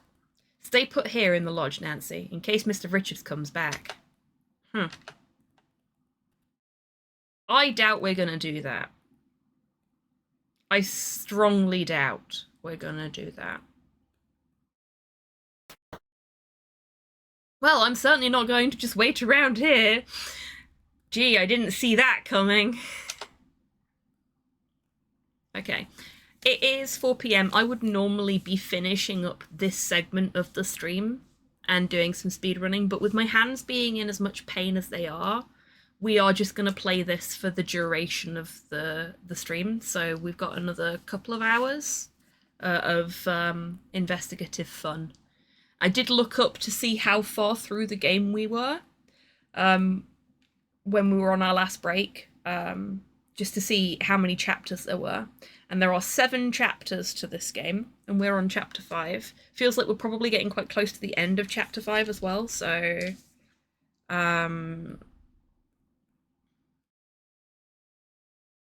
we may even be able to get this finished today. Wouldn't that be a thing? I'll convince Jack and Nathan to take me with them. They'll need all the help they can get. But before I head out, I should check in with the other folks in the lodge.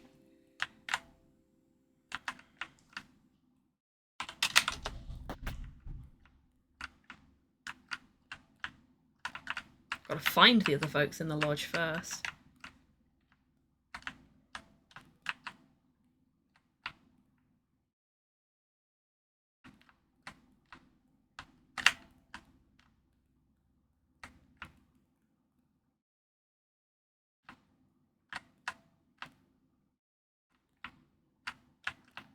One of these days I'm going to walk into one of the bathrooms and there's going to be someone in there.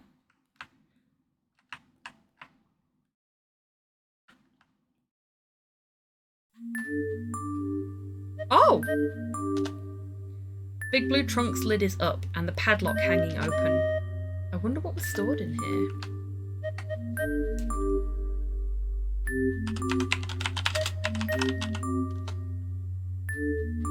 You peer into the blue trunk. There are some old, threadbare linens lining the interior and obscuring the trunk's bottom. But by methodically feeling around inside, you discover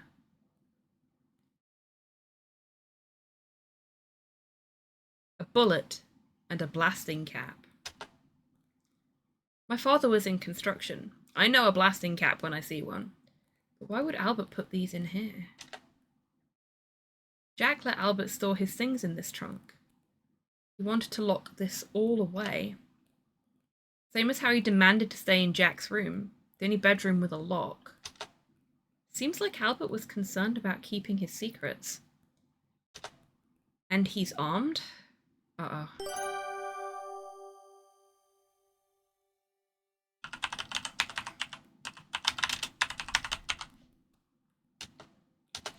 Okay, we can't fingerprint the trunk. Maybe I should take a closer look at Albert's room. I think you should. What's happened here? Albert's room is a mess. Clothes are hanging haphazardly in the wardrobe. The wastepaper basket is stuffed full of papers. And all of his luggage is gone.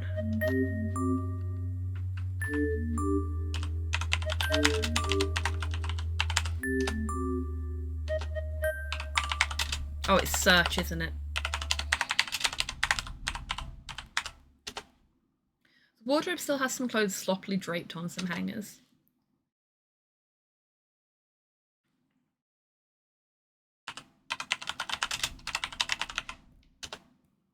You methodically check all the pockets in the garments that Albert left behind. In the last jacket pocket you find a train ticket stub.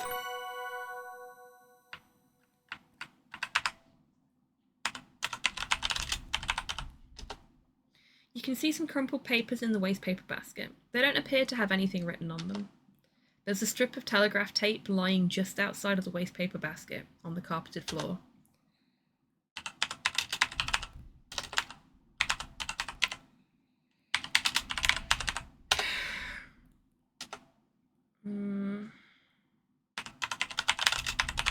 I guess we're not taking it with us.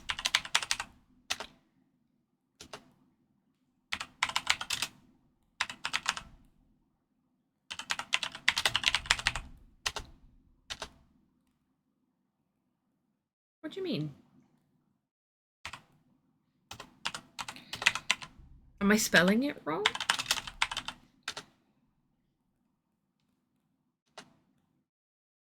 Oh, it's tape, not paper. That was the problem.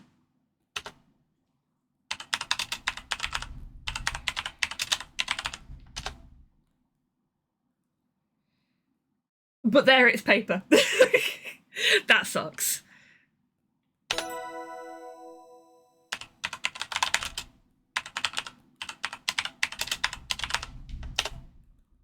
Telegraph tape reads as follows. Carl L. Proceed to Sulocks with package. Deliver package by 3 a.m. Await further instructions. Well done in crimson. Well done in crimson? What could that mean? And who on earth is Carl L?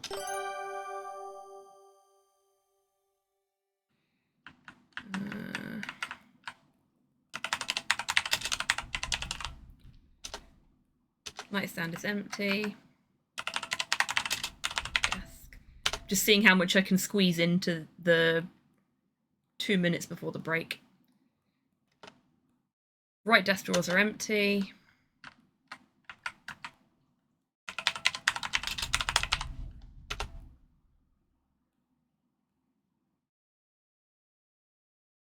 See a cigar butt in the upper left drawer. Get butt. I don't know what we're going to need it for, but if it's saying it's there, we clearly need to take it for some reason. Look. Book. The geology and mineralogy books look as good as new. Get books? Those are Albert's books. He wouldn't appreciate that. Yeah, but he's gone. He doesn't give a fuck. He's not used those books at all. Okay, now that's where we were before. That suggests that I've missed something in Albert's room. But we don't have time to check until after the break. So now is a great time, everyone, to grab a drink, grab a snack, have a stretch, get some fresh air, all that good stuff, and I will see you in 3 minutes after the break. BRB.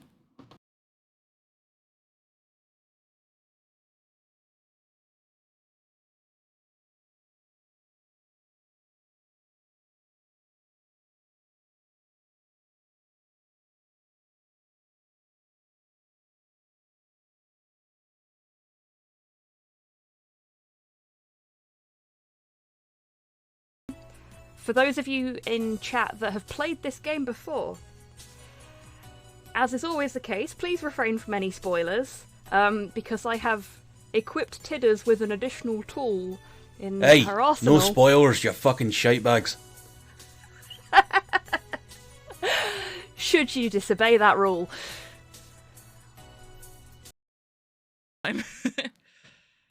Blood should only be in my hair when it's somebody else's. I shouldn't have said that on stream. Nope. Wicked. Oh, there are other doors for me to stab. There's a phrase I never thought I'd say. Gonna go stab a door. There we go. So, nope. Nope. No.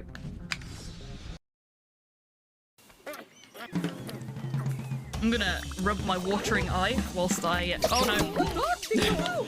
Do not rub your eye during the speedrun.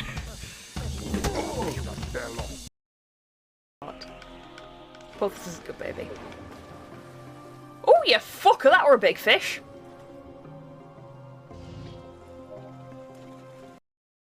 Look, it was an accident. I don't do it on purpose. Unless I'm being paid to. Casual genocide. Look at the new weird medieval guys, everybody. Behold. It's cats organised neatly meets dogs organised neatly. Beautiful. Glorious. Perfect. I love them. Spotty, let's move. And please, try to contain your excitement a bit. No, don't, Spotty. Don't let anyone drag you down. You be as excited as you want to be, mate. Lovely dog. Owes me a pint. Yeah, that works.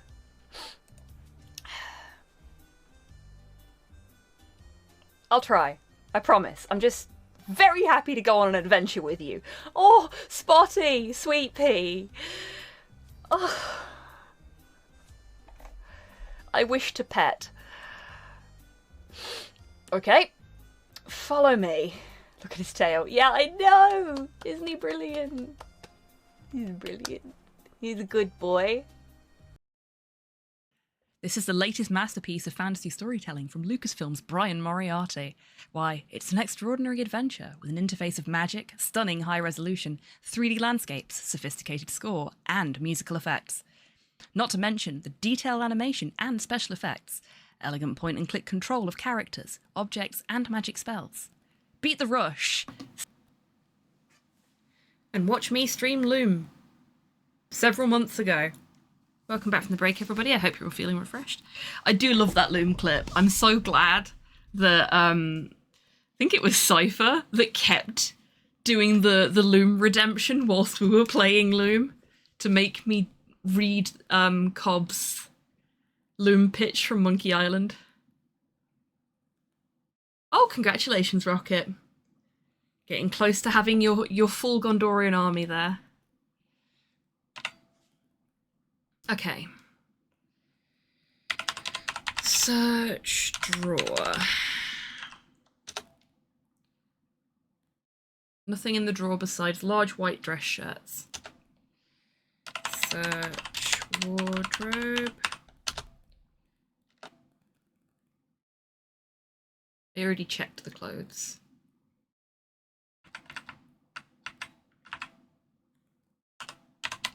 Examine books.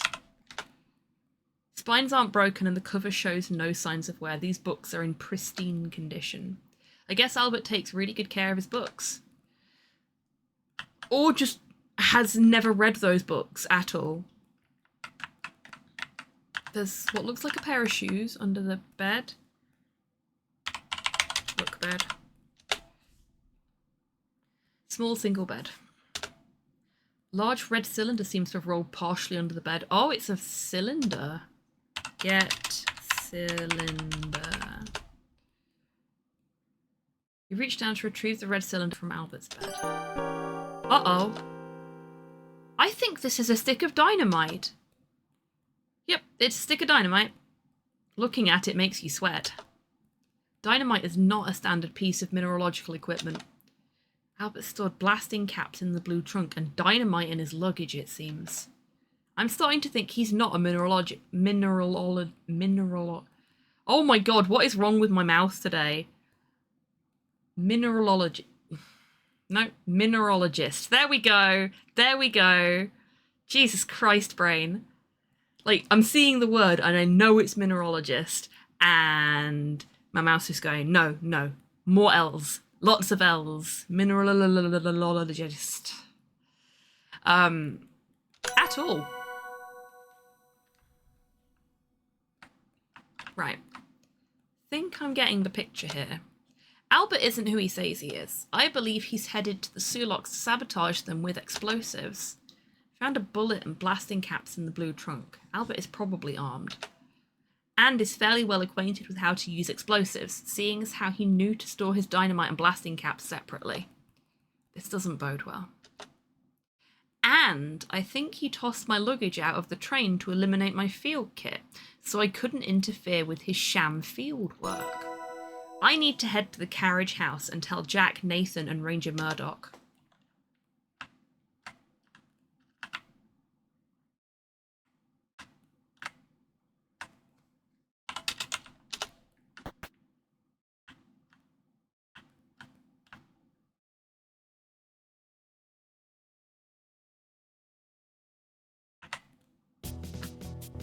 Oh. What's this? The double doors have been thrown wide open. You can see Ranger Murdoch and Jack inside the carriage house. They look nonplussed. Jack, what's going on? The automobile's gone, Nancy. I can see that. Someone must have picked the lock on the driver's side door and made off with it. I think Albert's stolen the automobile. You hear a rumbling. Is that thunder? Nope, that's Nathan. He went and got his automobile. Tell me what you know on the way. Time's a-wasting. Let's go. Right. It's going to be a bit of a tight squeeze and a bumpy ride. It's actually Evan's father's old car. I've managed to keep it running decently well, though. The shocks are pretty stiff.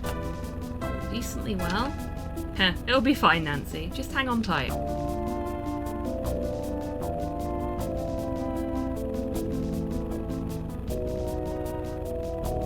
You all pile into Nathan's automobile and head for the mine.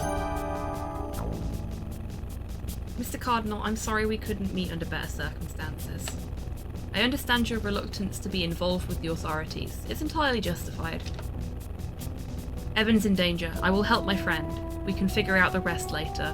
Okay, can we just take a moment to appreciate the Mountie just being a nice guy and understanding why it is that the native people of Canada probably don't want anything to do with the white arseholes that turned up later?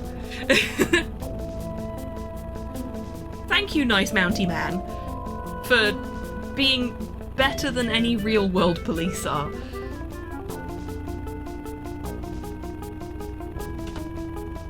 I will safeguard you from any consequences of going off reservation, I promise.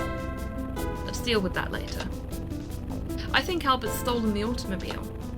You do? What makes you think so, Nancy? Albert's luggage is gone, and his room is a mess. It looks like he left in a hurry. Albert had so much luggage, and Jack said it was very heavy. It sure was. There's no way he could have handled all that luggage himself unless he took the automobile. I think he's driving it to the Sulaks to destroy it. He began... he's not a Belgian mineralogist... I'm doing it again. He's not a Belgian mineralogist at all. He's a German spy. And his name might actually be Carl L. Carl L? Where did you hear that name? I found his telegraph tape and a stick of dynamite in Carl's room. And I found a bullet and a blasting cap in the blue trunk where he was storing some of his things. I think Carl is highly knowledgeable about explosives, armed, and dangerous. Fantastic detective work, Nancy. We need to notify the appropriate authorities and follow up on this imminent threat. Oh, also, I think Albert's got a gun. He's been storing bullets in the blue trunk. And he's knowledgeable with explosives. He was storing the blasting caps and dynamite separately. I think you're dealing with a professional saboteur. One that's armed and dangerous. Got it. I'll keep all of that in mind when we confront him, Nancy. Thank you. Please be careful. I will. I'll tell you how it goes when we meet again. Mr. Cardinal, could you please drop me off at the train station? I can send an urgent telegram for reinforcements. We'll have rangers at the Sulaks as soon as possible. Of course, but first, to the garnet mines. They're closer. Good idea. Telegrams travel faster than any automobile. Albert will take some hours to arrive at his destination. Nathan stops his automobile as close to the garnet mines as he dares. The ground is rugged, and any roads leading to and from the area have fallen into disrepair many years ago. A bit of stealth is imperative as well. It wouldn't do for Nessa and Corvus to be alerted to your presence. The consequences for Evan could be dire. You and Jack watch Nathan turn the automobile around and head for the distant train station. It's all up to you now. Excellent job. Kudos on your thorough investigative technique. Now, it's said that at the end of every chapter so far, so I'm guessing that we've done all of the things that we're supposed to do, not just the things that we need to do to progress the story, which is good. We'll see how that goes. The mine entrance has been blasted shut. This can't be where Nessa and Corvus took Evan. Oh no, my theory's wrong. Nancy, wait a minute. This is the closest entrance to the mine. They were on foot. Not to mention, this is fresh rubble. Most likely, they did use this entrance, but the entrance collapsed after them. Abandoned mines are dangerous places. We have to be careful. And we're on to chapter 6. There we go. How are we going to get in? Dunno, but I'm going to grab that shovel and start digging. Okay, so I can see a couple of things that are probably going to come in handy here. Jack starts digging at the rubble at the mine entrance. I've got to help Jack with this. Game is auto-saved, wicked. Now, I don't know, maybe I should have picked up the blasting cap. Though, it did say stealth was required. And blowing the entrance back open is not stealthy, so maybe not.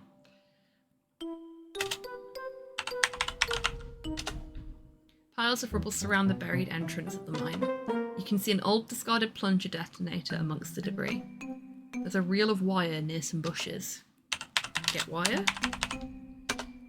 So I knew what I wanted to pick up there, but I didn't know what the game was going to have called it, hence me doing the look command first. This wire would be useful if I could rig up an explosive to clear the rubble. But I don't think I have the necessary materials, and I don't see everything I need here. Maybe there was something back at the lodge.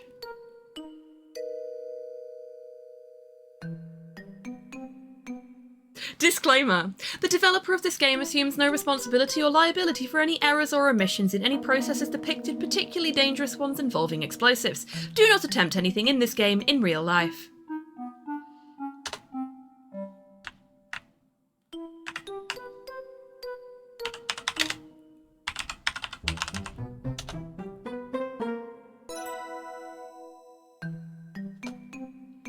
This wire would be useful if I could rig up an explosive.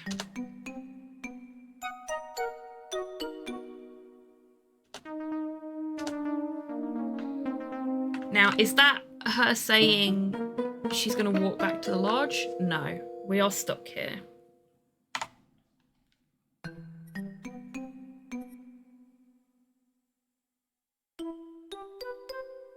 Ah. Okay. Okay. I think I see what we've got to do here. Because the game has been very, very good so far about going, no, you're not done here yet. You should probably stick around until you're done here. And it didn't do that to me when it came to Albert's room and the blue trunk after I'd picked up the dynamite. But I did pick up the cigar butt straight away. So, I think we're going to use the cigar butt as a makeshift blasting cap. I'm not sure how that's gonna fucking work, but we've seen the disclaimer, so I guess it's time to brace ourselves. I don't think we can use combine in this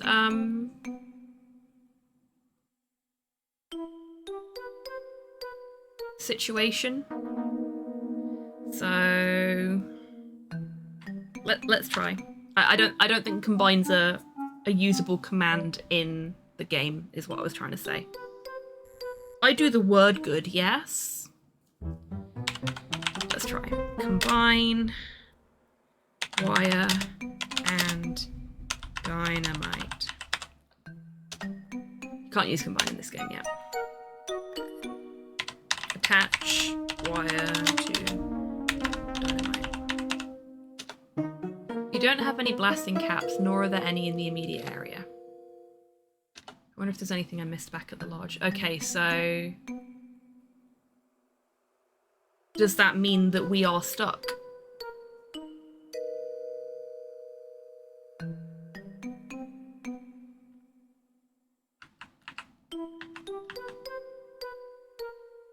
Because I didn't pick up the blasting cap. That would be really mean. I've lauded praise on this game for being inspired by but not like Sierra games up to this point, and I would be very, very sad if it turned out to be otherwise now.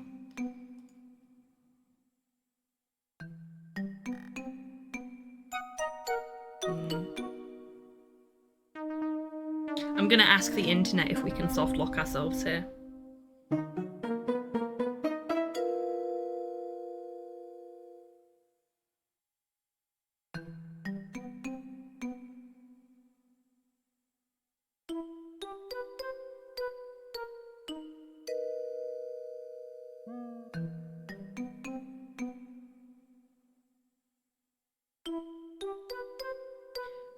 Excellent, okay. You cannot softlock yourself here. There are two ways to get into the mine. Hey, Fart Bubbler, welcome in. I hope you're doing well today. One of them does require you to have picked up the dynamite and the blasting cap in the previous chapter. That is apparently the quickest method, but is also the most complicated.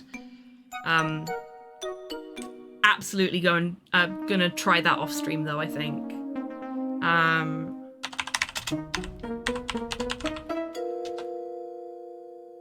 But the way we're gonna do it is this way. The old-fashioned way. This trowel is all I've got, so let's make the best of it. You and Jack laboriously dig for many long hours. Eventually the two of you manage to clear away a small hole that leads into the mine. Jack has gingerly lowered himself onto the hard rocks. He winces in pain.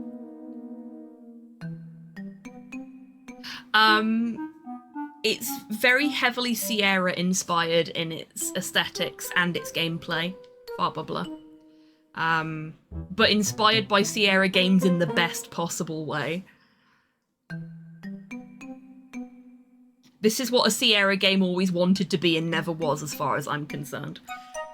Which may sound a little harsh, but I have no love for Sierra games. They are too cruel. Too moon logic-y and too cruel. Fighting words. I'm a LucasArts kid, what can I say? Always will be. Monkey Island is in my blood. cut me and I will bleed grog. Maybe even grog light.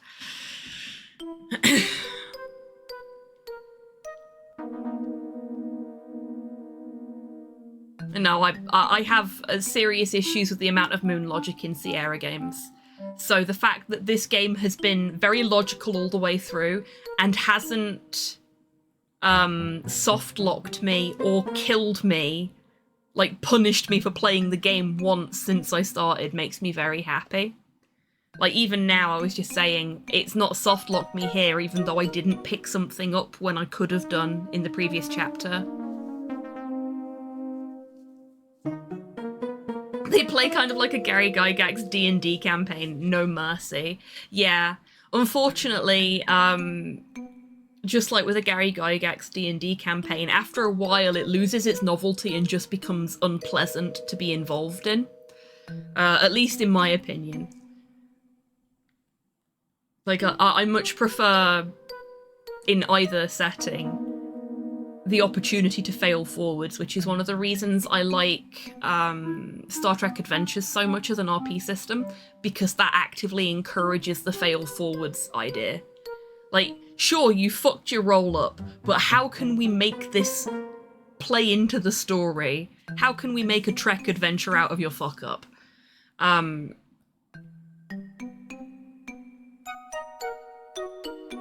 And I like that this does that as well. Like, you don't have to do everything, but if you do everything, you get rewarded. And never use that system. It's very good. It's very, very good. Lots of fun to be had with it. And there's so much fan content for it for, like, lesser known or lesser seen races throughout the star systems as well. So there's loads of stuff that you can dig into there. There's even a solo RP campaign called Captain's Log that uses the same system, that does exactly what it says on the tin. So if you wanted to do some solo Star Trek RPing, you could write your own Captain's Log. I've been thinking about doing a Captain's Log campaign for my character from Slow's multiplayer Star Trek Adventures campaign. They're not the captain, but they would keep a log of all of their events, so I was thinking about, like, fudging it a little bit to be able to use Captain's Log for their for that character as well.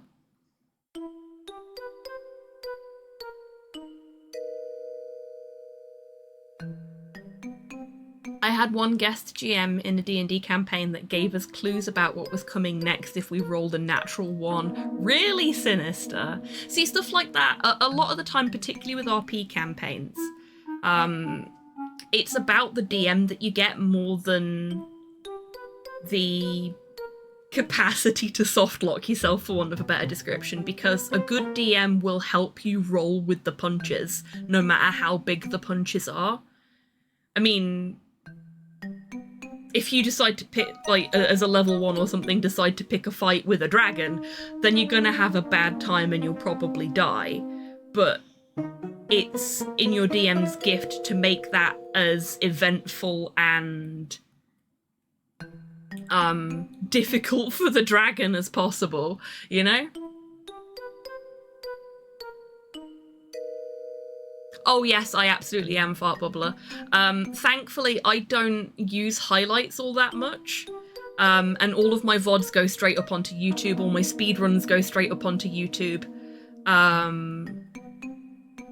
So I am not really impacted by it in the way a lot of my speedrunner friends are. And I've not been streaming for long enough for me to have a big backlog of highlights either. Like, I don't even have that many clips in the grand scheme of things because we're not a very active clipping channel. Particularly not these days, which is fine. I'm fine with that. I know you folks will clip things if you think they're worth putting in the clip reel, as it were. But yeah, no extra work for me on that front, thankfully. I'm finished, Nancy. I've hurt my back pretty bad. Right, so I bet if we hadn't forgotten to pick up the blasting cap, we'd have been able to have Jack come with us for the next part. So it's going to be interesting to see how this plays out from here. I can't dig anymore. We should sit tight and wait for the others to get back. Evan's in danger. We can't wait. I can fit through this opening. I'm going in after Evan.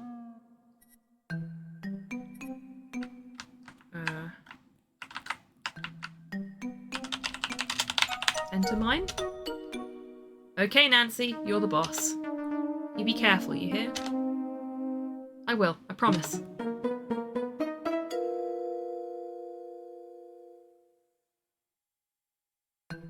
Wait, before you go, it's gonna be dark as night in there. Darker even. Take this lantern. Jack lights the lantern and hands it to you. Or just pulls a fully lit lantern out of his fucking pocket. That works too.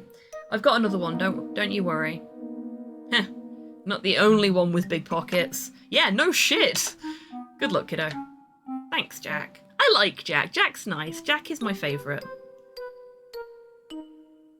Oh, bless you, Fart Bubbler. Thank you for your service. I'm sure there's a bunch of streamers that have been really appreciative of you doing that. Yeah, I tend to put every stream that I do up on my YouTube immediately after the stream finishes, unless I'm really tired and then it goes up like a day or two later. But I'm really up on my archival of my stuff, so I don't lose any of it. You squeeze through the small hole in the rubble and enter the mine. Oh, wow! Seeing the lantern's light reflected brilliantly on the thousands of red crystals embedded in the walls, you're suddenly reminded of why you travelled to Crimson in the first place. If the situation wasn't so dire, you'd be dazzled by this cave of natural wonders. Instead, the red gleams look like blood is beading on every surface, just waiting to fall. You shiver. Toronto feels like it's 1,000,000 kilometres and 1,000,000 years away. Oh dear, it's so dark in here. Need to figure out which way Nessa and Corvus have taken Mr. Richards. If, indeed, they came this way at all. I appreciate that the game auto-saves for you as well when you get to new chapters. Oh wow, check this out. Now, you folks know I am a sucker for great work with a limited colour palette. And this is great work with a limited colour palette. This is so good. Like, you've got just enough information to be able to discern what's going on. Oh, I died! You slip and fall into the distant, jagged depths of the mine. I was getting so excited about how pretty everything was that I slipped and fell. Yay, we got one of the other deaths. A slip of a girl. Too bad you're not the gumshoe you thought you were. Be more careful next time. Okay.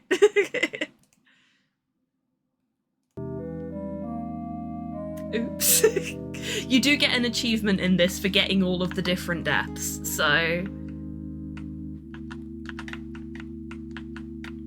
I mean, to be fair, the other times it's done that to me, I've gotten plenty of warning beforehand that I can get myself killed if I'm not careful. So I'm not mad about that. And, you know, we're in a cave, we can barely see where we're going, we've just complained at how dark it is.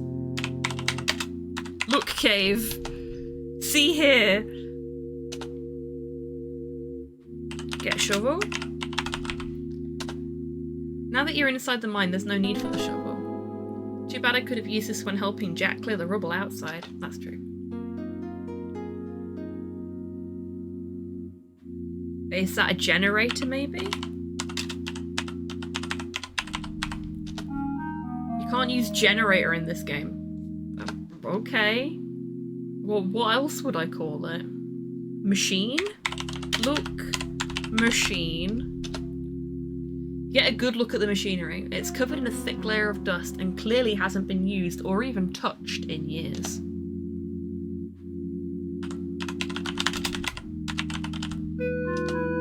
From what you can see in the lantern's light, the machine consists of a hopper, a pair of flywheels, and other bits you can't identify. Looks like a jaw crusher. It would coarsely grind up the garnets, but more processing is required to grind them fine enough to be sold as an industrial abrasive. Right. You also see discarded rocks of various shapes, sizes, and colours scattered on the floor under the machine. Garnets get fed into the hopper, the flywheels are turned, which activates some kind of grinding mechanism. Then the ground rocks empty out into this bucket placed underneath. Look, bucket. A metal bucket has been placed under the machine, apparently to catch the results of its processing. This is where the jaw crusher produces the smaller coarse garnets. There are still some in here. Get garnet. Now we just need amethyst and pearl. And Stephen. You take some of the coarsely ground garnets out of the bucket and into your pocket. Yay, we got rocks. There are variations in shapes and sizes in the coarsely ground garnets. Without my lupe, this looks like large, rust-coloured gravel. But with the lupe, these still look like small, beautiful gems.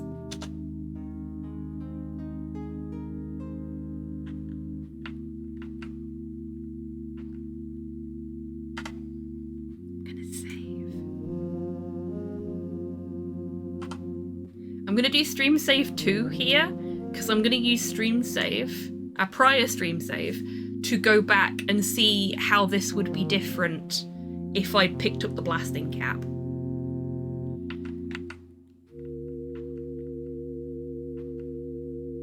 I am so scared of falling off the edge again.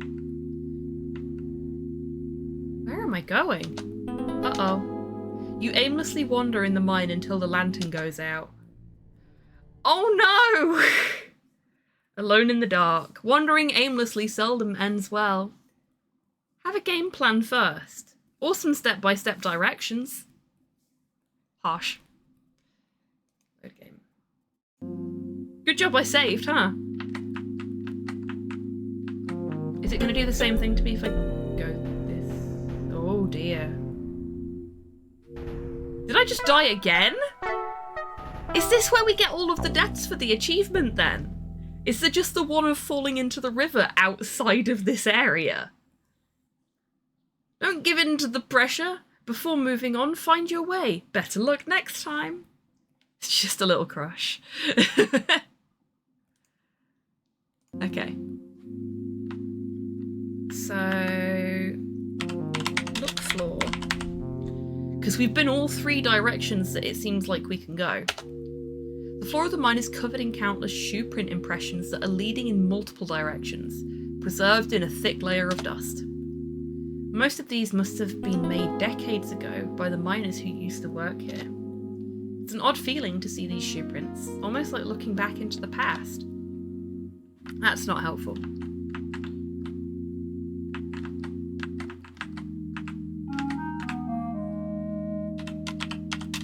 Can we talk to Jack? Jack's not here to talk to. Okay.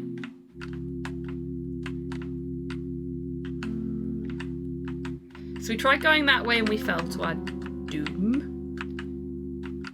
We tried going this way and our lantern went out. We tried going this way and we got crushed by rocks. Can we go up here?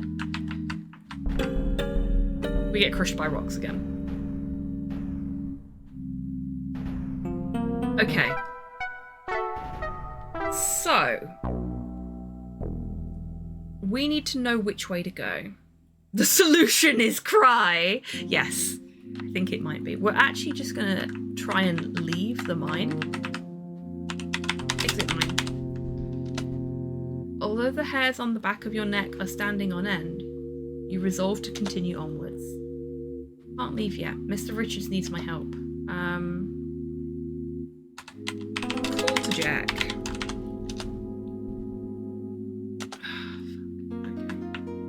Sorry, I was going to ask Jack for which way to go.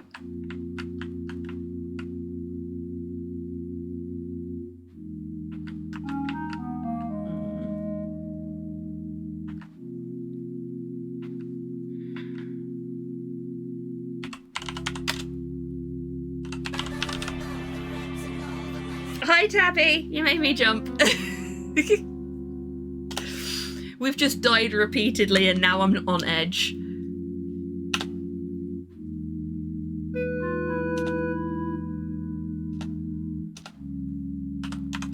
Hope you're doing well today, friend.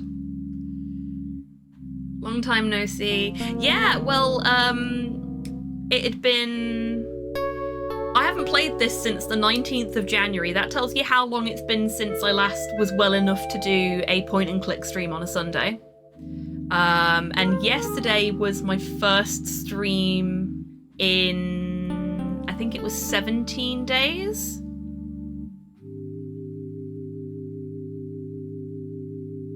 Oh, is it heckin' windy where you are as well? It was that bad this morning here that all of our bins got turned over. Like, they live next to the house.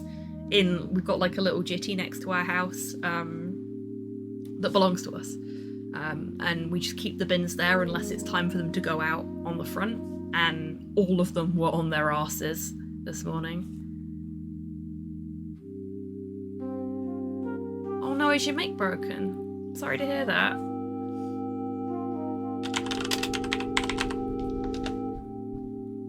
The floor of the garnet mine is covered in dust and rock particles. That, plus the lack of wind and weather, has kept dozens of sets of shoe prints looking as fresh as the day they were made.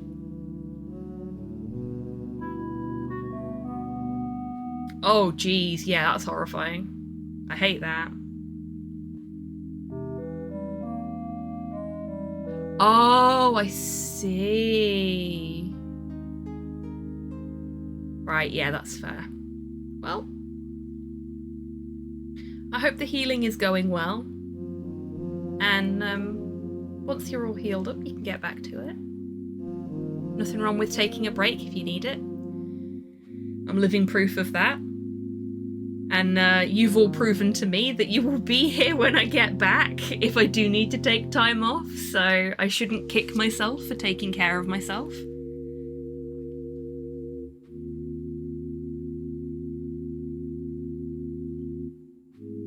It sounds like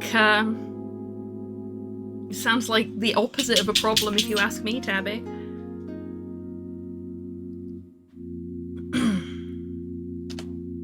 The shoe prints still look very clear, but are covered in dust like everything else.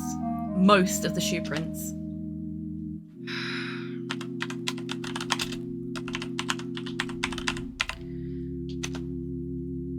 Aha! Here are some pointy-toed size 14 men's dress shoe prints. And impressions made by size 8 women's shoes. And size 12 men's boots. I recognise this tread pattern from Mr. Richards' other boots. The 3 sets of shoe prints are the freshest after all. Now, I need to track these shoe prints and discover where they went. They didn't head up this path. They kept moving eastwards. Okay, assuming that by eastwards she means what I would consider east, then that means this way? Well, we didn't get lost in the dark this time, so I guess that worked. Loving the classic EGA vibes. Yeah, this game is very, very good for evoking the feel of classic Sierra games. But not in a... Okay, so we've already had a shots fired moment, but I'm going to do it again anyway. I'm saying something controversial yet brave. This is better than Sierra games because it doesn't punish you for wanting to play the game. The only time it's punished me thus far has been when it's warned me that it's going to punish me if I don't stop being a brat. Cancelled and reported, actually, I agree. Which was her going, oh, I best not get too close to the river, I might slip and fall in, and me going, let's do some science, shall we? Because of course I fucking did. And me wandering aimlessly in this cave system and getting myself killed repeatedly, instead of taking the hint that I needed to do something in the room I was in to figure out which way to go. 643 page call out post being written as we speak. Yeah, that's fair. And it'll all be true.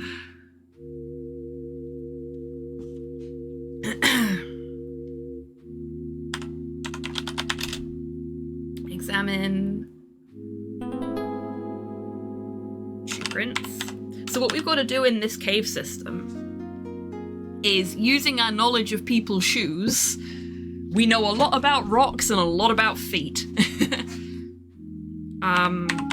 We've collected the shoe prints of every character in the game, or like the shoe sizes and some shoe prints.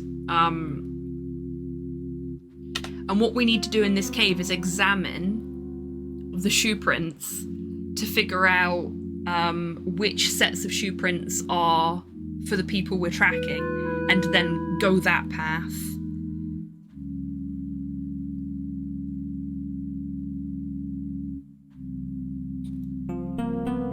Sounds creepy when you put it that way. What sounds creepy when I put it that way? I say things and they don't stay in my head for very long when I'm streaming. Oh, the fact that she knows a lot about feet. Collecting all the character shoes. Well, it was kind of creepy, to be fair. She's supposed to be a geologist or a mineralogist, and she spent more time collecting fingerprints and shoe prints and inspecting corpses for signs of poisoning than she has actually doing any geology. I think she's in the wrong line of work. Geology, shoes, basically the same thing. I know, right? It's all just looking at things under a microscope when it comes down to it. No fresh shoe prints heading up this path. Back to the main path. What's the main path? What's the main path?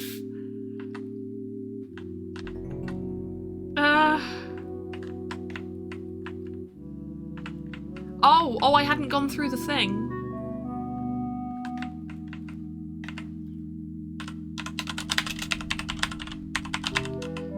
So is it, oh.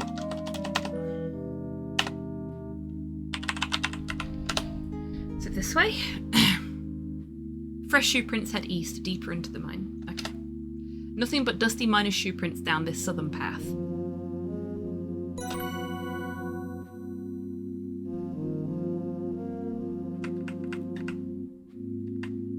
Is that because I was standing at a fork in the road, as it were?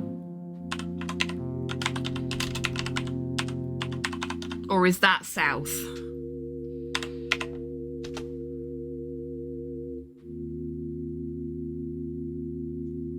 Nessa and Corvus's and Mr. Richard's shoe prints lead down the eastern path.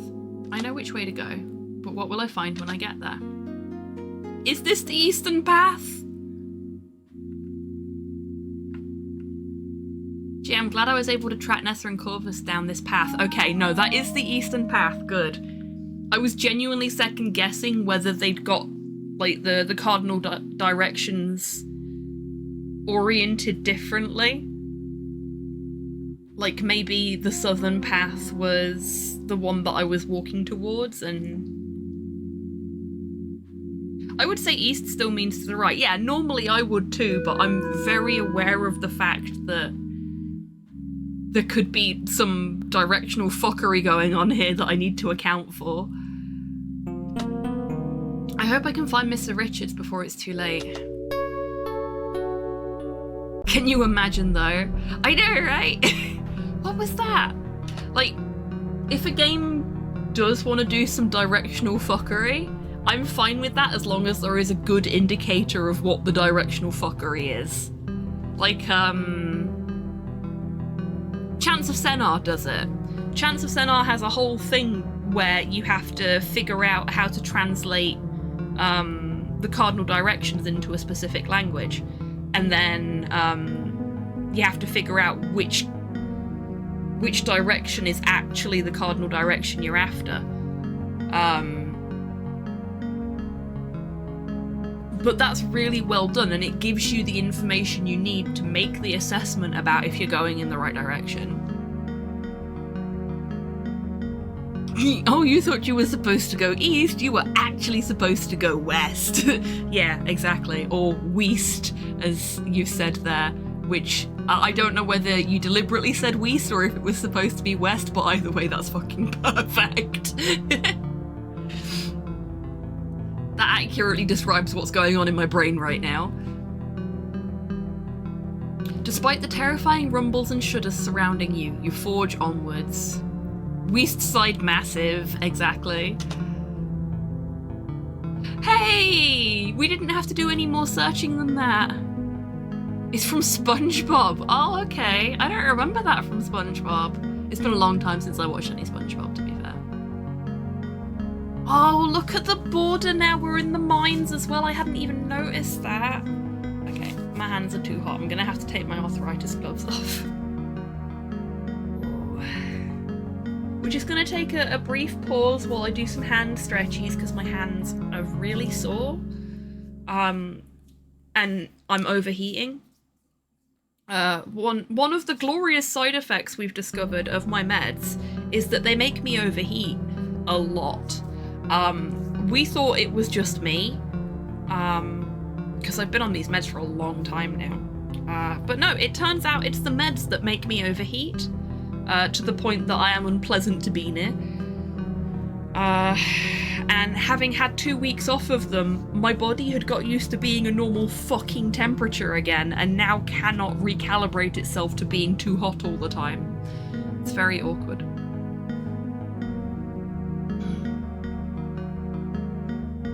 Hooray for annoying side effects. Oh, I've had so many coming back onto my meds this week, Tabby. I mean, the other thing, not hooray. I mean, hooray works.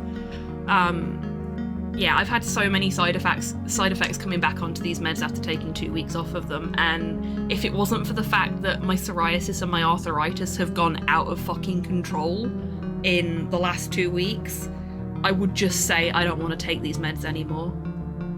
Because I'm not sure which is worse. The suffering with the temperature, I am going to have to go and like spritz myself because I'm melting all of a sudden. I don't know what's worse. Suffering through the arthritis pain and the psoriasis discomfort and the awkwardness surrounding having the psoriasis. Or being too hot to sleep, having stomach problems, being dehydrated all the time, just like all of this shit that I'm getting from the meds that are stopping everything else from being a problem. And, you know, them switching my immune system off. I'll be 2 seconds. I just really desperately need to do something about the sudden overheat. So, BRB.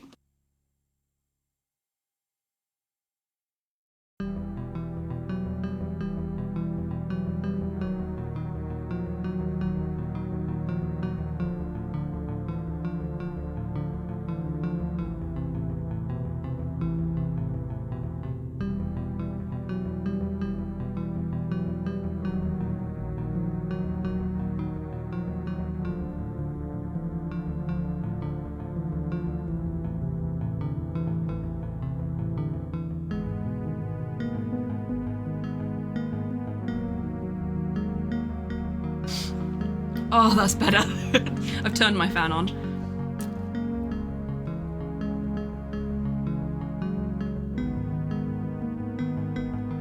But yeah, it's not been fun at all coming back onto these meds. And I think next time I have a meds review, I might just say to my specialist, look, I appreciate what they're doing for me, but I don't appreciate what they're doing to me.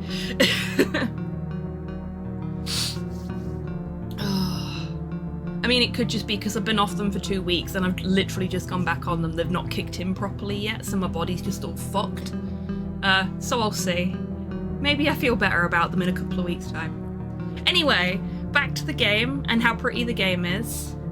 So something that we talked about and touched upon previously during the playthrough is that every single area of the game has a different border for the text pop-ups. So when you're out on the grounds, it's trees. When you're in the lodge, I think it was little bits of furniture. It's very tasteful, very pretty. But here in the garnet mines, it's gemstones, and that looks so pretty. Like, you've even got, at the bottom there, you've got little geodes. So you've got a bit of a mix of things going on. It's very, very nice. And it's a nice little extra touch that really adds to the feel of the world and the game. It's a nice little detail that shows that these devs really, really cared about making something special. Because they could have just slapped the same border on everything, but they were like, no, hold my beer. Hold my beer, Sierra Games. And I love it. I absolutely love it.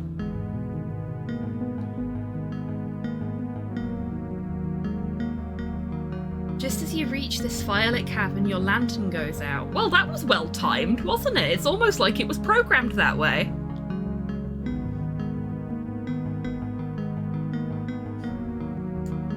Oh no, the lantern is out of oil. There's no turning back now.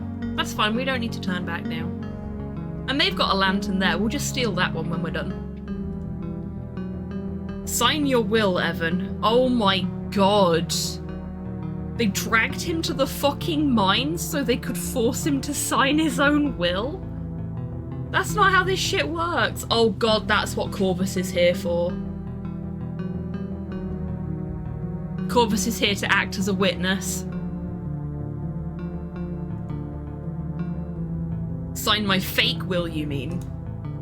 If you're so smart, why didn't you just forge Par's will? Then you wouldn't have to come up with this dumb scheme. If you were so smart, you'd know that Par's lawyer is still alive.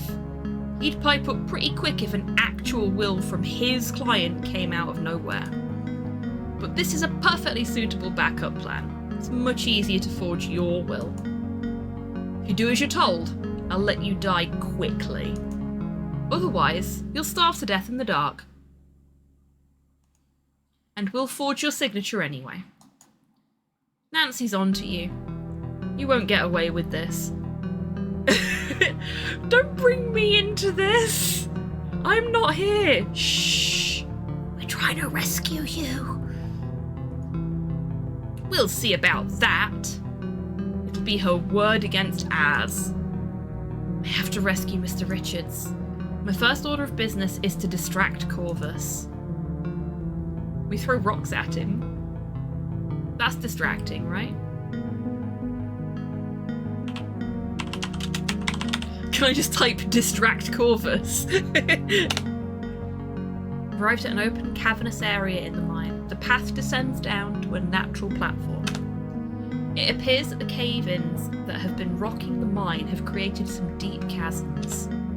An abundance of rocks of various sizes litter the floor.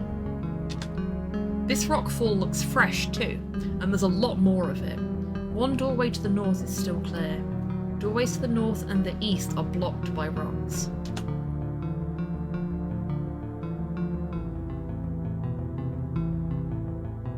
This is a very dangerous area. There's a central doorway that leads further back into the mine as well, as a doorway on the right that is completely clogged with rockfall. You see a large boulder, even taller than you, in the shadows nearby. You also see a table, a fire, a wheelbarrow.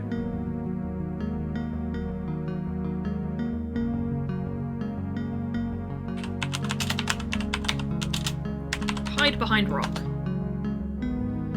This is a pretty good place to conceal myself should Corvus happen to turn his head.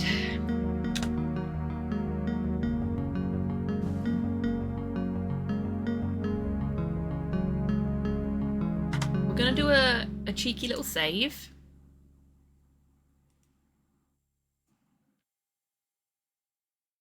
And I'm gonna try and... Oh shit! Did I just get us all killed? No, just me. What was that? Just another cave-in. You're stuck behind a wall of rubble. No one can hear your cries for help.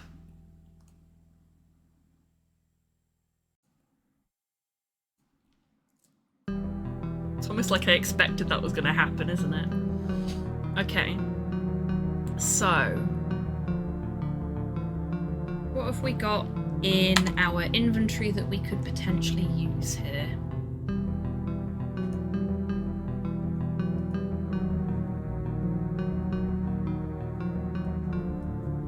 A lot of junk.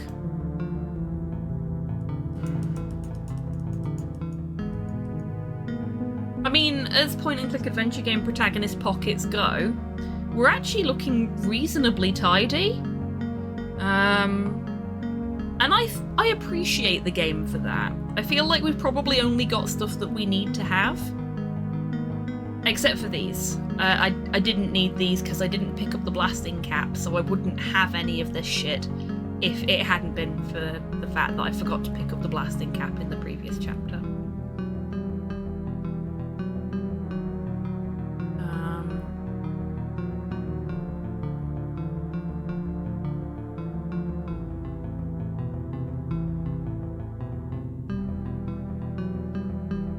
Oh, thank you, Chibi.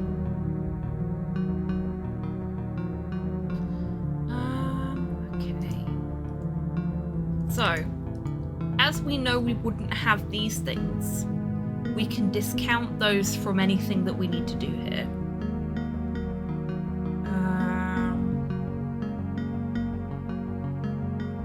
We didn't need to pick the garnets up. I feel like they were probably an extra thing, like every other rock that we've picked up so far. We do so love the rocks. So, thinking about it logically, we would have the lantern, we'd have the telegraph tape,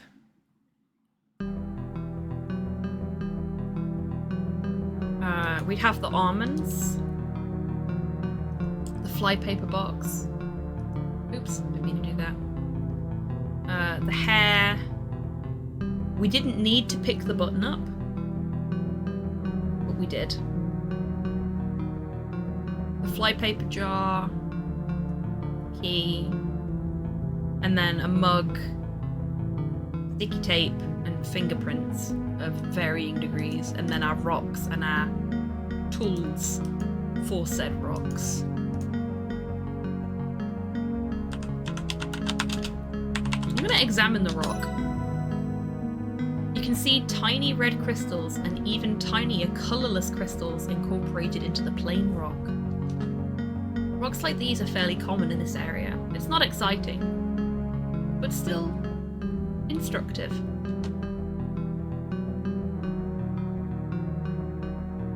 No worries, you enjoy those taters, Rocket.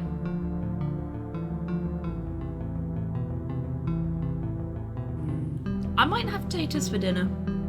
I haven't figured out what I'm having for dinner yet. Can I sample the rock? Seems like a bad plan, because that's going to make noise, but... Sorry, you can't do that. No, we can't. Yeah, that's fair.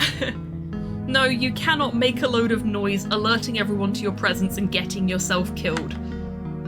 Why would you do that?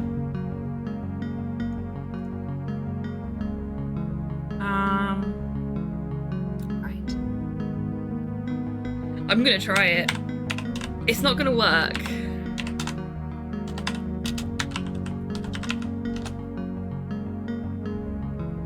I need to direct Corvus's attention elsewhere. What if I misdirected him down that other passage? Ooh. Do we have something we could throw? Look, floor. You can clearly see Nessa's, Corvus's, and Mr. Richard's shoe prints here. No surprise, here they are. You also see tiny bits of rubble, medium-sized plain rocks, and a few giant boulders. Get rubble. Either that isn't here, or you see no need for that. Okay. Get stone. You pick up a plain rock from the floor. Throw rock.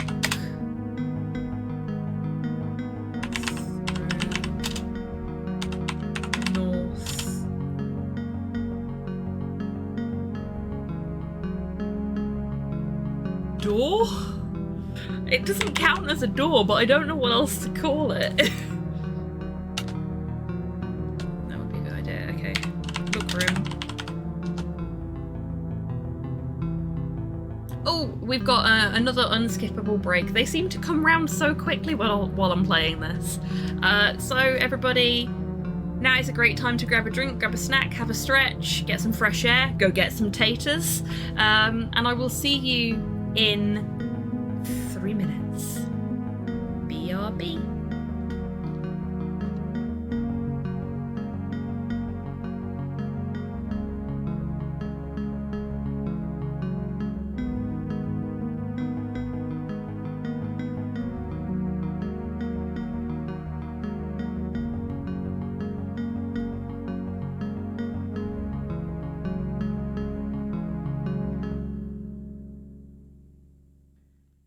I can never be your woman because I'm not a woman. Some people may see me as one. Heck, you may even see me as one. But I'm not. And I never will be. This run, I don't want to jinx it, but it's going pretty good.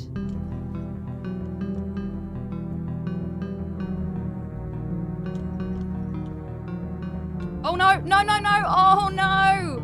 I went the wrong way!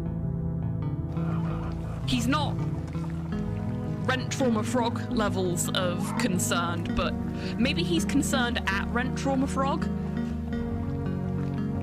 I hear you, little friend. I'm coming. There you are! Hello! Hello. Oh shit!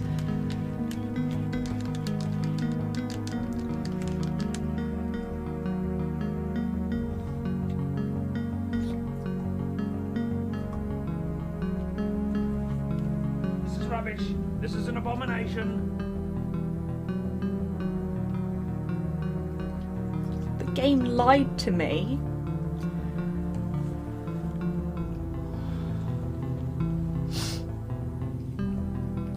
I feel betrayed.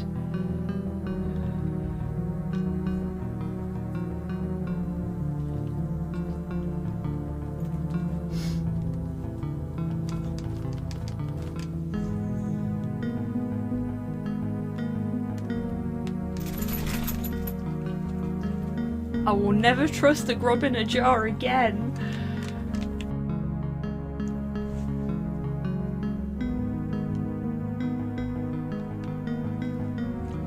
Will this get rid of the dollar that's stuck in our hand? I don't think it will. Oh no. We're just gonna spend the whole game with this dollar stuck in our hand now.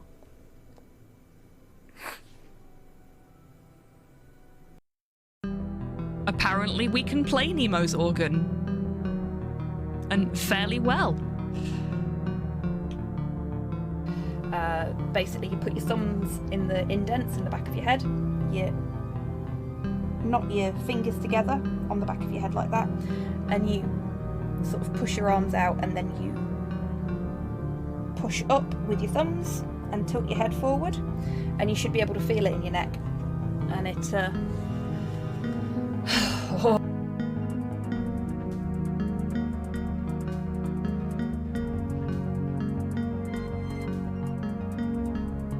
Well, a street urge. You what?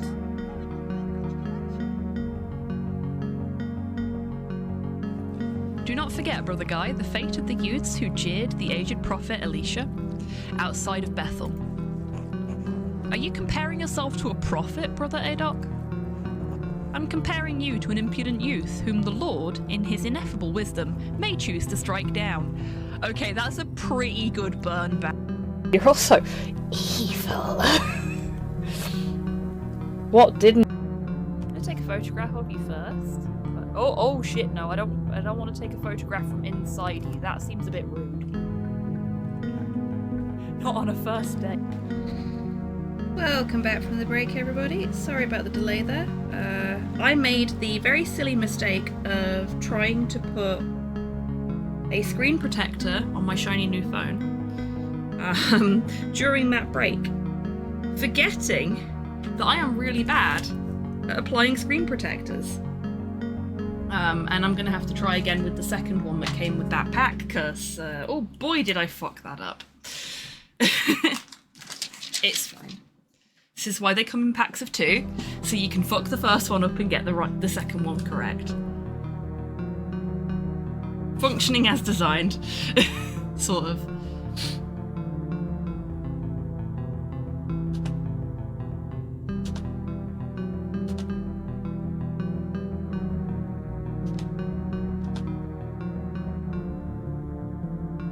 So they are called doorways.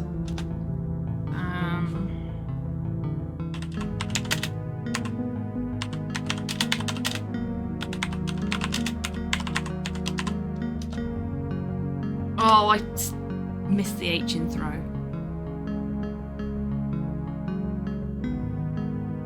It's like those videos where people fold t-shirts in one move and it looks easy, but it's not. Abso-fucking-lutely.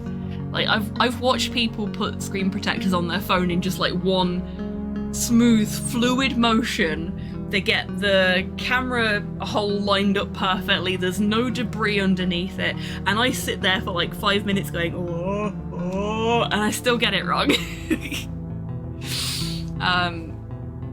I'm just not cool. That's what it is, I'm not cool. Only cool people can do things like that in a cool, effortless way. Everything with me is effort. But that's okay. It's part of my endearing charm, right?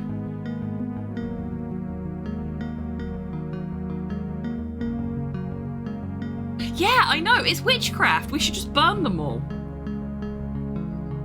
And here's me with my card, like my bank card, going, oh my god, I gotta get the bubbles out.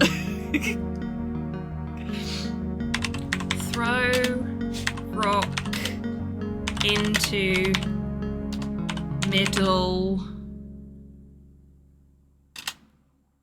passage? You throw the plain rock down the passage. Yes, there we go. I got the right combination of words. I tell you what, text path through adventure games are fucking magic as well.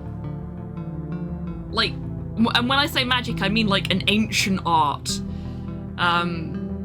You say one word wrong and suddenly you explode kind of situation.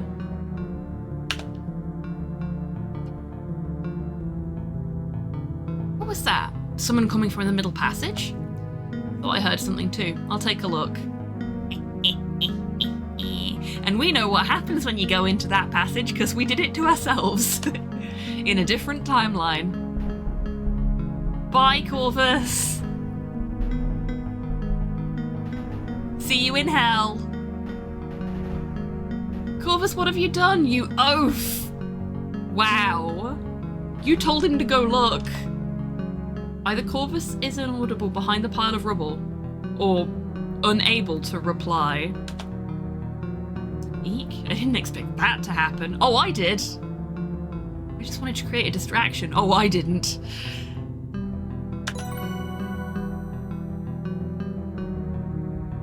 Corvus?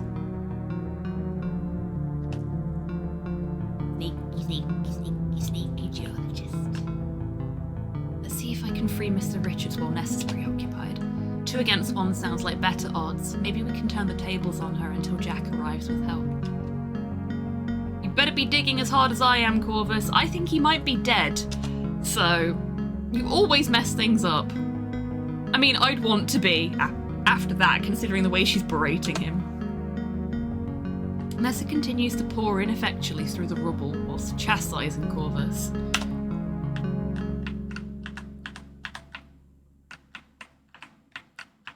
What am I stuck on? I'm stuck on the fire. Fuck! Nancy? What are you doing here? Just don't know when to quit, do you? When I get over there, you'll wish you'd never meddled.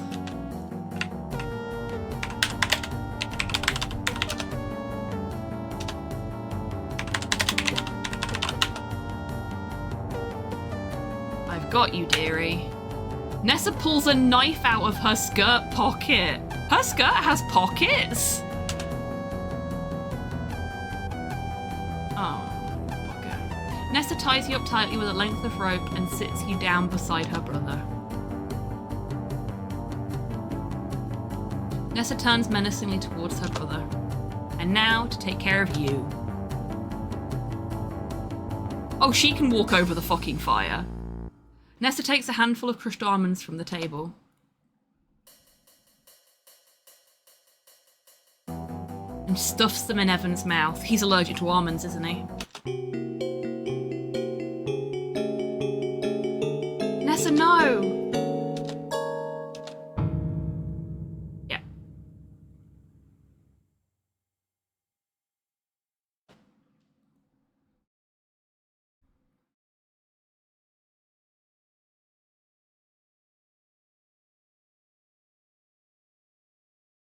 Oh no, my tree nut allergy buddy! Nessa picks up the lantern and gives you one last look. Goodbye, Miss Maple. Enjoy slowly starving to death. Whoa. She's a bitch.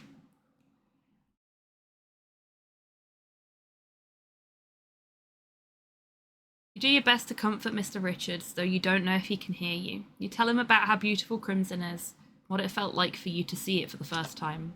You keep talking until the wheezing stops, then you sit and stare into the fire.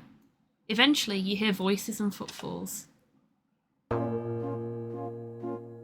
I'm in here, help! Nancy, is that you? Mr. Richards? Ranger Murdoch? Nancy, Mr. Richards is dead. Let's get you out of here. Damn it. Okay, I'm gonna redo this bit because this is one ending we can get and I don't want this one. I know that there's a way to, from checking chapter lengths and stuff, I know that there's a way to end this better. Ranger Murdoch takes out a pocket knife and saws through the ropes that are binding you. Thanks. Oh, Corvus is trapped behind that rubble in the middle passageway. We should probably get him out.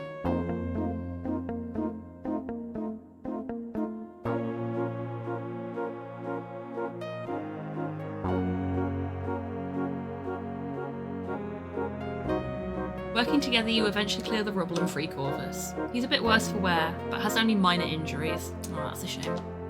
Ranger Murdoch cuffs Corvus, just in case. I'm sorry, Mr. Richards. Goodbye. Ranger Murdoch leads the way out of the mine. You feel incredibly relieved to be out of the mine. It feels like a great weight has been lifted off your shoulders. The automobile is parked down the hill, and there are more rangers waiting for us at the train station. How did everyone get here so quickly? Well, it wasn't quick, actually. I'm not actually a forest ranger. I'm a member of Northwest Mounted Police. Oh, you don't say! The guy in the Mountie outfit is a Mountie! Shock horror!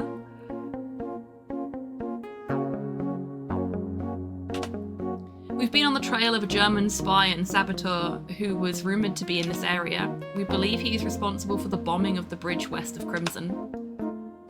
Albert Resper, I mean Carl L. A man known to us as Carl Leffler. You revealed him, Nancy. Well done. Just a cheeky cosplayer, no doubt. Okay, I feel slightly attacked by that because I have cosplayed as a Mountie before.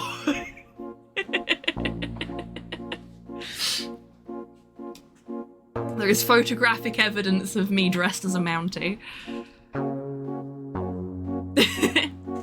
That was actually a really fun convention. I was cosplaying as Canada from Axis Powers Italia, dressed as a RCMP. And I was walking through the city centre to get towards the con, and I got stopped by a couple who were on holiday visiting family, but they were from Canada, and they stopped me because they were like, we've seen lots of people in costumes today. You're the first person we knew what you were, and we love it. And I was like, ah, shucks. That was very nice. I tried very, very hard to make sure that I didn't breach any regulations about impersonating officers, so there were deliberate inaccuracies in my costume. But yeah, I made a Canadian couple very happy that day, and that made me very happy. I gave them a little bit of their home whilst they were in a strange land. Not only that, you tipped us off to what his next target would be. The Sulaks. Right again. Yeah, it worked out well. These things generally don't happen on purpose with me, but it's nice that they happen. As you know, Canada declared war on Germany a few weeks ago.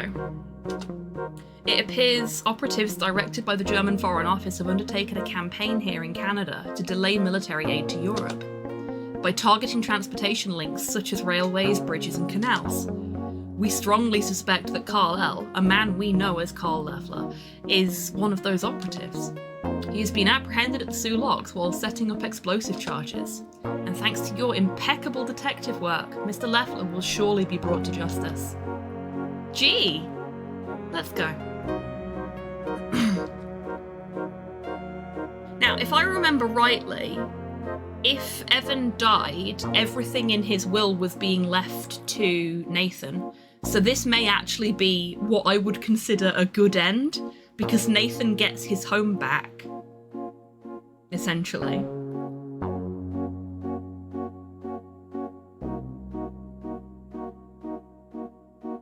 Really sad that Nessa got away, though.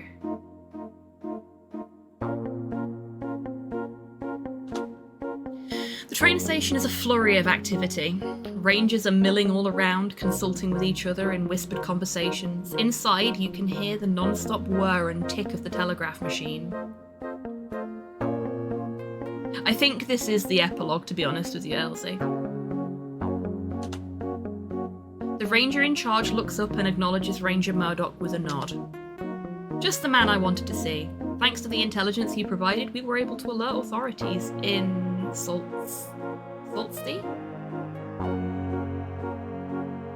Marie about the impending sabotage attempt on the Sioux Locks. Is that supposed to be Saul Sam? Like Saint? But with an E on the end?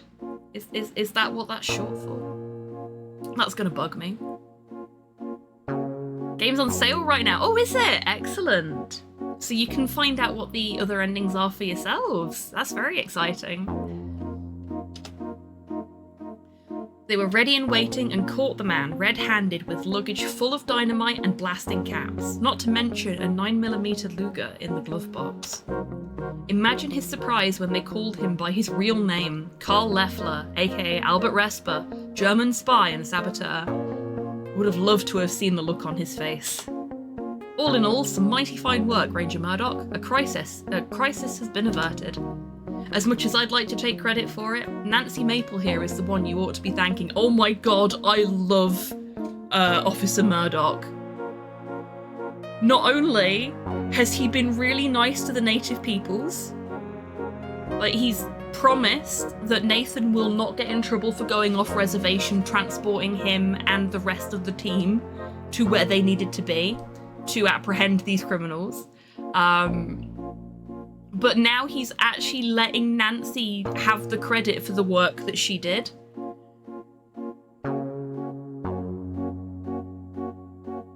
I take back any suspicions I had on him. Yeah. Okay, everybody, we found the one good cop. She single-handedly figured it out. All I did was pass along the information. Well then, my thanks to you, Nancy Maple. You're a Canadian hero. Thanks. Though I'll warn you now, you might have to be an unsung hero at that. I have a feeling the Canadian government won't want to reveal just how vulnerable we were tonight. It could undermine the public's confidence at a crucial turning point for our country. Oh, I don't mind at all, as long as things worked out for the best. I like Nancy. They did, Nancy, truly. Thank you for your service. Now, what have we got here? We've just come from the old abandoned garnet mine. These folks were trying to rescue Mr. Evan Richards, who'd been kidnapped earlier this evening. Unfortunately, Mr. Richards was killed and the perpetrator Nessa Crab escaped. But we do have her accomplice, Mr. Corvus Shaw. They're also suspected of the murder of a young woman. I had nothing to do with that. We'll see what that investigation reveals, Mr. Shaw. We're aggressively pursuing this fugitive. Charges against her are very serious. We'll use every resource at our disposal. Roger. A busy night. Yes, indeed. Please dispatch some crime scene investigators to the lodge so we can build a strong case. Roger that. I'm heading back down to Toronto now. I need to meet with some higher-ups immediately. The Northwest Mounted Police has commandeered a train back to the city. Been told you call Toronto home, Miss Maple. Will you join me? I'm exhausted. I don't think I'm up for more travelling tonight. And I'm not ready to leave Crimson just yet. Suit yourself. I'll need to take your statement for the report, but that can wait a day or two. Thank you. I'll need a bit of time to get my thoughts in order. Of course. There's going to be a ton of paperwork to do for this whole caper. I'll be trapped behind a desk for weeks. Do send word when you'll be returning. I'll pick you up from Union Station and escort you straight to the police station. Will do. Thanks, Ranger Murdoch. Nathan drives you and Jack back to the lodge. Margot's death feels like it happened weeks ago, and your arrival in Crimson feels like it happened months ago. It feels like years ago when you spoke to your boss, Professor Plummer. Ah, my boss! My field work! What am I going to tell him? Despite the excitement of the evening, you find yourself nodding off, only to be jolted awake when Nathan's automobile hits an uneven stretch of road. Eventually, not even the bumpy road can rouse you. Nancy, you awake? We're back. Once Jack has aroused you from your deep slumber, you make your way upstairs as quietly as possible, lest you wake Kimmy.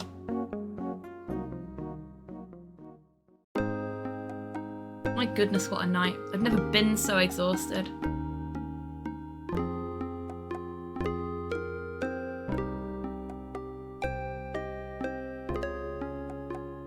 You climb into bed and are eager to fall asleep.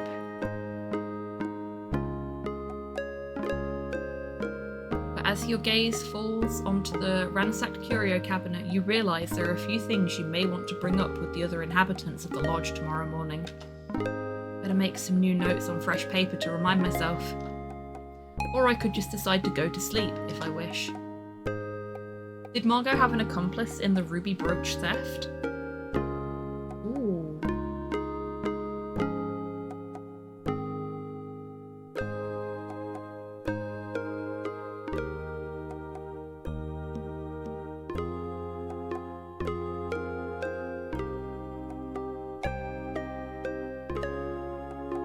I think Jack might have helped her.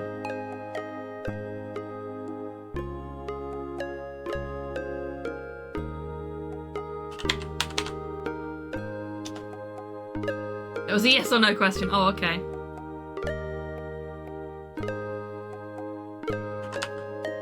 Yes. I suspect someone helped Margot hide the ruby brooch effectively. I think it was Jack. I'm quite sure about that. Jack and Margot were as thick as thieves, literally. Where was the ruby brooch hidden? I didn't end up finding it, so that's something I'll have to ask Jack about tomorrow morning. Now about that curio cabinet. Who stole the antique Silversteins? Good question.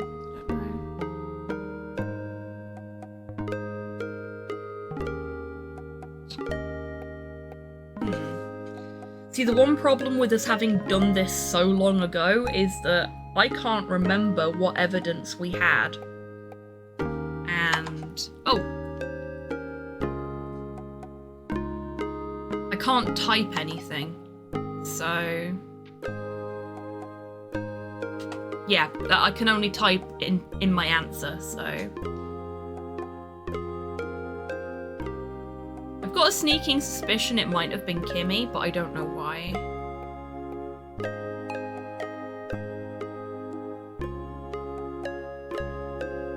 Where were they? No, because they were... no. I can't even remember where they fucking were.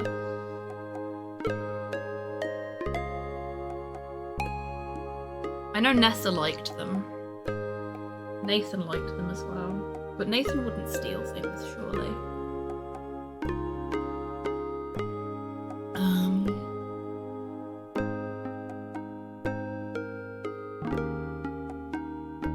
I'm gonna skip this one because I'm not sure. Who was was the accomplice in the theft of the antique Silversteins?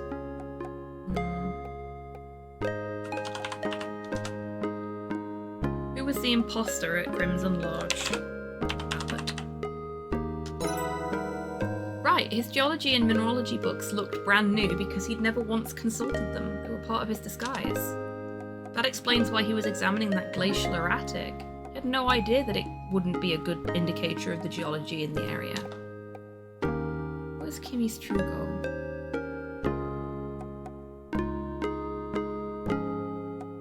I don't know. I don't know what Kimmy's true goal was. I can't remember what we learned about her. Were Evan Richards and Nathan Cardinal friends or enemies?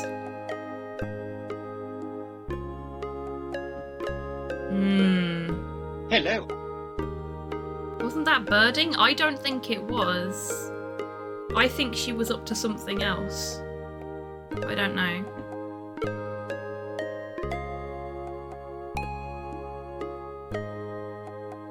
Because that's what she told us she wanted to do while she was here. That's why she said she was here.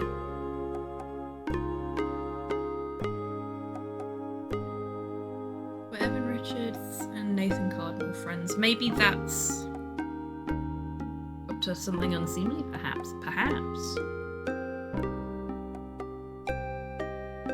I want to say that they were friends. I don't want them to be enemies. There's been so much toxicity in Evan's life. I don't want the one thing that looked like a friendship to also be part of that, you know? But I feel like maybe I missed something, if it's asking me this question.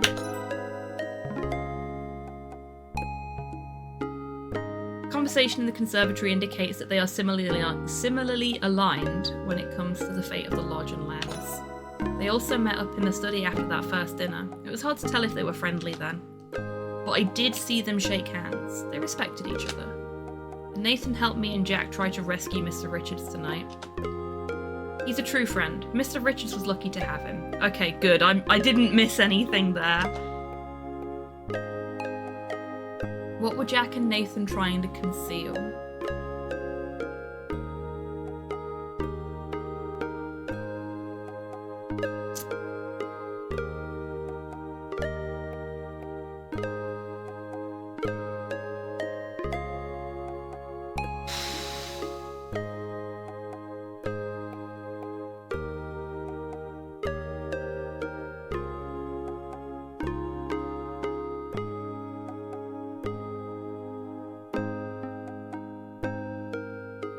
Okay, this is literally my least favourite bit of the game, purely because I haven't played this in a wanna and I cannot remember so much stuff that we've learned over the course of the playthrough.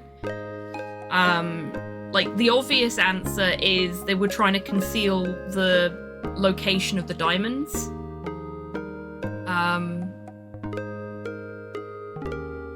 But is that what it was? Was it something else? Did we learn something else that I've forgotten? Not being able to look back at my notes while we're doing this is really bothering me.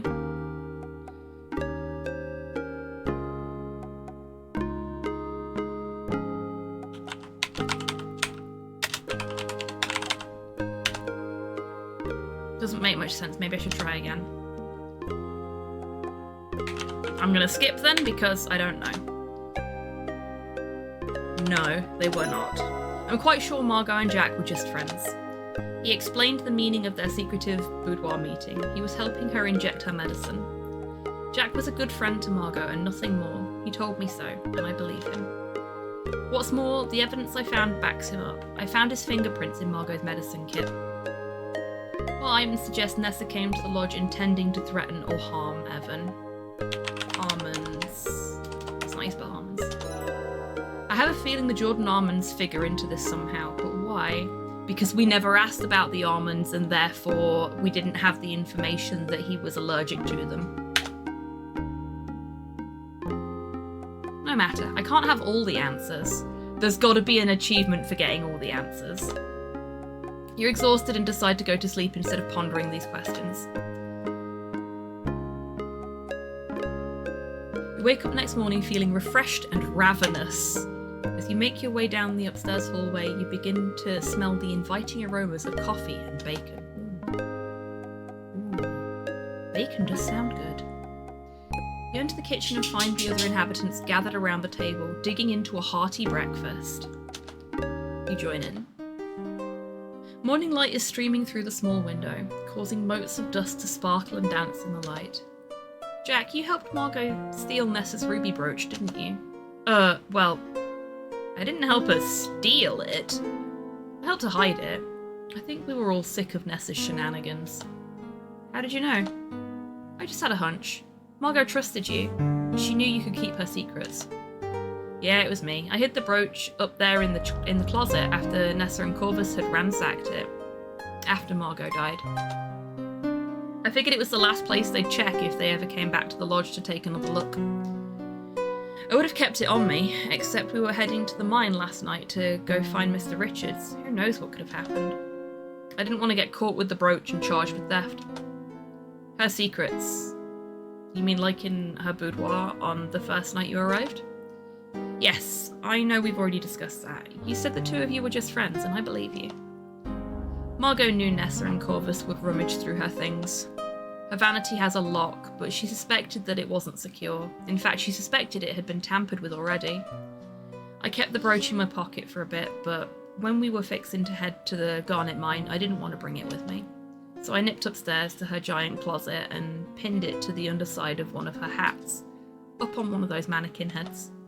I figured should Nessa and Corvus return to the lodge, the last place they'd look is somewhere they'd already searched. That's a very sensible plan, actually. Kimmy, I'm sorry that your birding trip was full of so much drama and tension, but I'm very glad I got to meet you. Thanks so much, Nancy. It's very kind of you. Yes, it's one of the strange trips I've ever taken, but so much unpleasantness and tragedy. But I don't regret coming here. Crimson is a beautiful place. Margot was very kind. Jack and Nathan really helped me feel at home here despite everything. Okay, I guess she was just birding. I liked Mr. Richards too. He was the quiet type like me. Sometimes people take that the wrong way. I didn't. Not with him. And he loved Crimson. I can see why. And Nancy, I'm very glad I got to meet you too. You're one of a kind, brave and clever. No matter what happens, I'm sure you'll make your dreams come true. Thank you. That means a lot to me. I'll try my best. Nathan, I have to know. Yes? I have to know. Are there diamonds here in Crimson? Nathan and Jack exchange meaningful looks. Birding or leading a paramilitary group. Yeah, exactly. Could go either way. I mean, I didn't really find any evidence of the presence of diamonds here. Well, why don't we leave it at that? Nancy, we know that your fieldwork is very important to you, and we certainly can't prevent you from divulging anything you may have discovered here. We can only ask you to think about what that news could mean for Crimson. We like it how it is now. I do too. And so did Margot. And Mr. Richards. What will happen now? That'll partially depend on you, Nancy. You all pile into Nathan's automobile. You're touched that Kimmy will make the long, arduous trip to see you off. As the automobile trundles away from the lodge, you crane your neck and take one last look. I'm really going to miss this place, in spite of everything. You turn and face forward. The rattling of the rough road makes it hard to think. The only coherent thought you manage to have is, what will you tell your boss? And what could that mean for your future? Thank goodness the bridge had been repaired enough to allow trains to cross it again. Repaired enough? You are travelling light, Nancy. I wouldn't be too concerned. Okay, Nancy, the train's gonna leave soon. Be well. Oh, but what about you, Kimmy? I've talked it over with Jack and Nathan. I think I'll stay for a bit. Lovely, Rocket. Welcome back. It's been so tense here. I want to relax, enjoy the birds. And the fall migration is starting in a few weeks. And the leaves will be changing colour. I've promised Jack that I'll help with the lodge chores. I'll earn my keep. That's wonderful news. I wish I could stay longer too, but I've got to get back to my job in the city. Good luck, Nancy. I'm going to miss you. I'll miss you too, Kimmy. Be well. Goodbye, Nancy. Yeah, bye, Nancy. Now go on. The train's not going to wait forever. Right.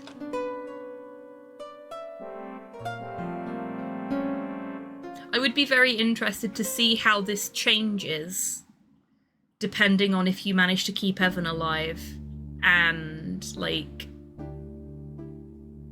any other things that can change during the ending bit. Like the final confrontation that you have in the mines. You stare out the train window. It's clear, cool morning. As crisp and refreshing as it is this far north, you brace yourself for the muggy summer heat down by Toronto. Train is a good train. This is a very good train. Your mind is buzzing with all that has transpired over the last few days. It feels like you're returning home from a long voyage. You can't help but wonder, did you miss anything? Did you leave any loose ends?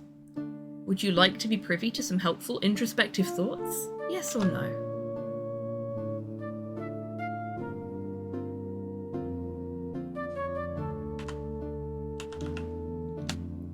You ponder the thoughts you had the previous night before bed. If I'd confronted Jack with hard evidence, I might have gotten a confession. What could have happened to the Silversteins? Maybe if I asked around after Margot's death, folks would feel less protective of her and more talkative. Albert was an imposter, no question about it. He was definitely not an expert mineralogist. The glacial erratic boulder was not mineralogically relevant to this region. Hey, Buff, welcome in. I hope you're doing well today. He had no idea. Albert's actions certainly didn't help his mineralogist charade. What about his words? Was there any written proof that he wasn't an expert mineralogist? I'm pretty sure that Nathan was Mr. Richards' friend. But did I miss any important details of his actions? Jack and Nathan were doing something on the riverbank by the bridge. Perhaps if I approached that situation from a different direction, I would have heard their conversation. Yeah, that was the point I made when I fucked it up the first time.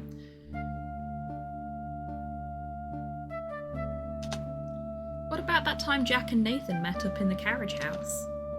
Could there have been a way to listen to them discuss things? Could I have hidden somewhere? Oh yeah, because I didn't think to eavesdrop with the glass on that one, did I? What if Nathan was trying to preserve and protect the lodge and lands? He might have sought out Albert's help. I should have kept my eyes and ears open for that circumstance. Did Nathan stand to lose anything by helping Mr. Richards? He wasn't at the dining room meeting with Ranger Murdoch. I was going to ask Jack about it at the time, but he didn't seem to want me to address that. Maybe if I'd asked Jack about Nathan after that meeting, or even Nathan himself, I'd learn something interesting. Jack and Nathan were trying to conceal something. Do I have any promising theories about that? If I was able to listen to their conversation by the bridge, maybe I would have learned more. Did Nessa come to the lodge intending to harm or threaten her brother? That could make a big difference in determining the severity of her crimes. Did Nessa bring anything with her that could have harmed her brother? I have a feeling Corvus's satchel contained important information that I've overlooked. Maybe I should have taken a closer look outside the smokehouse. I have a gut feeling that those Jordan almonds are somehow a vital element, but how? I never found Nessa's ruby brooch. I wonder if it was hidden in the lodge. I didn't solve the mystery of the missing silver wedding scenes. I do know that Margot took them. She admitted as much. Shit, did she? I forgot about that. But I don't know where the Steens are now. Maybe I should have made some inquiries. Particularly after Margot's death, when perhaps people would no longer feel the need to protect her. I can't think of much else, actually. You turn your attention towards your impending interview with Ranger Murdoch. You feel like you investigated Margot's murder to the best of your ability. After a good deal of mulling over, you conclude, actually, I'm satisfied with all I've done. I am. Thank goodness. That's really nice. Like, she sat there and she's thought over everything that we've done as part of this playthrough. All of the things that we could have done extra, and then she's gone, no, it's okay that I didn't do all of that. I'm only human, and I did a really good job. we found the culprits of the big crimes. There's lots of little mysteries, but I dealt with the big mysteries as somebody who wasn't here to solve mysteries. And I'm proud of that. And I'm proud of the work I have done. And that is really fucking nice. Like, can we have more games where the character self-assesses how you've done and then goes, yeah, it wasn't perfect, but we still did really good stuff. I love that. That is so cozy. That is so fucking wholesome. Self-assessment and introspection is tight, but also being kind to yourself whilst doing that is tight. Because that's the thing. It's very easy to self-assess and go, I did shit. I didn't do perfect, and therefore I did shit. Anything other than 100%, anything other than perfect, is bad. And it means I'm bad. But that's not true. It's not the destination, it's the journey. And if you did your best, then your best was good enough. Everyone else is good, but I am actually bad. No, you are not, Tabby, and I know you're just kidding, but I don't care. You are not bad, you are wonderful. And yeah, given you're a geologist and not a forensic scientist, you did really well, you know? Like, the fact that she has self-assessed and then gone, no, I've done well. I didn't do perfect, but I did well. And I'm happy with that. It's so nice, and I would love to see more games doing things like that and more people doing things like that. And yes, I know, I'm pointing the finger and there are 3 pointing back at me. I'm terrible at self-assessment that isn't self-deprecating. You are Kinoff, as they say in the Barbie movie. Exactly. Bravo. Bravo. You are not just Ken, you are Kenoff. In all seriousness, though, it is so nice to see a game do that, and it's so nice to have that positive representation. I resemble that remark. Well, you know what to do about it. Having reassured yourself, you fall quickly into a deep, dreamless sleep. You don't awaken until the train pulls into Union Station. Like, genuinely, my approach to this stuff, and you've heard me say it before, is the Mr. Rogers approach. I'm not very good at it, but it doesn't matter. As long as I'm having fun, as long as I am enjoying myself, or, you know, I'm getting something out of it, and the people that I'm with are getting something out of it, and getting something out of me being part of it, doesn't matter if I'm actually good at it or not.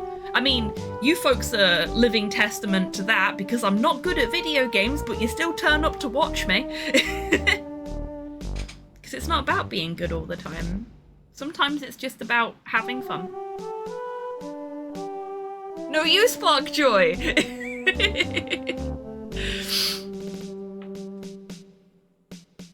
I never get to do the Keanu Reeves thing. And there's the point, Fart Bubbler, and thank you for the compliment. Aw, thank you, everybody. But that's the point I'm trying to make, though. Like, I could self-deprecate because, like, I died multiple times. It took me ages to solve some puzzles in this, and I didn't get all the answers to all the questions at the end of the game. But that's fine. We had fun playing it, right? We've all enjoyed this experience together. I've certainly enjoyed it. I definitely want to go back and play it again and, like, try and answer all the questions at the end correctly, and I want to see all the different endings. Do you have to answer the Mounties questions now? Oh, maybe. We'll see.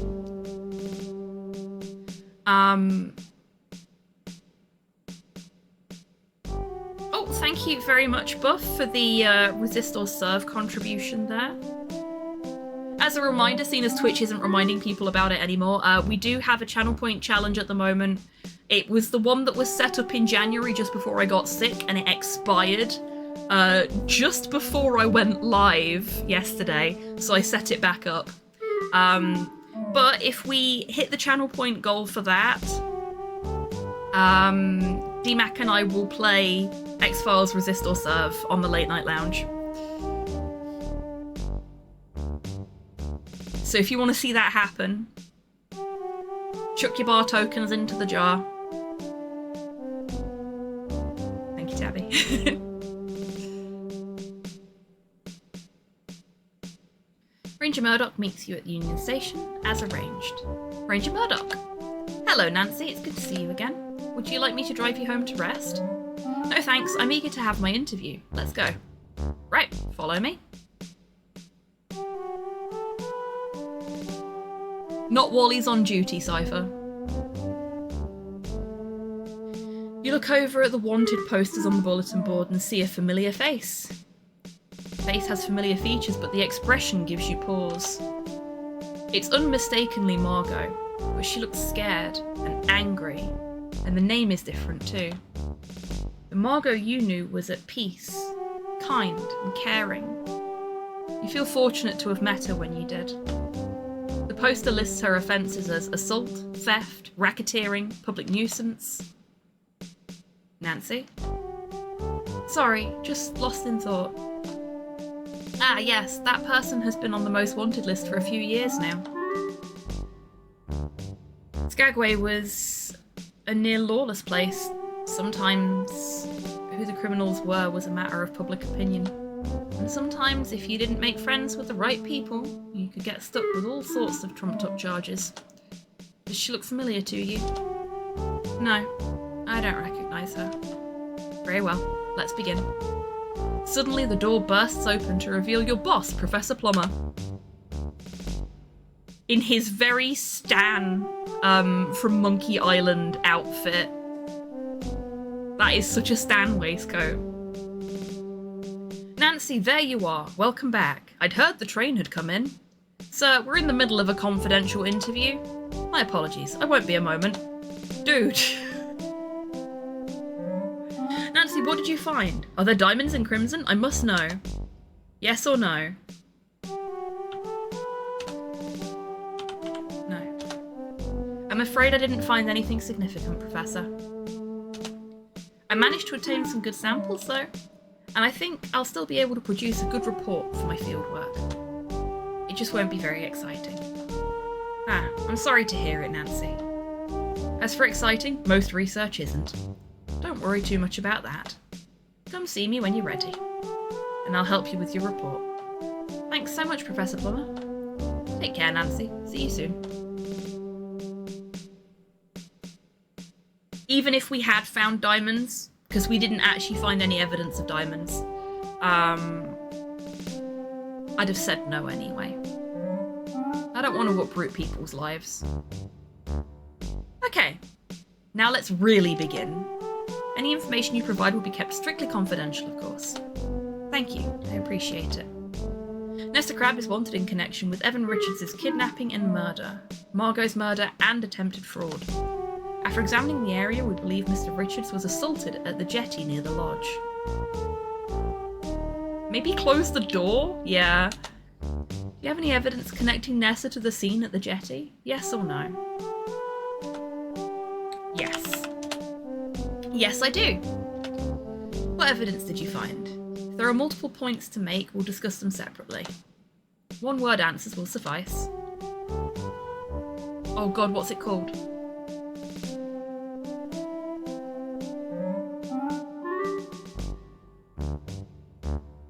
Maybe I can just say fingerprint? I found Nessa's fingerprint on a shattered crystal decanter. Decanter is the word I was looking for at the jetty. It was made of thick glass. It wouldn't have broken from being tipped over or dropped from carrying height. I think Nessa had a confrontation with Evan on the jetty, during which she forcefully threw the decanter down, causing it to break. Well done, Nancy. Our investigators found that broken decanter and came to a similar conclusion. Did you find anything in areas besides the jetty that would connect Nessa to Evan's kidnapping? Yes or no? Yes. Yes, I do. We're gonna overlook that one. What evidence did you find? If there are multiple points to make, we'll discuss them separately. One word answers will suffice. So we've got the shoe prints.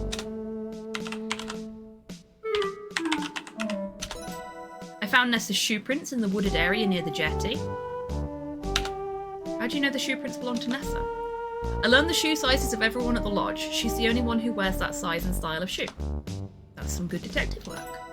I tracked Nessa's shoe prints to the smokehouse. I think that's where she and Corvus temporarily detained Evan until they were ready to take him to the garnet mine. Do you have anything else to share that would connect Nessa to Evan's kidnapping in areas other than the jetty? Yes. Yes, I do. What evidence did you find? Hair? I recovered these hairs from the woods north of the jetty.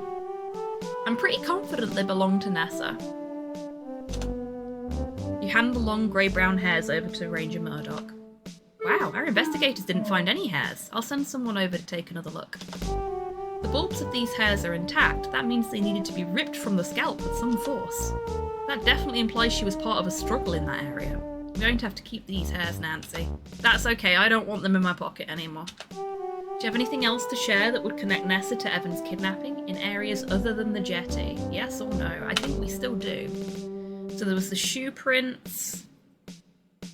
There was the hair. Specifically Nessa. I think... Can we check our inventory? Yes, we can.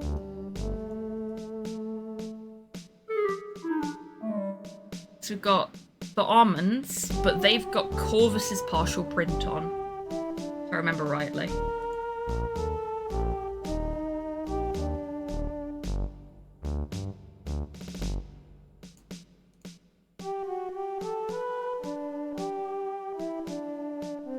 Oh no, it was Nessa.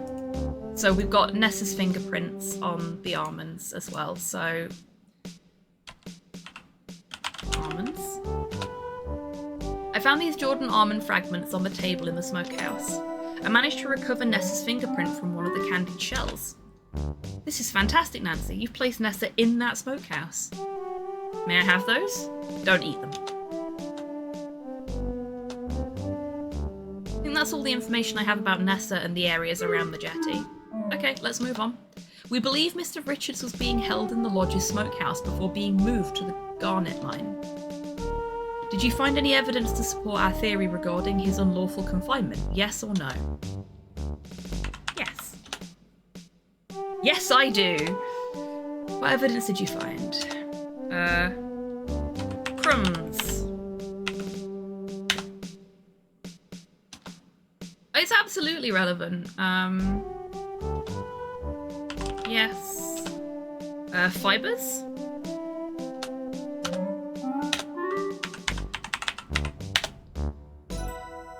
I found rope fibers on the floor of the smokehouse. I believe he was tied up and then taken away later.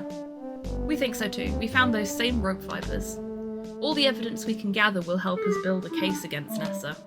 How did you figure out that Mr. Richards was taken to the garnet mine? If you're not sure, you can just say no or pass. Symbol. Mr. Richards had used the jam from Jack's thumbprint cookies to draw a hidden symbol. The symbol was a red circle surrounded by a round red border. Red? It was raspberry jam. I tasted it. Tasted it? Yes, it was delicious. The symbol even resembled the thumbprint cookies, which I learned are called hallongrotta in Swedish. Hallongrotta means raspberry cave in English. And a raspberry cave could be a garnet mine?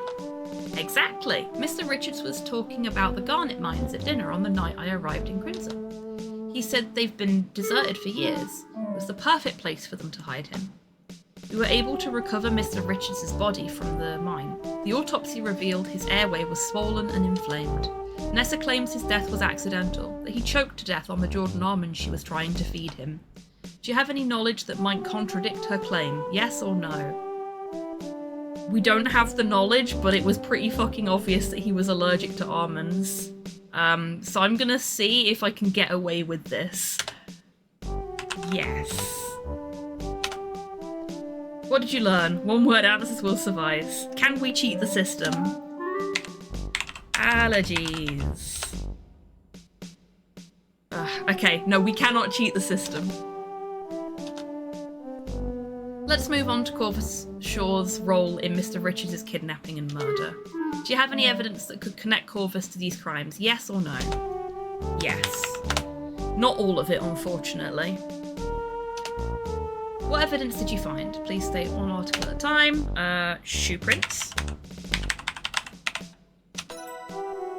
Found Corvus' shoe prints on the jetty in the woods leading away from the jetty and leading into the smokehouse. Shoe prints on the jetty must have been formed when he stepped into the spilt whiskey, and they were still wet. That suggests to me that he was either present during the abduction of Mr. Richards or soon after. Considering the scuff marks I saw on the jetty, Mr. Richards was dragged away with some force. I doubt Nessa, an elderly lady, could have dragged her brother away with that amount of force. That's terrific work, Nancy. Our investigators didn't see any shoe prints on the jetty. They must have dried up before we got there. But now that we know they're there, perhaps some forensic processes will help reveal them. I think Corvus's movements during that time are pretty clear. Very thorough of you. Every bit helps. Do you have anything else to share that could help connect Corvus to the crimes perpetrated on Mr. Richards? Please continue or say no. So we've got the button, which I'm pretty sure came from his clothes, but...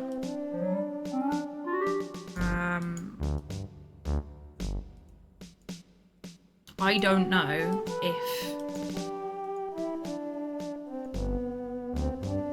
Because we never actually compared it to his satchel or anything like that, if it's going to count. So we're going to try and see what happens. Probably won't let us again.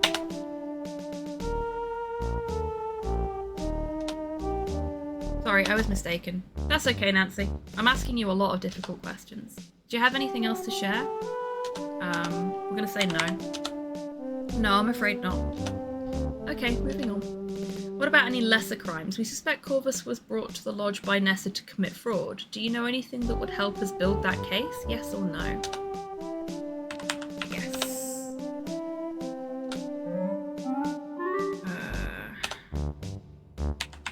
I'm going to type will and see how this goes, because we overheard the conversation about the will.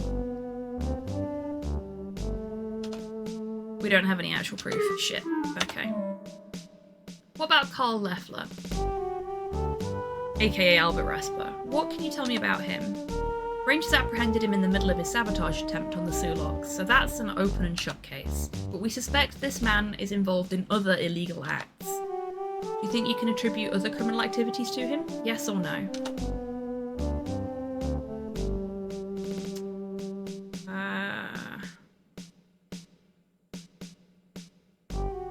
I mean, he did throw my gear out of the train.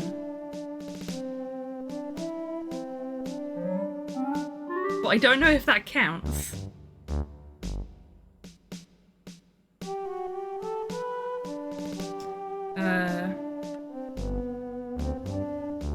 Yes.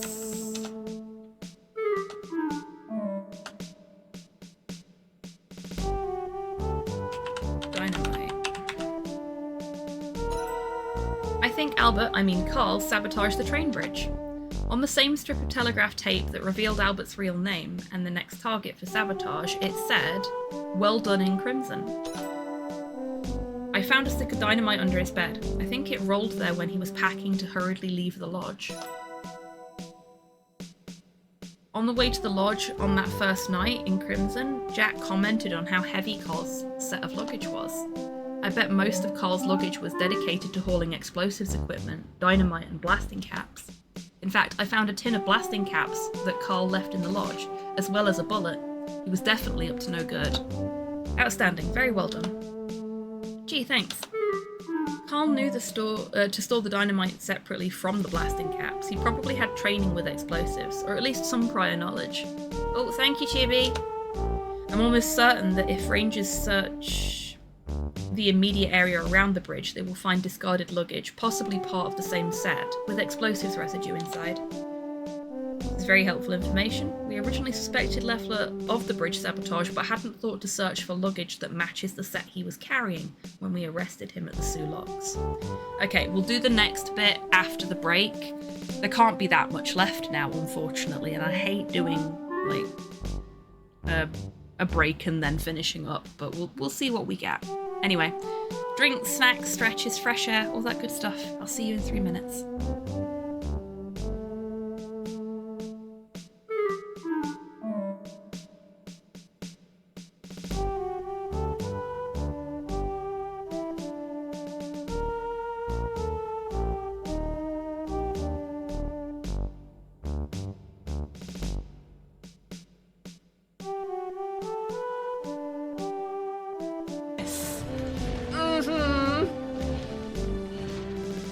Happy Squig.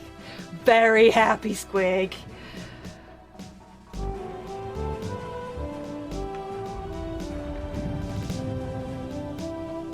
This is so cool. Oh yeah.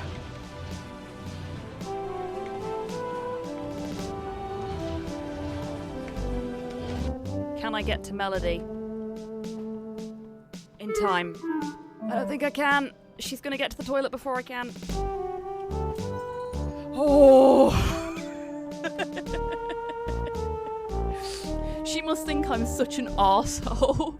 Just like running into the rooms that she's going into just before she gets there and destroying things. I am a horrible sister. How are we going to convince Brother Matthew to pay us early? Are we just gonna, like, give him a swirly? That's still a child. Oh, there you go, Nat. There is, face butt? Butt face? Face butt leggy man. Spotty, let's move. And please, try to contain your excitement a bit. No, don't, Spotty. Don't let anyone drag you down. You be as excited as you want to be, mate. Lovely dog, owes me a pint. Yeah, that works.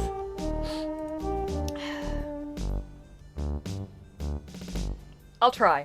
I promise. I'm just very happy to go on an adventure with you. Oh, Spotty, sweet pea. Oh. I wish to pet. Okay, follow me. Look at his tail. Yeah, I know. Isn't he brilliant? He's brilliant. He's a good boy. Anyway, if we could just continue on our way out, please. Thank you. We're being chased. Good plan.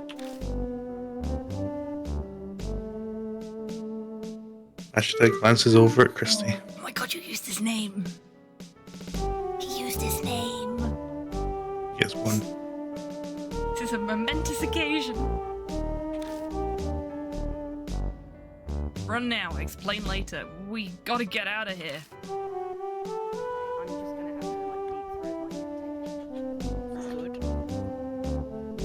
Sorry, folks. And in true Blue Peter fashion, here's a child we harassed earlier. Welcome back from the break, everybody. I hope you're all feeling refreshed. Oh, stretchy.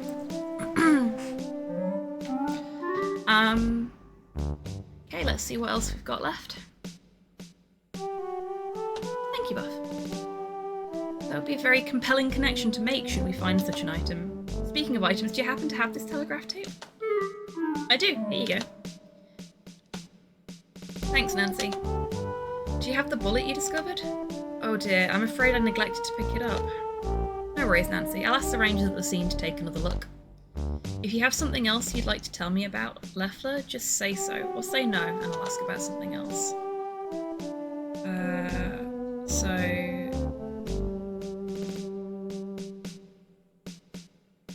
let's see if we can pin him for throwing my luggage overboard. Luggage. I have suspicions about what happened to my luggage on the train ride, but nothing more. I wonder if I missed something. Bollocks. I think Carl may have disposed of my luggage on the train to Crimson, but I don't have anything concrete. No worries, Nancy. If you have something else... okay,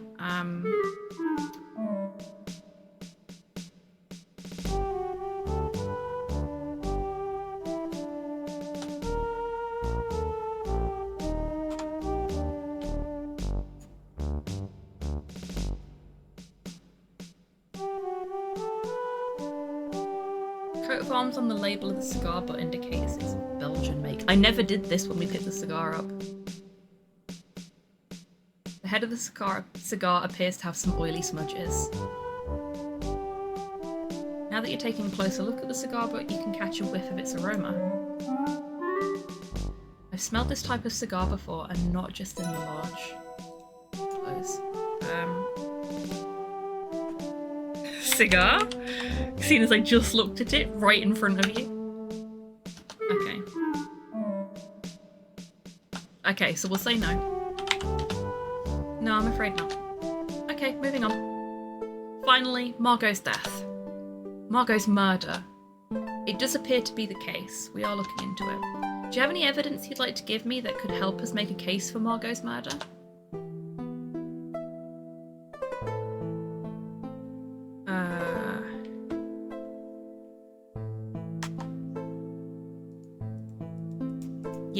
Yes, I do.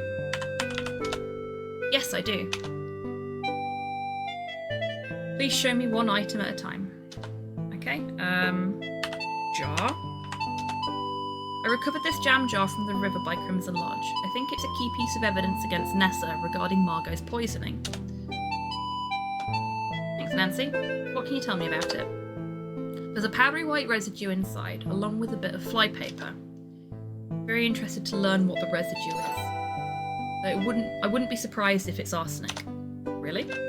Yes, the box for the flypaper strips warns that they contain arsenic. Pretty dangerous stuff. We'll find out one way or another. Thanks, Nancy. I found a fingerprint on the outside of the jam jar. It's Nessa's fingerprint. This could go a long way towards connecting Nessa to Margot's death. And very possibly to ruling the death a poisoning. Excellent work. What's more, I overheard Nessa having a conversation with Corvus in the apple orchard. She admitted to soaking flypaper in glass jars to obtain poison, storing it in her flask, and tossing the jars over the waterfall.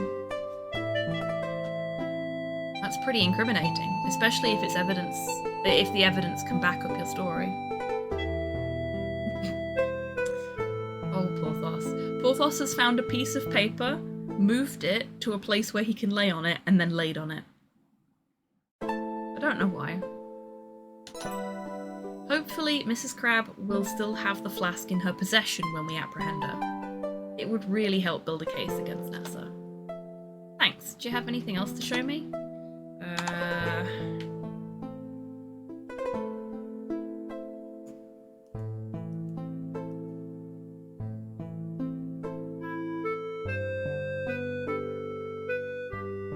I should have dusted this for prints.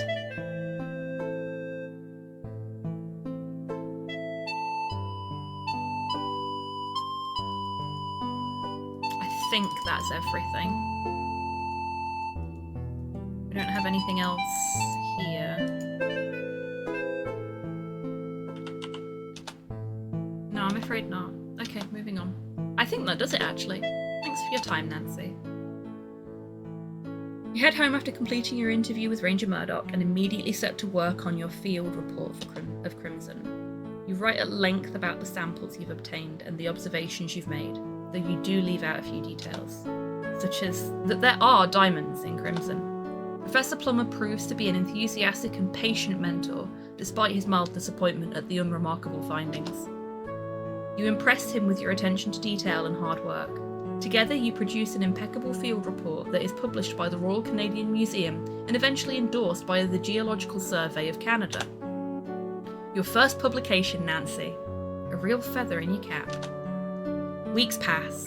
Soon you're immersed in your regular life. You become an expert on the filing system and even suggest some ways to improve it. You find yourself missing the fresh air, the roaring waterfalls, and the rushing rivers of Crimson. You wonder if you'll ever hear about how things are going up there. Until one day. There you are, Nancy.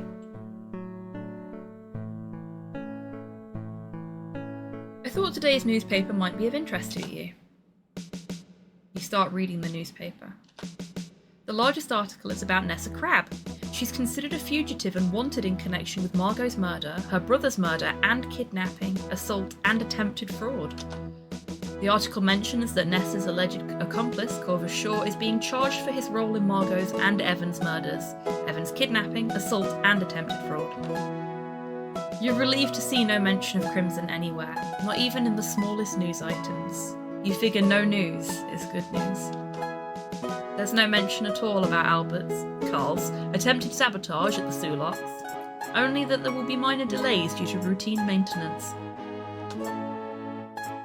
They probably want to make sure there aren't any more explosive devices in and around the locks. Had Albert succeeded, you shudder to think of it. You skim the rest of the newspaper, but nothing else catches your eye. That's a relief, I suppose.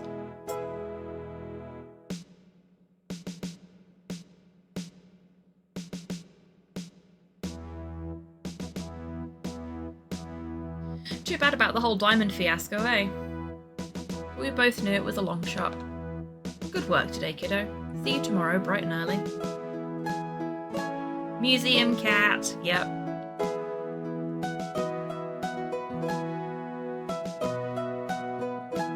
I'm actually just checking the shelves in the museum for any references, and I have spotted 2. 3, 4.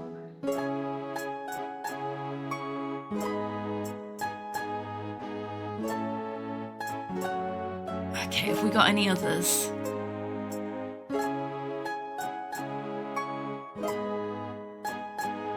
I think we've got more, but I'm not quite sure on them. So I don't want to say for certain, but we've definitely got Manny and Murray up top, along with the tentacle from Day of the Tentacle, on the left-hand side shelf. You see those? I don't have a mouse right now, and I don't want to progress the conversation just in case it takes us out of this scene, which it probably will. We've also got the Ark of the Covenant. Or a crate that's supposed to look like the Ark of the Covenant at the very least.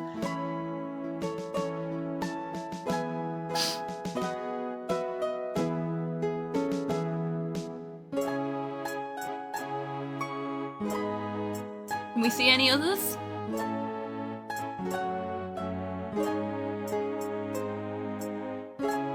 Oh, there's like a Robin Hood hat. That's got to be a reference to Sierra.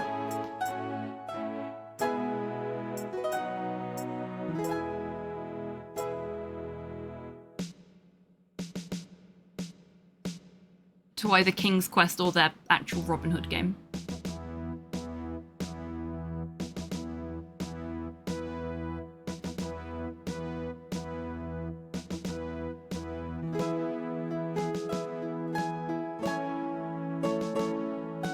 It looks like there's quite a few little references in this room. It's nice.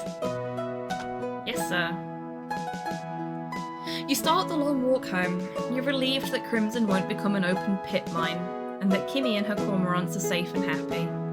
Music is nice. It is, yeah, it's lovely.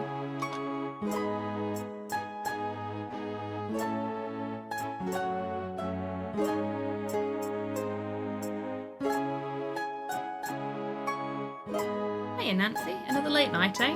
Got a bit of stew saved for you. Kept it nice and warm on the stove. Thanks, Mrs. Williams. I'm starving. Go on in, lass. I'll serve it up. I'll be down in a bit. Okay, lass, take your time.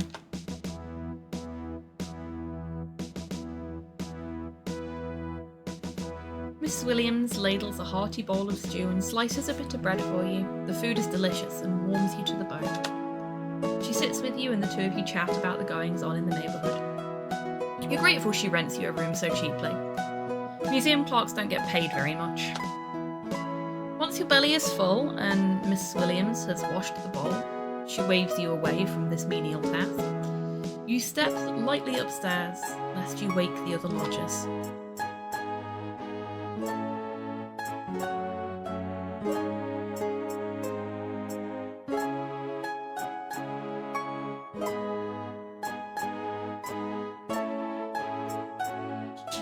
You fall asleep as your head hits the pillow. You're exhausted, and tomorrow will be another exhausting day. But every exhausting day is another step closer to making your dreams come true. Well done, Nancy.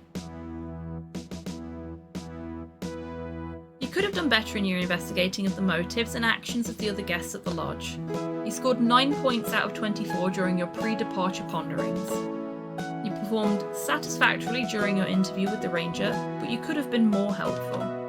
You scored 11 points out of 19 during your interview with Ranger Murdoch. Okay, so I did better with Ranger Murdoch than I did with my pre-departure ponderings, by quite a considerable margin. You could have done better in your investigation and reporting of Margot's death, but you did your best. You scored 4 points out of 8 for your Margot investigation. That's because I didn't interrogate everybody again, I think. Carl Leffler, aka Albert Resper, was tried and found guilty of sabotage of the railway bridge, attempted sabotage of the Sulocks, espionage, fraud, theft, and a litany of minor charges. He was incarcerated at Kingston Penitentiary until his death 12 years later of a heart attack. The Sulocks were patrolled by the Northwest Mounted Police for the duration of the Great War, and no other sabotage attempts were made. Thanks to this vigilance, Canadian supply lines along the Great Lake waterways remained uninterrupted. This played an important part in the Commonwealth war efforts and crucially contributed to the Allied victory. Culver Shaw was found guilty of being an accomplice in Evans' kidnapping and murder. He was disbarred and served 8 years in a medium security prison. Upon release, he dedicated himself to community service. You wish you'd recovered evidence for the authorities to charge him with forgery and attempted fraud, but you're glad he had to face the consequences of the other crimes. Margot was laid to rest alongside Evan and his parents in Crimson's lushly overgrown cemetery, in an informal service attended by Jack, Nathan, and Kimmy. You wish you'd been able to make Nessa face justice for Margot's murder, but at least Margot's at rest where she was loved. Kimmy Kishiro stayed at the lodge until after the autumn migration of birds, when she returned to Vancouver to be with her family. From then on, she'd visit Crimson for the spring and autumn migrations, as well as the cormorant's nesting season every summer. Following Evan's death, Jack remained at the lodge, continuing to take care of it under the supervision of the Cardinal family. When Jack became old and creaky, the Cardinals in turn took care of him. Perfect. Nathan Cardinal had a verbal agreement with Evan about the fate of the lodge, but unfortunately Evan died before he was able to put it into writing. Nessa had such serious charges laid against her, including Evan's murder, her face was put on wanted posters all across Canada. She was quickly apprehended and found guilty, and imprisoned. As a result, she was unable to meddle further in her brother's affairs. The land and lodge were passed on to the Cardinal family with no dispute. With every passing year, everything but the lodge and the train station were slowly reclaimed by the wilderness. The secret of the Crimson Diamonds remained hidden. Nessa Crabbe was never seen again. It could be that she never made it out of the mine, or that she kept a low profile after her escape. It rankles you that she got away with at least one murder. You find yourself looking over your shoulder often, and you still see her vengeful, fire-lit face in your nightmares. Evan Richards was buried alongside Margot and his parents in Crimson, which is exactly what he wanted. Some say his restless spirit haunts the cemetery to this day, mourning the suspicious demise of his lady love. You have many sleepless nights over the fact that not only did Nessa get away, but also you weren't able to prove she murdered Margot. You hope Mr. Richards would forgive you, if he knew. You continue working diligently as a clerk at the Royal Canadian Museum. A month later, you're accepted at the University of Toronto in the Department of Geology and Paleontology as an undergraduate. Professor Plummer spoke highly of your field work in Crimson in his letter of recommendation. Although your findings weren't revolutionary, he tells you that impeccable work, regardless of result, is the bedrock of any scientific discipline, and that he's very proud of you. A few months later, you receive a letter from Ranger Murdoch praising your investigative process and tenacity in helping to foil the sabotage attempt at the Sulaks. He says you're a natural detective, and that he hopes your paths will cross again someday. Thanks for playing.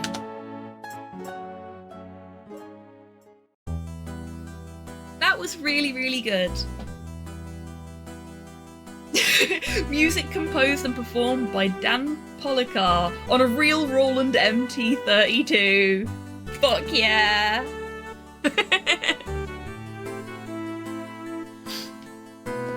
We've got a purist in chat, as it were. No, this was fantastic. This is what I wanted Sierra games to be, and they always fell short for me, but this really didn't. I did get a little frustrated about not being able to compare my notes and my evidence when I was going through my questions at the end, purely because I couldn't remember what we'd done a month ago. I have slept a lot since then. A lot of it was fitful sleep, but it was still sleep. So not being able to access that bit of information and go back through my notes to check what we'd actually learned was unfortunate. But if I were to replay this, which I absolutely will, because I want to see how the different endings work out, I would very definitely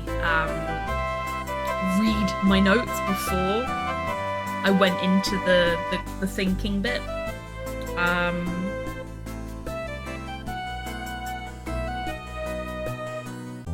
But yeah, I really liked it, and I liked the assessment of how you'd gotten on at the end of it, like it telling you how many points you got, that you could have done better, but then it following up the you could have done betters with this is the effects of what happened, and it you know, having that sort of more hopeful, positive ending, even if you didn't manage to solve all the cases and capture all the killers, as it were. So that's really nice. Really, really nice. It's a good little game, and I'm really glad that I got to share it with you all. I hope that you've all enjoyed it as much as I have.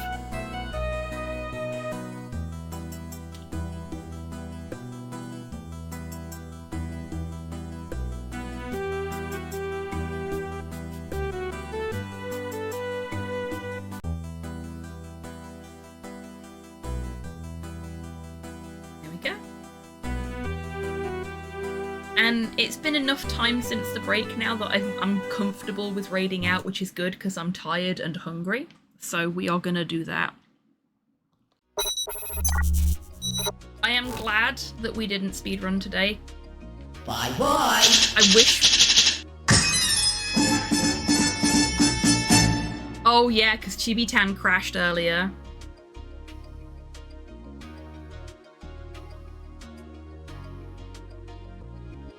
Goodbye, everybody. You're most welcome, Poirot. I think that may have been what Cypher was trying to say as well. So thank you to you as well, Cypher.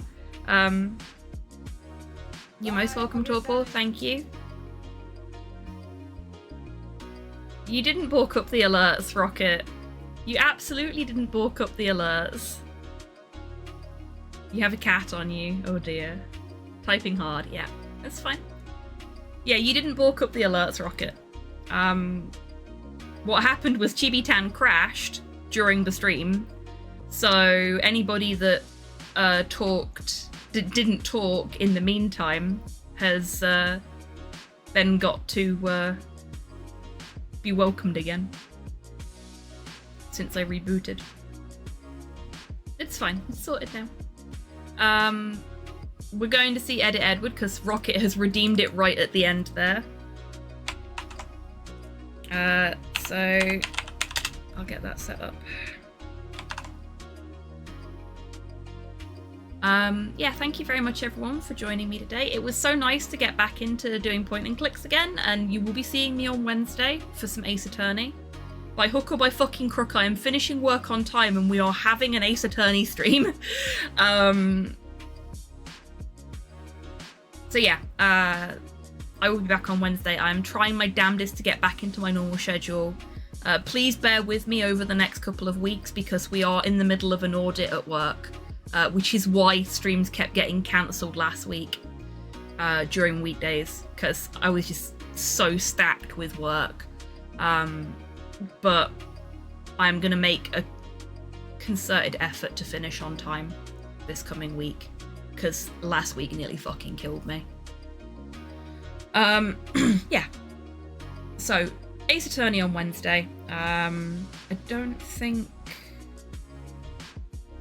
I need to check a calendar, because I'm bad at this. Yeah, it's not this coming Monday, it's the Monday after. Not this Monday, but the Monday after that will be a stream day. I am participating in the Clock Tower's anniversary relay, so there will be a bonus stream the first week of March. You've been warned ahead of time. Right. Yeah, massive thank you everyone for coming along. I don't know what we're going to be playing next Sunday yet. I'll have to have a think about that over the course of the week. Yeah, this has been really, really fun. I'm glad we played this. It was a nice chill game in comparison to some of the other ones we've played. Could be so grossly incandescent. Hello, goodbye, Tomahoop. Lovely to see you. Thank you for being here. You're most welcome. Right. I think we're done with all of the things. Thank you to everyone that subscribed today. Thank you for the bits that have been donated today. Thank you for all the chatter and just hanging out. It's been a really, really nice stream. I've had a lot of fun, and it's been really fun to discuss the game with you all and just like vibe on a Sunday, because I think we all need that at the minute, don't we? So hopefully I'll see you all on Wednesday for some Ace Attorney. Court will be in session. I will be dressed for court. But until I do see you next, I want you lovely folks to take care of yourselves, take care of each other, wash your fucking geology tools, and have a fantastic week ahead, however you end up spending it. Now,